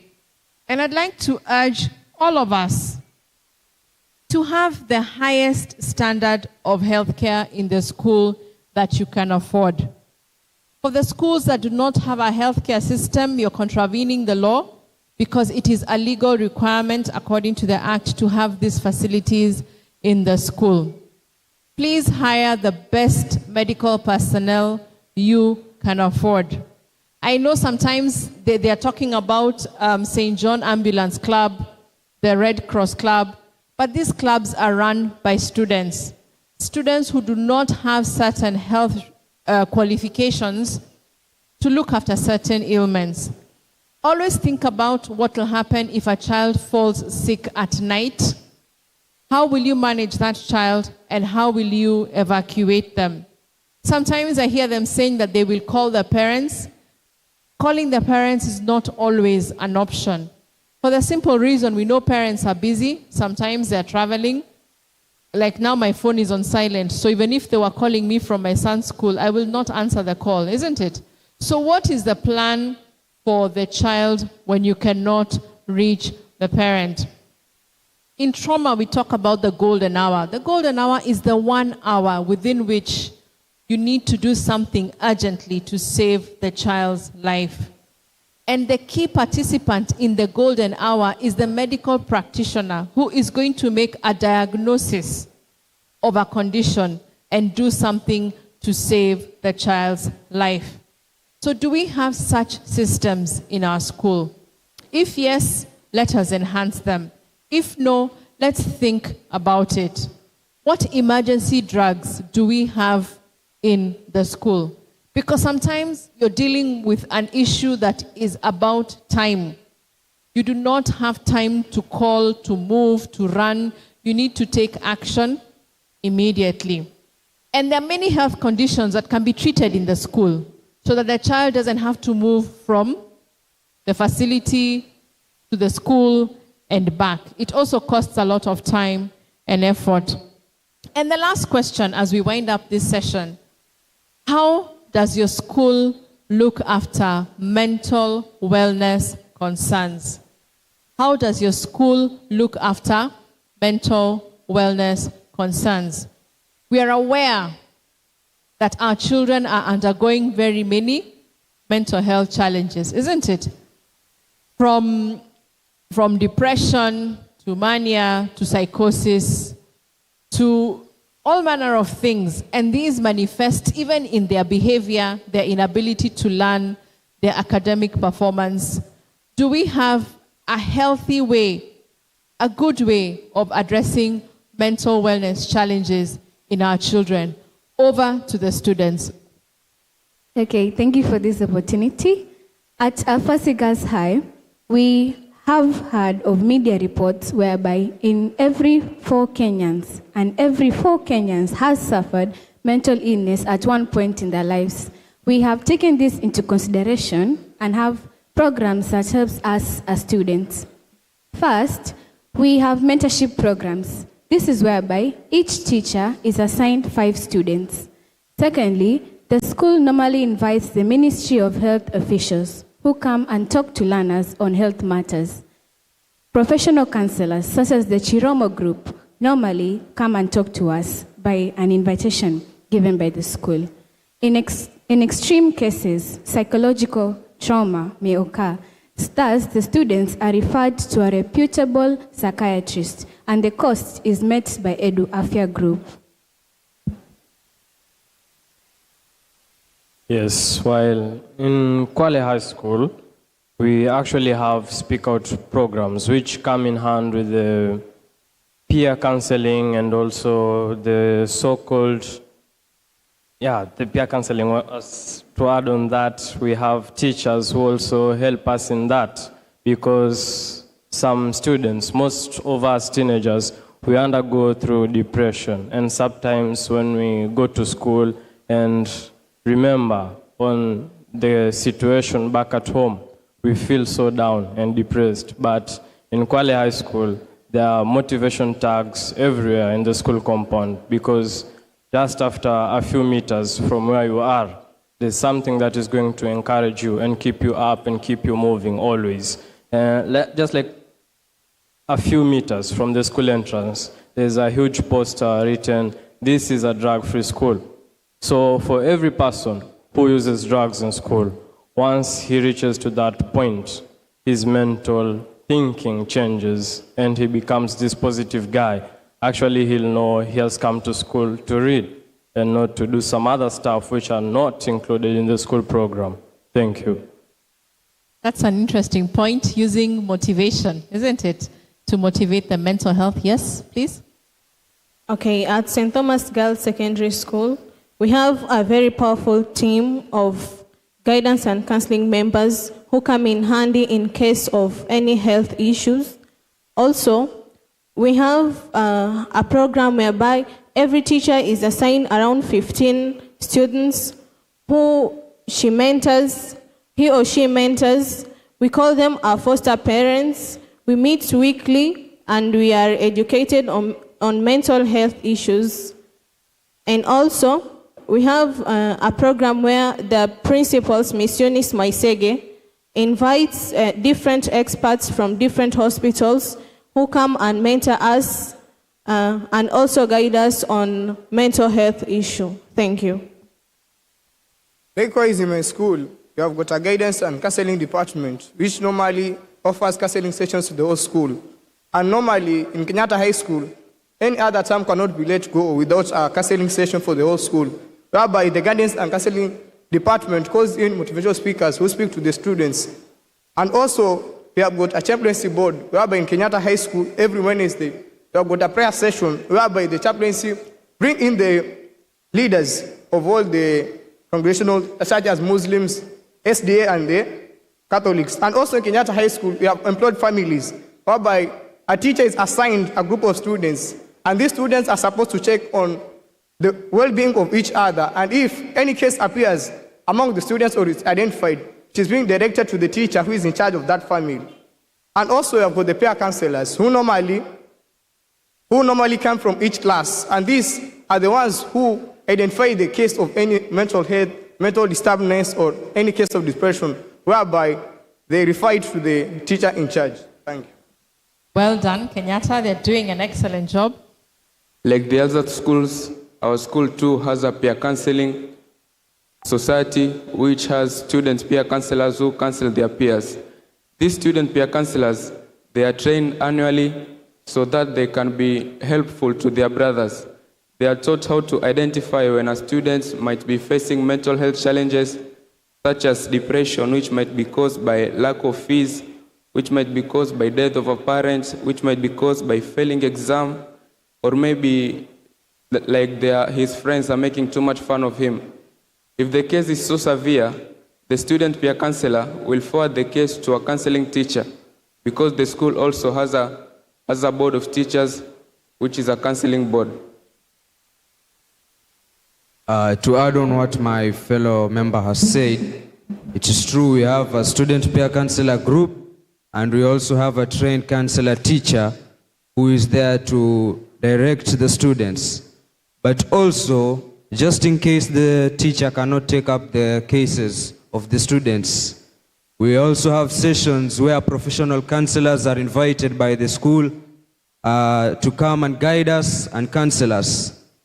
Also, there are some days where we have societies in which the Christian and Muslim students go in their respective places to be guided spiritually.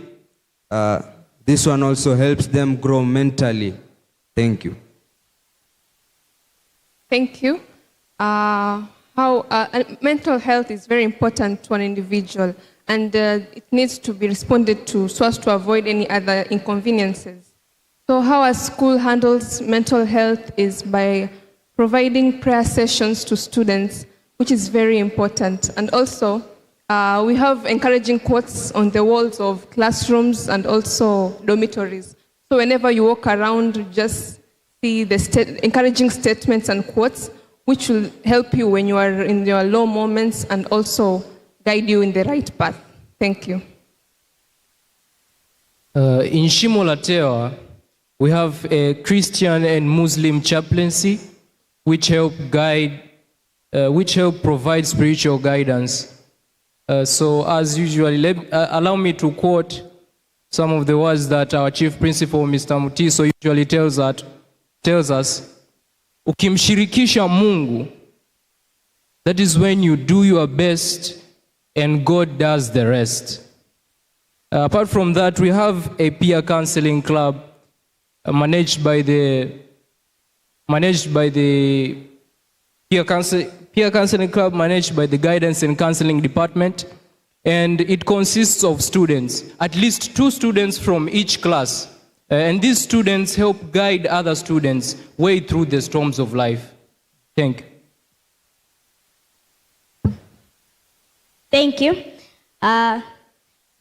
This topic on mental health for students has reminded me of a step that Kenya took in 2004 in starting the threat assessment in schools, where they emphasized on making students feel respected and safe in school. Now for that, I'd like to commend my principal, Madam Mwanamisi Omar, for her efforts in every single assembly to address some of these issues, such as discrimination. Very openly and very, very truly, she tells us these things. She tells us about having a fair and free ground in schools, how we are different cultures and people coming together for one purpose and one purpose only. And under her guidance, our school has come up with a board of guidance and counselors made of 8 teachers, 3 of whom are professional counselors and psychologists. Also, a peer counseling group made of peer counselors in each class, which give one-on-one sessions to the affected students. Also, our school invites professionals from the Mvita Sub-County Clinic to come and give us talks every now and then. And here we have a free and fair place to openly talk about some of the mental issues we go through, like anxiety. We get advice, actual advice that relates to our day-to-day lives. And I believe this is doing great good, not just in our grades or our performance, but in shaping us as people. Thank you. Thank you very much. I think mental wellness is a big challenge for all of us, even we adults. Have our moments, and so we need to be intentional about how we look after the mental wellness of our students. And we need to have professionals and a protocol for handling issues that you suspect could be of a mental health nature, without discriminating the child, without exposing the child, protecting them, but also helping them. Drug and substance abuse is a big issue amongst our young people. Pornography, we know, because of the use of the internet. And LGBTQ issues. There are very, very many issues that we are facing amongst our young people. Broken homes, broken families, loss of jobs, economic situations at home that make our young people have mental distress. And this affects their performance, of course, and affects their stay in school. So I'd like to encourage the principals to really be intentional about getting the best professional help that you can for your students and also for yourselves, because we are all human and we also suffer from these issues once in a while. As we come to the close of this session, I'd like to invite one of the students to make a passionate appeal to all the principals in this country as regards health and safety in our schools. Please.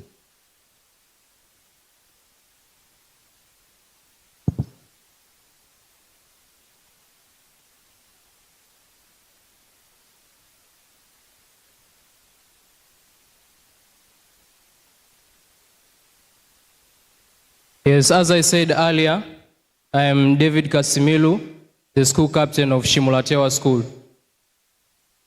And as the student leader, I have witnessed cases whereby a student feels crushed under the weight of expectations from teachers and parents. I have read suicide notes drafted by students. And I have seen boys who feel that the world is giving them too much pressure due to problems emanating from homes. Let me give an instance. In our school, there was a Form 1 boy who threatened to jump from the second floor of the Form 1 block. We as student leaders, we were the first ones there. As student leaders, we were the ones to try and talk him out of it. And as student leaders, we were the ones to alert the teachers on duty. And sometimes I feel ill-prepared and untrained to handle such situations. And let me say this on behalf of all student leaders in Kenya. We need assistance. We need training. And we need resources so that we can be able to handle such situations. Mental health challenges is a reality amongst our students. And as student leaders, we're the first responders to medical health emergencies. So all I'm appealing is assistance from you, our principals and teachers. Yeah, that is all. Thank you very much. And I wish you the best for the rest of your conference. Thank you very much, and thank you very much to our students. I think we can give them a better round of applause. There you have it, ladies and gentlemen. Thank you very much for listening, and I hope you've picked up something, an idea or two, on how to better enhance the health and safety systems in your schools. Please seek professional assistance. Let's not wait for a disaster where there is loss of life, where there is loss of property. We've not discussed many things today: fire, transport, food contamination. You know, there are many areas we've not discussed. But let us not wait for a problem to address health and safety issues in our schools. So when we go back, let us review the systems we have in place. And if you need help, please reach out to Kesha. They know the resource people, they know the facilities that you need, and they are very willing to support you on this journey of health and safety in our schools. The death of one child is one child too many. The death of a member of staff is one member of staff too many. So thank you very much for this session. I wish you God's blessings and an enjoyable rest of the conference.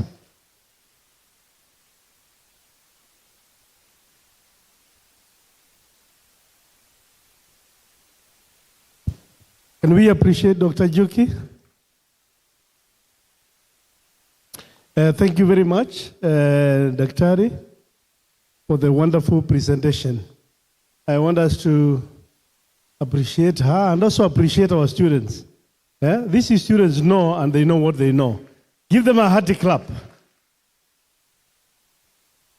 Madam, please, we have a present for you.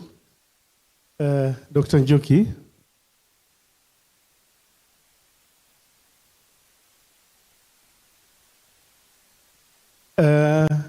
We are giving Dr. Njoki a certificate of appreciation. Can you clap? And I'm told to inform the students they will also receive a certificate of appreciation from Kesha. It will be sent to your schools through your principals. Can you appreciate them? So thank you very much. I want to hand over to the chairman. Thank you very much. Once again, let us give a round of applause to these students for sharing with us, and even those who sent in their videos. The soundtrack may not have been very good, but we understand we did not give specifications on how the video should be taken, from where, and I think we decided to leave it natural, isn't it? Just on the same, before the students leave, you know, part of the issues that raise challenges are when they have their own conflict. And that is why, as Kenya Secondary School Heads Association, we are also pushing for what we call peer-to-peer mediation program. Allow me to invite one person who is championing this with Kesha just for 5 minutes, just to share with us issues on peer-to-peer, because it touches on the students. You saw most of the time they were saying, we the student leaders are the first to respond, we the student leaders are doing this, and we want them as student leaders to be the first one to champion mediation whenever they have conflict within themselves, because sometimes their conflict come to affect us as a school. Welcome, Pastor Joshua. Come and share with us very briefly the issue of peer-to-peer mediation, which these children, we want them to champion.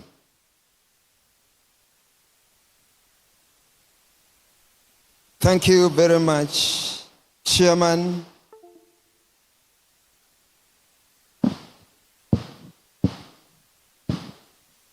All protocols observed, good afternoon. I say good afternoon. Yeah, I know the lunch hour is almost past, but just try to bring up some sugar so that we can finish strong and finish well. As you have heard, my name is Reverend Joshua Gwara. I'm a professional mediator. I do the work of mediation with the High Court of Kenya. I am also the President Peer-to-Peer Mediators Club of Kenya. And apart from that, I'm an international negotiator with the College of International Peace Studies. I'm very much passionate about peer mediation. I've taken that line because it affects our students. I'm a parent, and I'm also a PA chair with one of the national schools in Kenya. And so when you talk about the issues affecting our students with regard to conflict, I understand them, because what our students have done here is exactly some of the challenges that they are facing in their schools. And as I use the 5 minutes I've been given, I've already done 1 minute. Allow me to begin, first of all, by reading one of the cautionary note which was issued by the Directorate of Criminal Investigation Department in our country.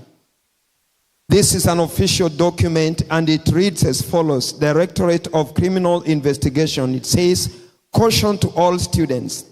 This is to warn every student from primary school, secondary school, college, and universities that the Directorate of Criminal Investigation is archiving and consolidating charges that may be preferred to each and every student involved in any crime. Let each student be informed that it will automatically be affected on the police clearance certificate, that is, certificate of good conduct, when such student will apply for one. This will be a permanent criminal mark that will bar any student from achieving their goals, as no employer or worth will dare employ such character. The crime includes armed and unpeaceful demos, arsons, drugs, cyberbullying, assault, and any degree, drunkenness, or any reported crime of any kind. This is therefore to warn the students and to ask parents, religious leaders, teachers, and guardians to take note and advise them accordingly. That is a serious caution note that comes from a very reliable source of a department in our governance system. And as parents, as teachers, and every stakeholders, this, I look at it and I see it as a landmine which our learners are not aware. Maybe even some teachers are not aware. We cannot just leave our learners to fall into some of these pitfalls without guiding them so that they can be able to handle themselves effectively in a way that they can graduate not only to have success in academic excellence, but also get molded as holistic leaders who can be depended upon tomorrow and the days to come. This comes at a price. And for this reason, I'm here to present the Peer Mediation Club, which we are fronting, and in partnership with Kesha, we are sensitizing the head teachers to embrace and allow this club to be launched in their schools, because based on this club, our learners are going to learn on how they can be able to become conflict competent. Conflict competency is a very important character and strength that every serious employee would want that their employer would want that their employees to have in their life, because this is what can guarantee peaceful coexistence in our society, and not just in the companies, but even in the society at large, up to the grassroots level. And this can only come from the high schools, where we have our young learners being molded through various processes. And I want to just summarize by going through this clip very fast in the next 2 minutes. With your permission, Chair. Let me just begin by saying Peer-to-Peer Mediators Club. What does it stand for? It is an extra co-curricular activity program registered through Societies Act that allows or brings in, purposely promotes and propagates the culture of conflict competence among the high school learners and college students so that they can become conflict competent. So what do we do as a club? Basically, we train about mediation to the peers so that they themselves can learn on how they can be able to find solution of that is causing conflict amongst themselves. Thirdly, we go to what we do. We mainstream effective communication and structured dialogue to help empower learners to find ways on how to find solutions by themselves. And also we mentor learners to become conflict competent. Finally, we train learners to become peace ambassadors, that even after graduation, when they go out, they become adult, they can be able to embrace that as a culture, which now will become a very good way on how to have a society which is peaceful. Why peer mediation?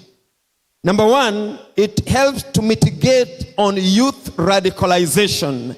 And sometimes our youth have been radicalized along religious line or ethnic line. It is through this process that we can be able to de-radicalize our youth so that even when they encounter such kind of statements that cannot be good for their growth, they will be strong enough to resist.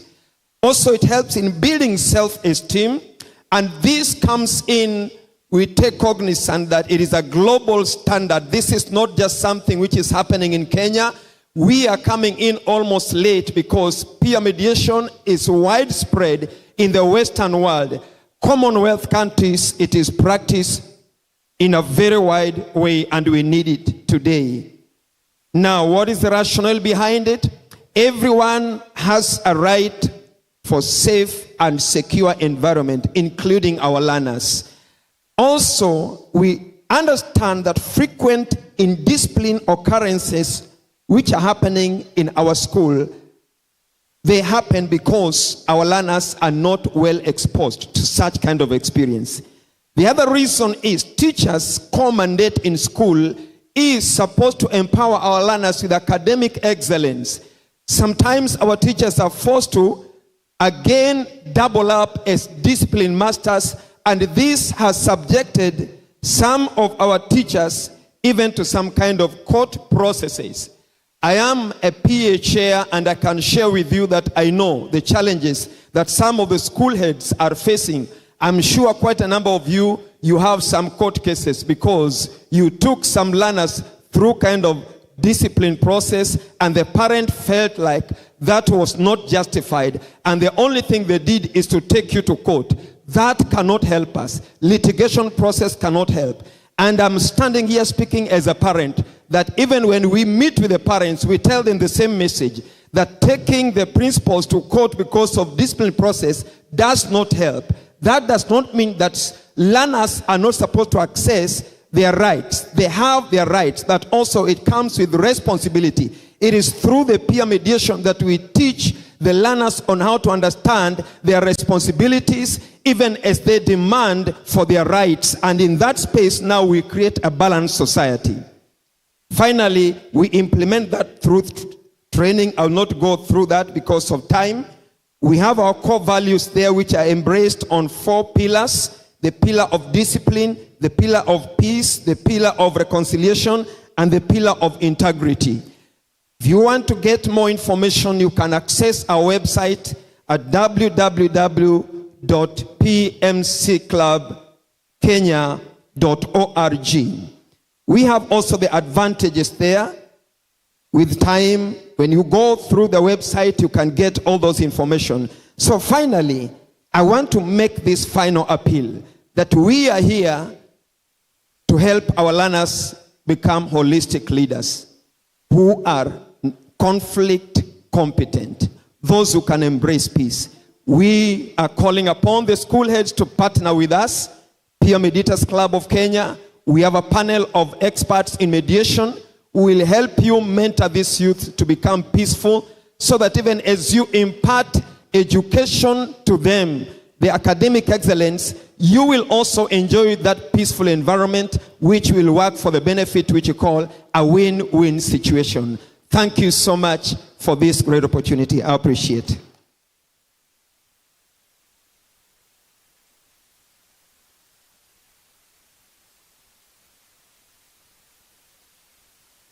Thank you very much. I think the students you've had, you have a role to play in helping the principals in creating and starting those peer mediation clubs.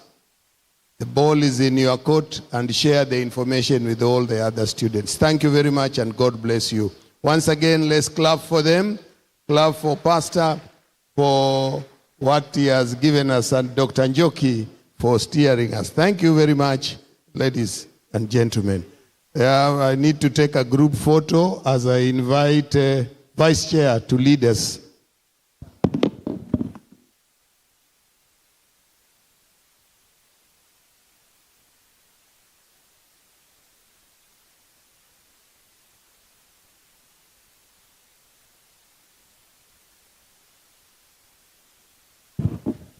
Sorry, for those who want, my telephone contact is 0722 852095. I will repeat again, 0722 852095. 0722 852095. Kindly get in touch so that we can collaborate further see how we can help one another.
Let us help you guys. Just put it down.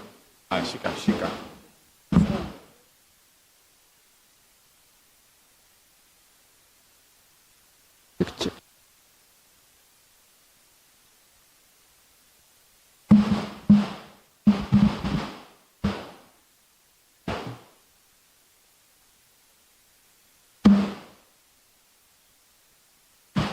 Thank you. Thank you for the presentation of our students. We are getting to the tail end of today's program, and we are still on safety and health matters that are very critical, especially to us as principals. So let's remain in the hall. We hear from the experts on the same. And to share the session is Chief Principal William Kemei, the Chair, Nairobi Region. Kemei, karibu sana.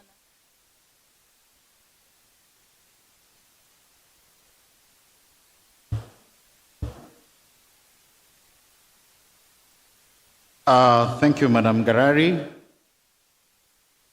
Colleagues, ladies and gentlemen, allow me to quickly introduce the final speaker of the day. You've heard my name is Mr. Kemei William.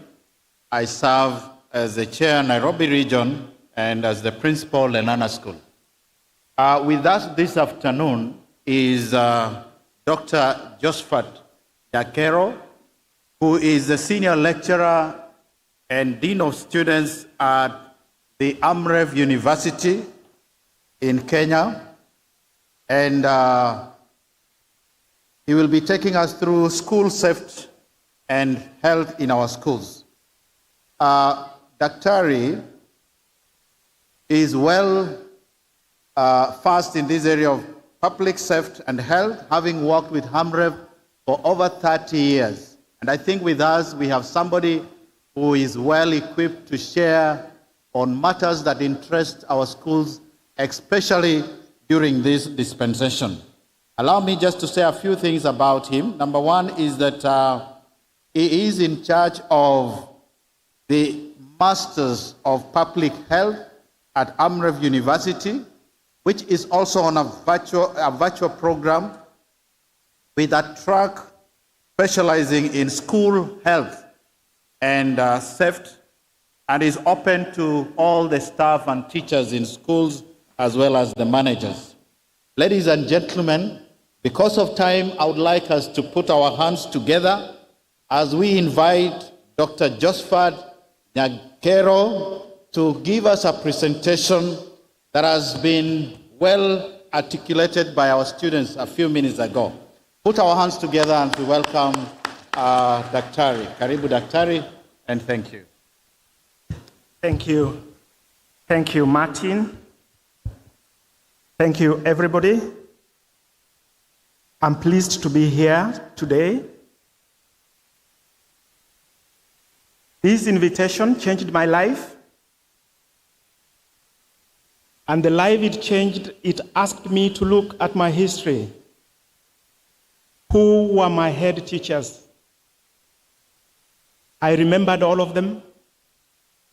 And I was so happy that I'm meeting head teachers. So I just want to say that you are so important to our young people as they grow, as they build their careers, and as you keep them safe, as you ensure that they are of good health. Today, the topic that I've been asked to talk about is safety and health in our schools. Great thanks to the panelists who tackled virtually all the issues that are at school level, that occur within the schools. I was so happy that everything was almost covered. There is the danger of repetition, but I could like to make an effort to avoid.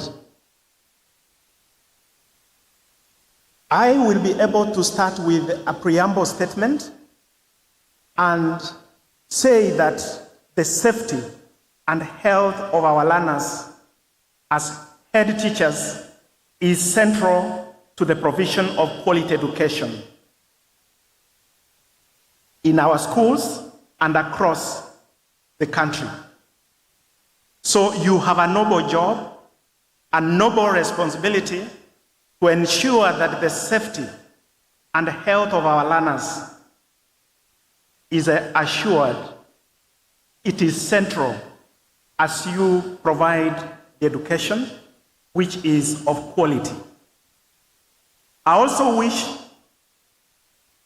to talk about school safety, exactly what comes into mind when we are talking about school safety.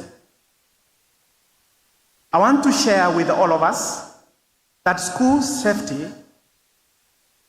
could be seen as referring to the measures undertaken by the learners, the measures that are undertaken by the staff, which you heard, the measures that are undertaken by the parents, whose children are in your hands, the measures that you take by the stakeholders whom you know best, because the list of stakeholders is maintained, updated by you as the head teacher. Now, the purpose is to minimize or eliminate the risks that can be able to enhance and threaten the safety of the children that are in your hands. This might come as a result of accidents, which end up with bodily injuries, or that touch on the emotion, the heart, the psychological distress that we have been able to have a privilege through the students who have shared it very loudly. So in a nutshell, that school safety is in your hands for the school that you are heading, nobody else. And it affects not only the learners, but your staff, including your parents, and the stakeholders whom I've said the list is yours. You update it, you know them. They need to be safe. You need to give safety to the parent. Recently, allow me just give an example. The safety of the parent.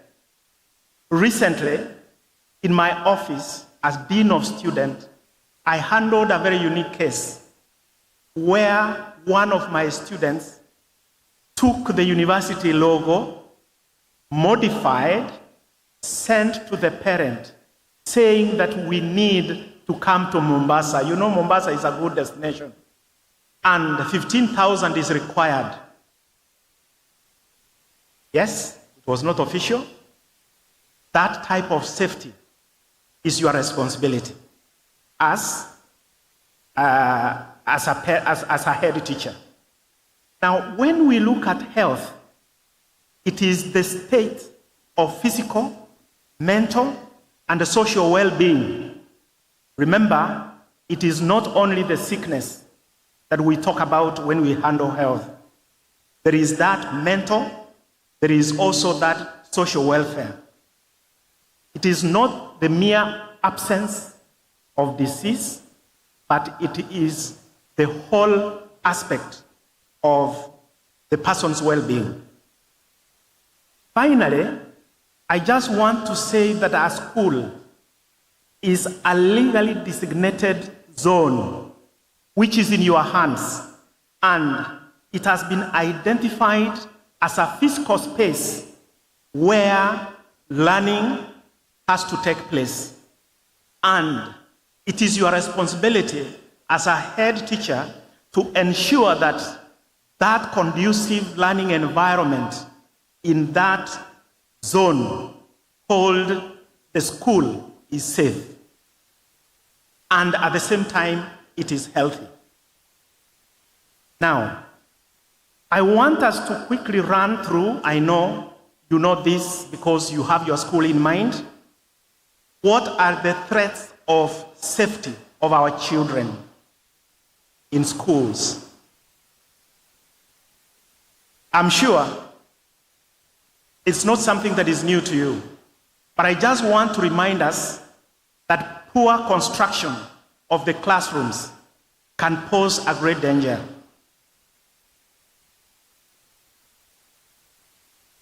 I also want to remind us that the nature of that playing ground that our students are playing in that school of ours can pose a threat to the safety of our children. The poor sanitation or sanitary facilities also pose a huge stress and threat to the health of our people. Water for drinking, water for cooking, is it adequate? Is it safe? That water is important. It can be a source of threat. You know the source of your water, and you are the person who knows it well. But I want to share that it can be a threat to both the safety and the health of our students. When we look at the facilities, particularly the toilet facilities, some could be broken, and importantly, where are they located? Especially our female toilets. The location is important. It can easily compromise their safety. The bathrooms, where are they? What condition are they in? They can be a source of threat to the safety and the health of our children. Look at the facilities, the other furniture-like issues. Do we have adequate furniture? Are they appropriate? The desks, are they enough? Are they appropriate? They can equally be a threat to the safety of our children. We may summarize that we are talking about infrastructure. And when we talk of the infrastructure, we are looking at the built facilities in our schools. Accidents do occur. I may be able to mention a little more about accidents, especially in the schools, but it is a threat. The teacher on learner violence, harassment. There is also an emerging issue which is coming out, that there is the student on student violence. It has been there for history, but it is still in your hands. The bullying. And of course, there is a new emerging aspect where you find that our students are violent to our teachers. I don't know whether it has happened in your school, but that is a threat that is coming in a reverse way. There is the lack of sensitivity to the development of our children. They are at their adolescence and the hormones are changing. Do we understand them? Or we assume that the behavior is bad behavior, but it is a process of development. How do we handle that type of challenge? It affects both the boys and girls, and we should be able to be sensitive. But at the moment, there is lack of sensitivity about the changes that occur to the child whom we are handling, and we assume that he or she is not going through a process where you as the head, you as the teacher, you need to support her or him go through that stage in life. There is also an emerging threat that comes from what we may describe as the armed conflict and insecurity. This varies from one place to the other. In certain environments, this is not there, but we cannot ignore that fact that certain places, there is a threat to the teachers, there is a threat to the students, which really brings out the conflict that is outside of the school but affects the school. The hostile school environment. Education, unfortunately, this is a sector that indicators of success is anchored on the day the results are announced.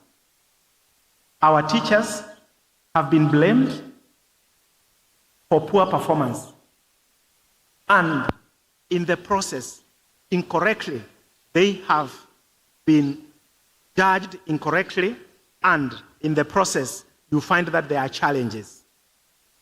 This hostility, I'm not so sure whether there are changes. Am I heard?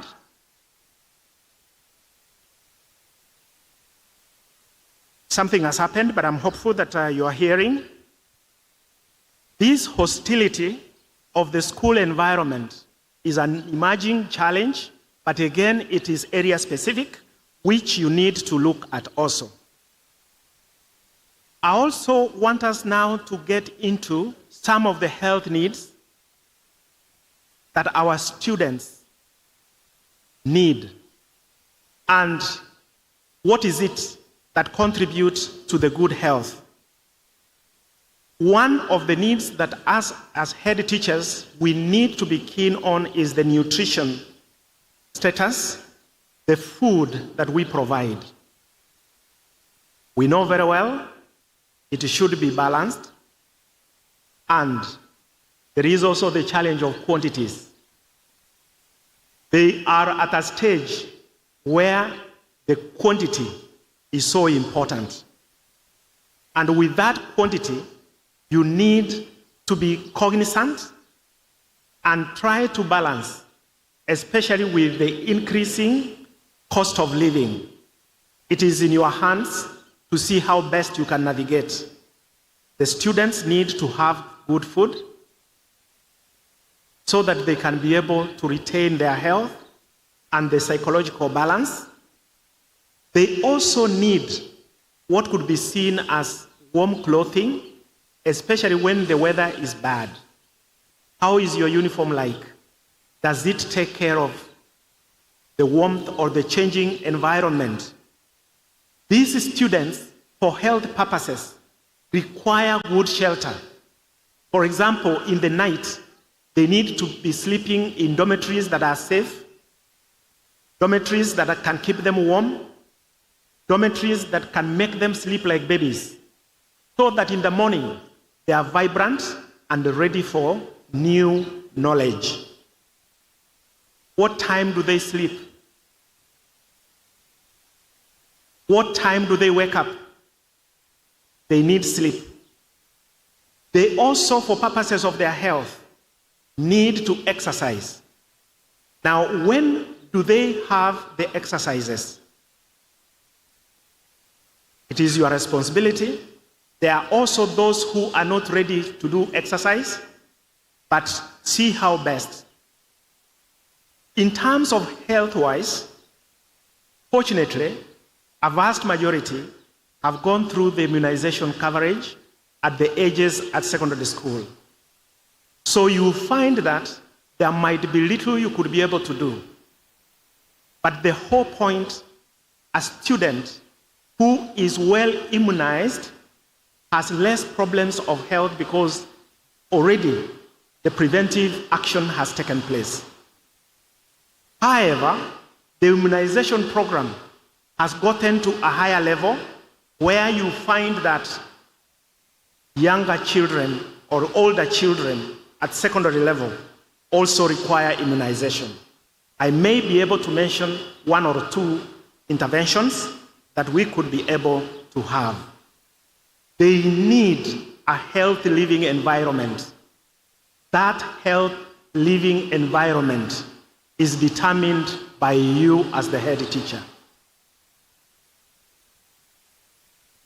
Now, the other need is the one that focuses on mental health and emotional need. This is something that has already been covered. I truly appreciate the discussants and the session that came to an end.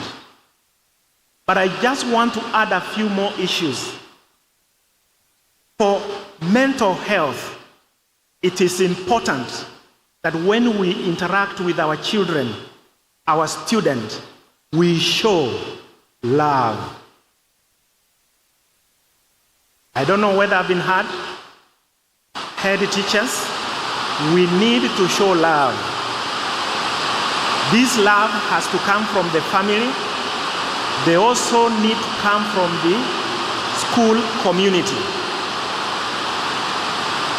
As we do this, we find that it will be able to enhance self-confidence. They become self-confident.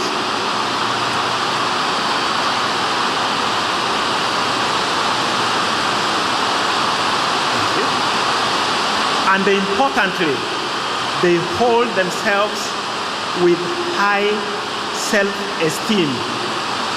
That high self-esteem is so important, and we should always try to help our students to have high self-esteem. A student who has been assisted to have high self-esteem performs better, has very good behavior. You are proud of the student. I'm sure the students who are lined up here, you could clearly see how they were performing. That is the type of quality. It is only one who has developed that self-esteem. Imagine in the first class of a secondary school, you come here and answer questions boldly. It is an excellent example of self-esteem and self-confidence. Your word is very helpful.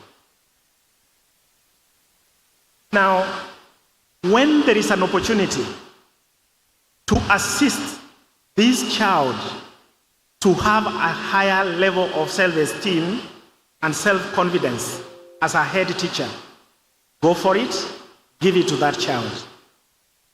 Now, it is our responsibility to encourage our teachers because they even interact with the students more than us as the head teachers. Give them the necessary support, including training, so that they can be able to enhance their ability to nurture the pupils, the students, into being self-confident with self-esteem. The appropriate guidance, but importantly, discipline. There is no society where everybody does the right thing. That good student makes a mistake. We need to discipline that student. But how do we do it? Is it the discipline that we ensure it is done, or the student understands why he's being disciplined, or both? I don't know what your answer is, but I know you have been faced with such challenges. But if I were you, I could try to balance the two. Ensure that he understands, but I make sure that I administer the discipline that is required. In mental health, a disciplined person will even understand, this was done to me because I did this. Now, I want us to try and look at the safety interventions that we try to give. And I may be able to share some few thoughts about the safety and health interventions or strategies as we move closer. The very first one is a healthy school environment. We should aim to have a healthy school environment. Physically, the school should be able to make somebody feel proud that I belong to that school. This is what we sometimes call the feel and look. How do you feel when you are a student in this school? Apologetic, because the walls have not been painted, or happy that the flowers are good? The green grass is beautiful. It is satisfying. And a person is satisfied, a student is satisfied and psychologically motivated to learn because the environment is serene. Unfortunately, the premise is to avoid overcrowding, but where are we? It came out very clear that we are challenged, that overcrowding is a big issue. My days in school, nobody went beyond registration number 40. 41 was not there. The same space, but now I had 75, 80. It requires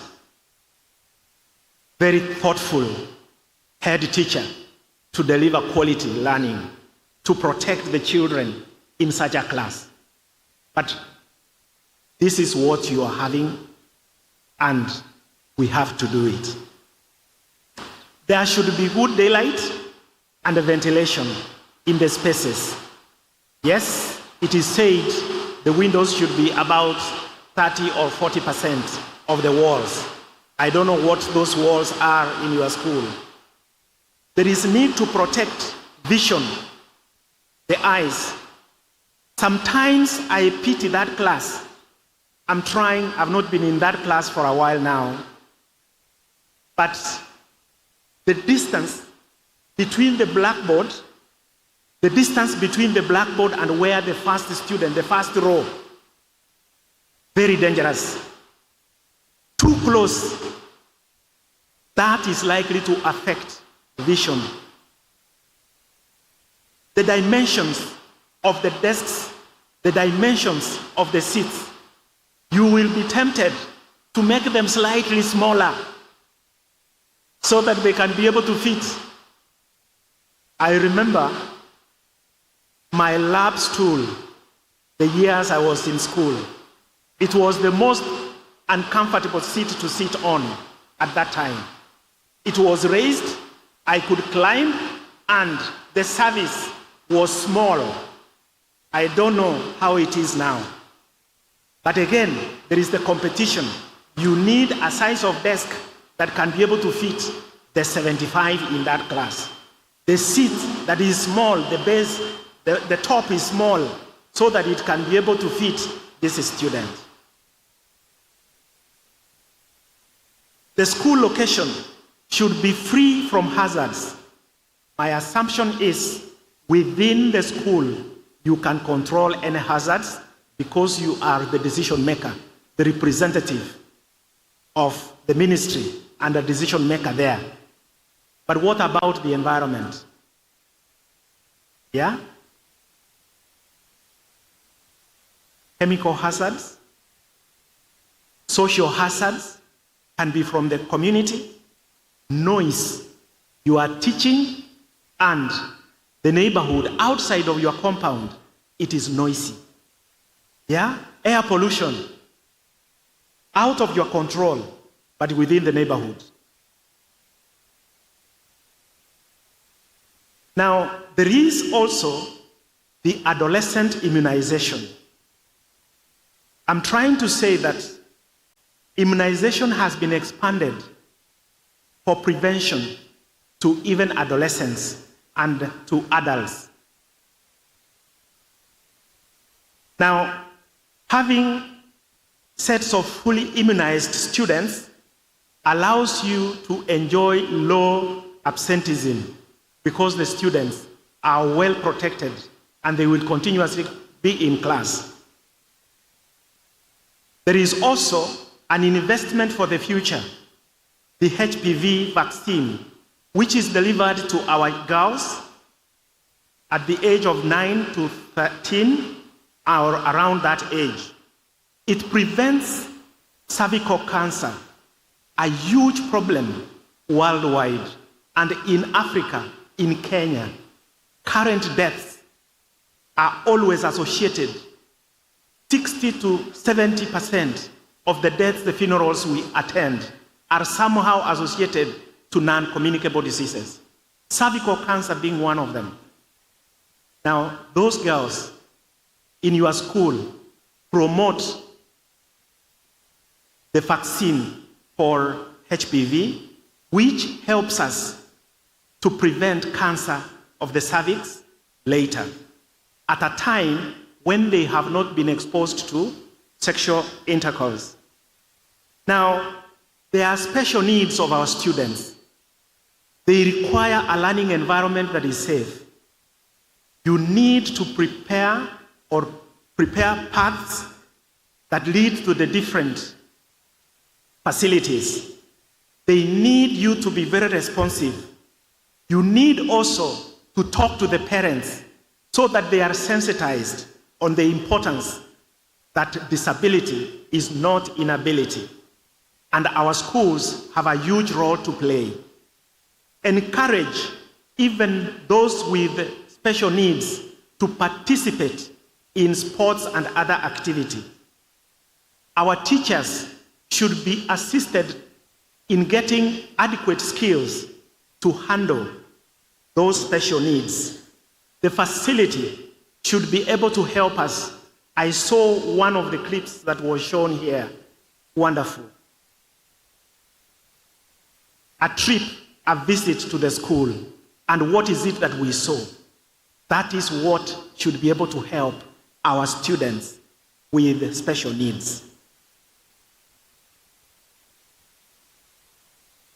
Now, one other cardinal aspect is the water hygiene and sanitation programs, which is anchored on a very simple premise that says every person has a right to clean water, to save water, to adequate quantities of water that are of and reasonable sanitation standards.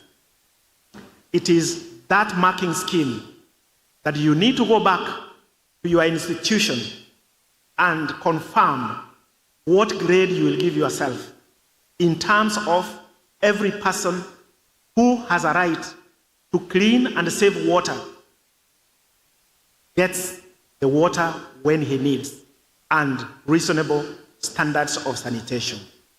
So it is in our hands to provide clean, safe water. Look for it. I don't know where it is. You know better. It's a challenge which we need ourselves and our partners, the stakeholders. Here, the ministry is very helpful. provision of adequate and quality sanitation facilities in the school, the maintenance of wash facilities, hand washing. There are a few things that Corona left that are very good. I don't know whether you agree. Number one, I didn't know that I could be able to teach virtually. I didn't know. But currently, the Masters in Public Health class, which was supposed in my institution, that is AMREF International University, was supposed to be a face-to-face. Corona came, that is when we were starting. Then we started teaching. At the moment, we have more than 300 students, but nobody wants to come to the university. They are doing their examinations, they are doing all their classes, and again, from 5:30. After they have finished their normal day responsibility, in the evening for 2.5 hours to 3 hours, Monday to Friday. Corona left such type of things. It also left styles of hand washing. I don't know, I know you bought the facilities. Are they currently being used? If they are, congratulations. But some of us may have said that Corona is gone and we don't need to provide the water, the soap, so that we maintain that good practice. There is the promotion of menstrual hygiene management in our girls, among our girls, a very important component. This is very special. Our girls need to be given that dignity they deserve. And you have a contribution to make. If there was laxation, I am urging that go rethink if your students are female, whether day students or boarding students. It is your responsibility. And it is clear what you need to do. There could be challenges, but navigate. Bring in other stakeholders, including the parents. We can support this girl who requires to know how to have very good management of menstrual hygiene. Reduction of the factor, density, the mosquitoes, the bed bugs. Yeah? One of my students in the Masters of Public Health wanted to study. He knew in one of the institutions, bed bugs were really a menace. But I alerted, talked to the institution first. It might not reflect well. And sure, when he approached the institution declined that it could not be a center for that aspect. So before somebody comes to carry out a research of that nature, ensure that you manage those factors. Eliminate them because it is possible. The provision of quality, but importantly, safe food in schools. Where do we buy the food? How do we store the food? How do we prepare the food? Yes, don't take it for granted. It will reflect not so well when disaster strikes. And when it strikes big. Kindly, it's a very important area. The decision, the support, the action is in your hands. Infrastructure is important, and we are talking about compliance of the buildings as required in terms of construction guidelines, the safety of the playgrounds, the environmental safety is key. The firefighting equipment, I was glad to see in the video that we were able to see a pictorial that they are truly installed. Are they installed in your institution? If they are they inspected periodically as required? That is one aspect. But in case of fire, do we have trained teams that in your absence, the fire can be fought by a team of trained, they know what to do with that can? Not all of us. It doesn't on its own automatically start putting off the fire. We need a team that is always on standby. They know exactly what to do. Or you trained those who have already left and you forgot about it. Fire can come anytime. And we have seen it come. That institution of yours, what is happening? Enhancement of the transport safety. Yes, there are schools that have a very good transport system. There are schools that rely on other institutions' transport system. The saddest thing is when we hear of a road accident that involves a school bus. It is a chilling event, and everybody is attentive. Even if you are enjoying your meal, you will stop to watch. The decisions we make about the transport system is very important. Who is this that is going out with our children as a driver? This vehicle that is going out with our children is important. Is it well serviced? Is it well insured? Will you be able to be proud that you have done all that was required and truly it was an accident? Yes, that system is in our hands. There are the hazards that are there that threaten the safety of our students. There is the internal hazards and there are the external hazards.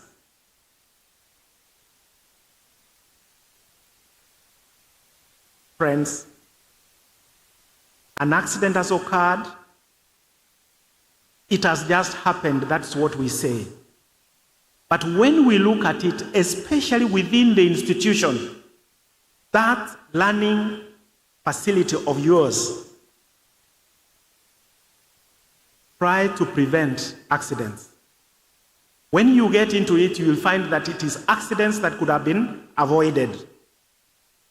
Clearly, after investigation, you will find words like somebody was careless. You will get to know who it is that was careless. You will find that an accident has occurred, but it was because of inattentiveness. Somebody was not attentive to address the issue before. It occurred because of ignorance. Why should an accident occur because of ignorance? Inform our people, let them know that there is a potential accident at this level. Irresponsibility, negligence is what sometimes come up as a reason for an accident.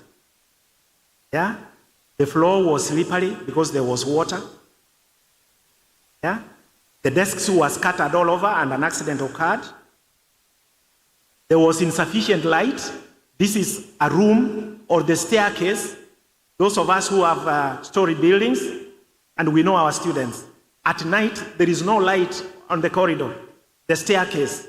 There is no bulb, and those boys and girls run, and one stumbles because there was no light. Yeah? Who was supposed to put that light on?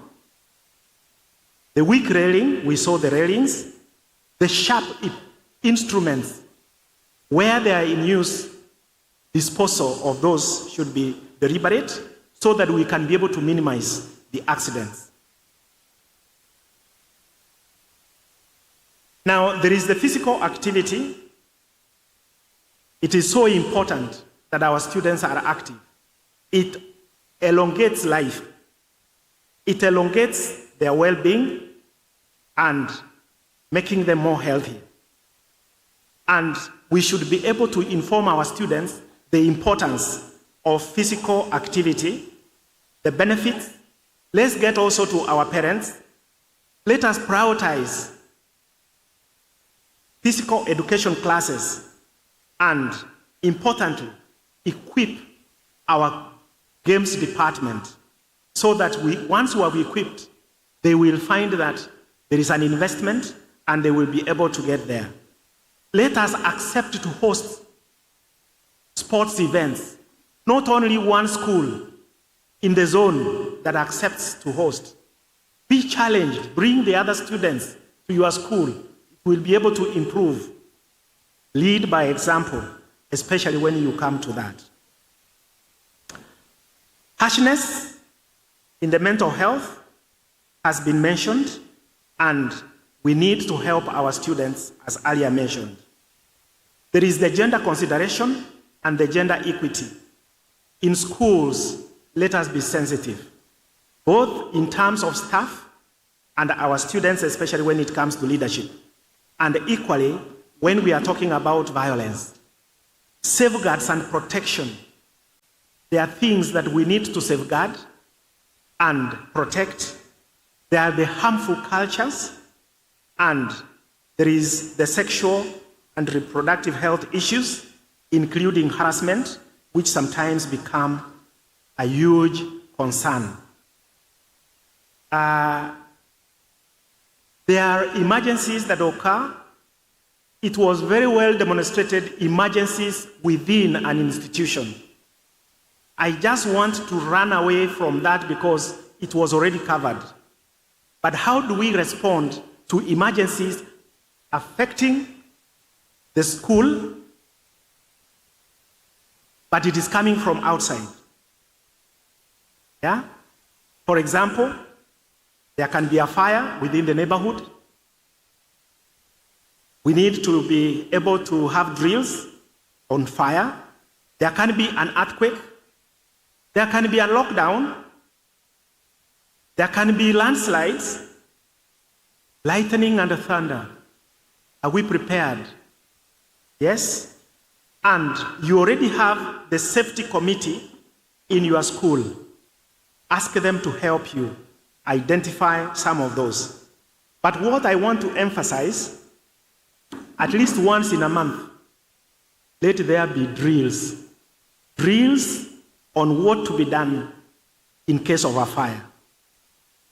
Drills to be done on other aspects which can be a danger under the guidance of the school safety, health and safety subcommittee. Let us develop a list of contacts, like telephones. In case this happens, who should you be able to talk to quickly? Yeah, the tree of all employees. Some of us only have telephone numbers for a select friend within the institution. Let it be mandatory in your guidance to have everybody have each other's telephone number. There might be a time of need. There is a need to maintain school emergency kits, which are important, and there is also the importance on looking at the nature and human disaster and how you can be able to handle that. I want to say that there are other challenges, and this is the last segment that I want to talk about. The students covered the challenges in terms of school safety and health, but there are exogenous challenges again. Those are the ones I want to introduce, and that is the last segment I want to talk about. Number one is the parent factor.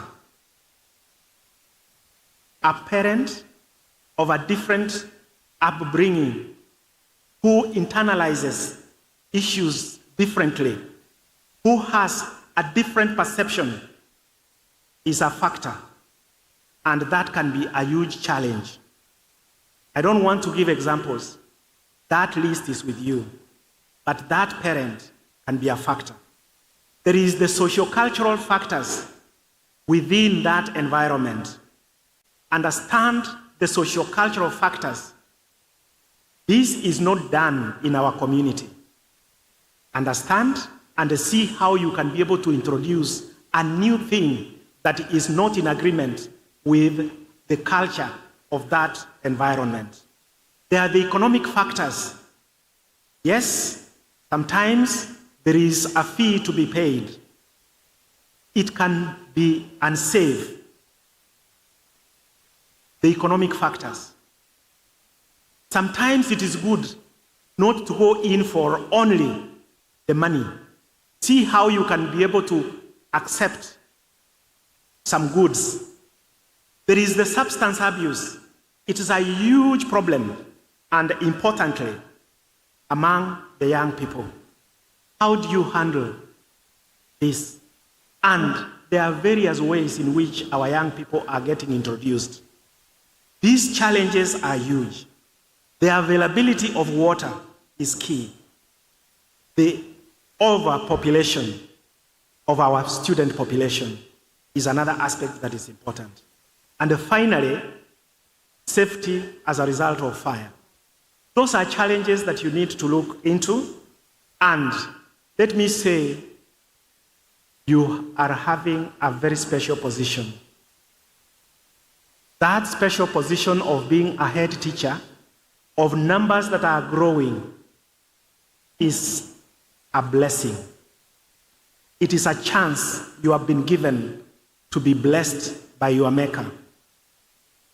Serve the pupils.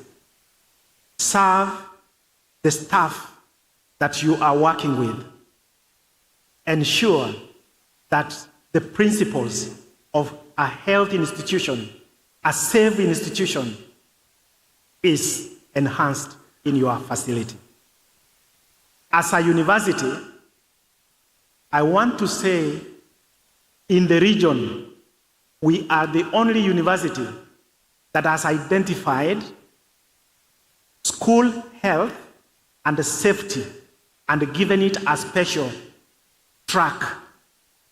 Our first students, 5 of them are graduating on the 14th.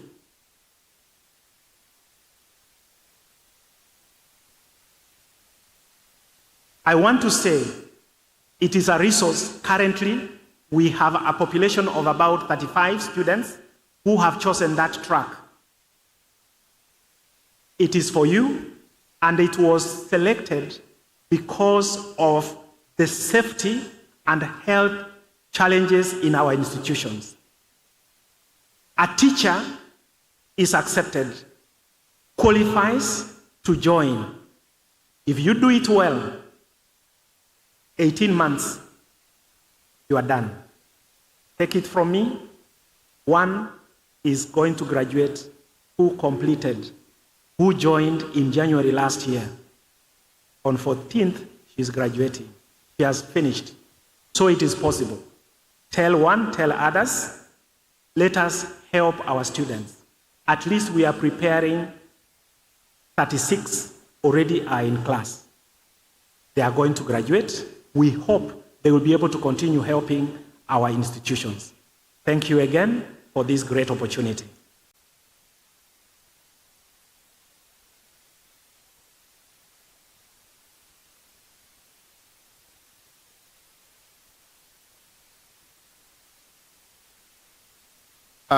Ladies and gentlemen, I've sat here for the last 3-4 days, but I think there is no topic that has addressed me directly, the manager of an institution, like the one we've just had.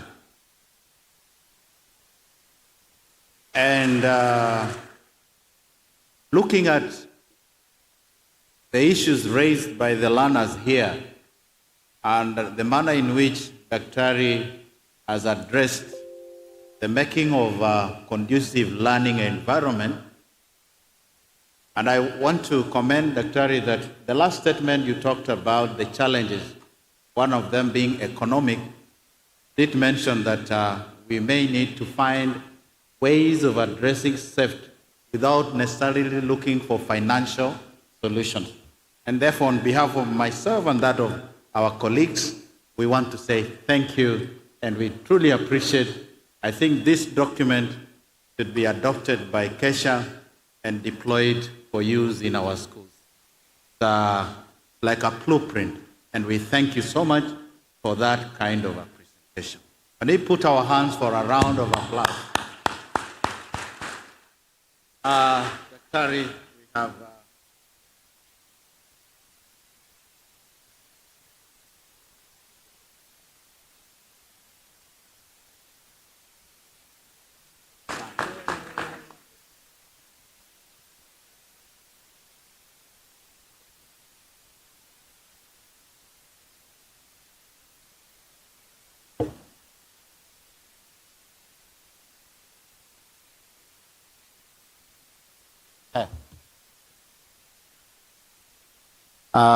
at this point, I wish now to hand over the program to the organizing secretary, Madam Florence. Thank you.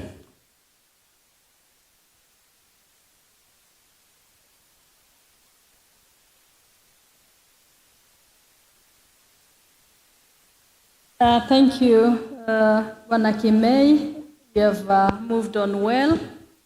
I want to say we are coming to the end, and we will request one of our Muslim brothers to prepare to close for us, as I invite the chair to give his final words as we prepare for tomorrow's day. Being our closing day, we still request that you be with us because we still have issues to address tomorrow. Karibu Chair. Thank you. Thank you very much, ladies and gentlemen. Good afternoon. I want to appreciate that you found time to sit up to the end. I also want to appreciate that despite the rains, our speakers have been able to lead us through the areas we had requested them, particularly the area of safety and health. And you see, we had 3 groups talking on the same thing, and they are all converging in one area. The principal, the students who are talking of the principal, school should do this, and sometimes I usually ask myself, who is the school and who is the principal? And they end up saying, the school is the principal, and the principal is the school. So we have a big role to play in this area of safety and health in our schools. Thank you, the speakers. Thank you, the students. Thank you, Pastor, who has talked to us about peer mediation, because all that brings that climate that we want. And thank you, all of you, for sitting up to this time. Tomorrow is our last day. We will have only one speaker we are expecting tomorrow, and then we get to a few of our own business and close our meeting. We intend to have an earlier closure than the one indicated there. If we can come early enough, we start. I can promise you by 11 we should be out of this place so that we can prepare to go back home and prepare our children to get back to school, and also we ourselves be ready to start new week. Thank you for this day, and may God bless you as you retire for the evening. For our guests, we have lunch in the tent here. National Governing Council and a few other guests, we have lunch in the hall behind. Please welcome to it. Who is closing the prayer? One of our Muslim brothers who is praying for us. Karibu. Thank you.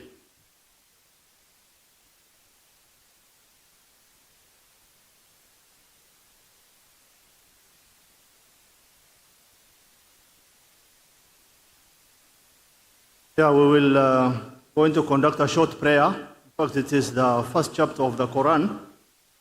So it goes like this. But I'll just read the English transliteration. In the name of Allah, most beneficent, most merciful, praise be to Allah, the Lord of the worlds, the most merciful, the most beneficent, Master of the day of judgment.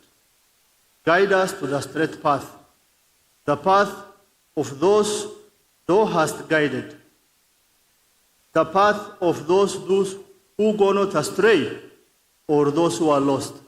Our Lord, grant us the good of this world and the good of the hereafter, and save us from the punishment of the hellfire. Amen. Thank you.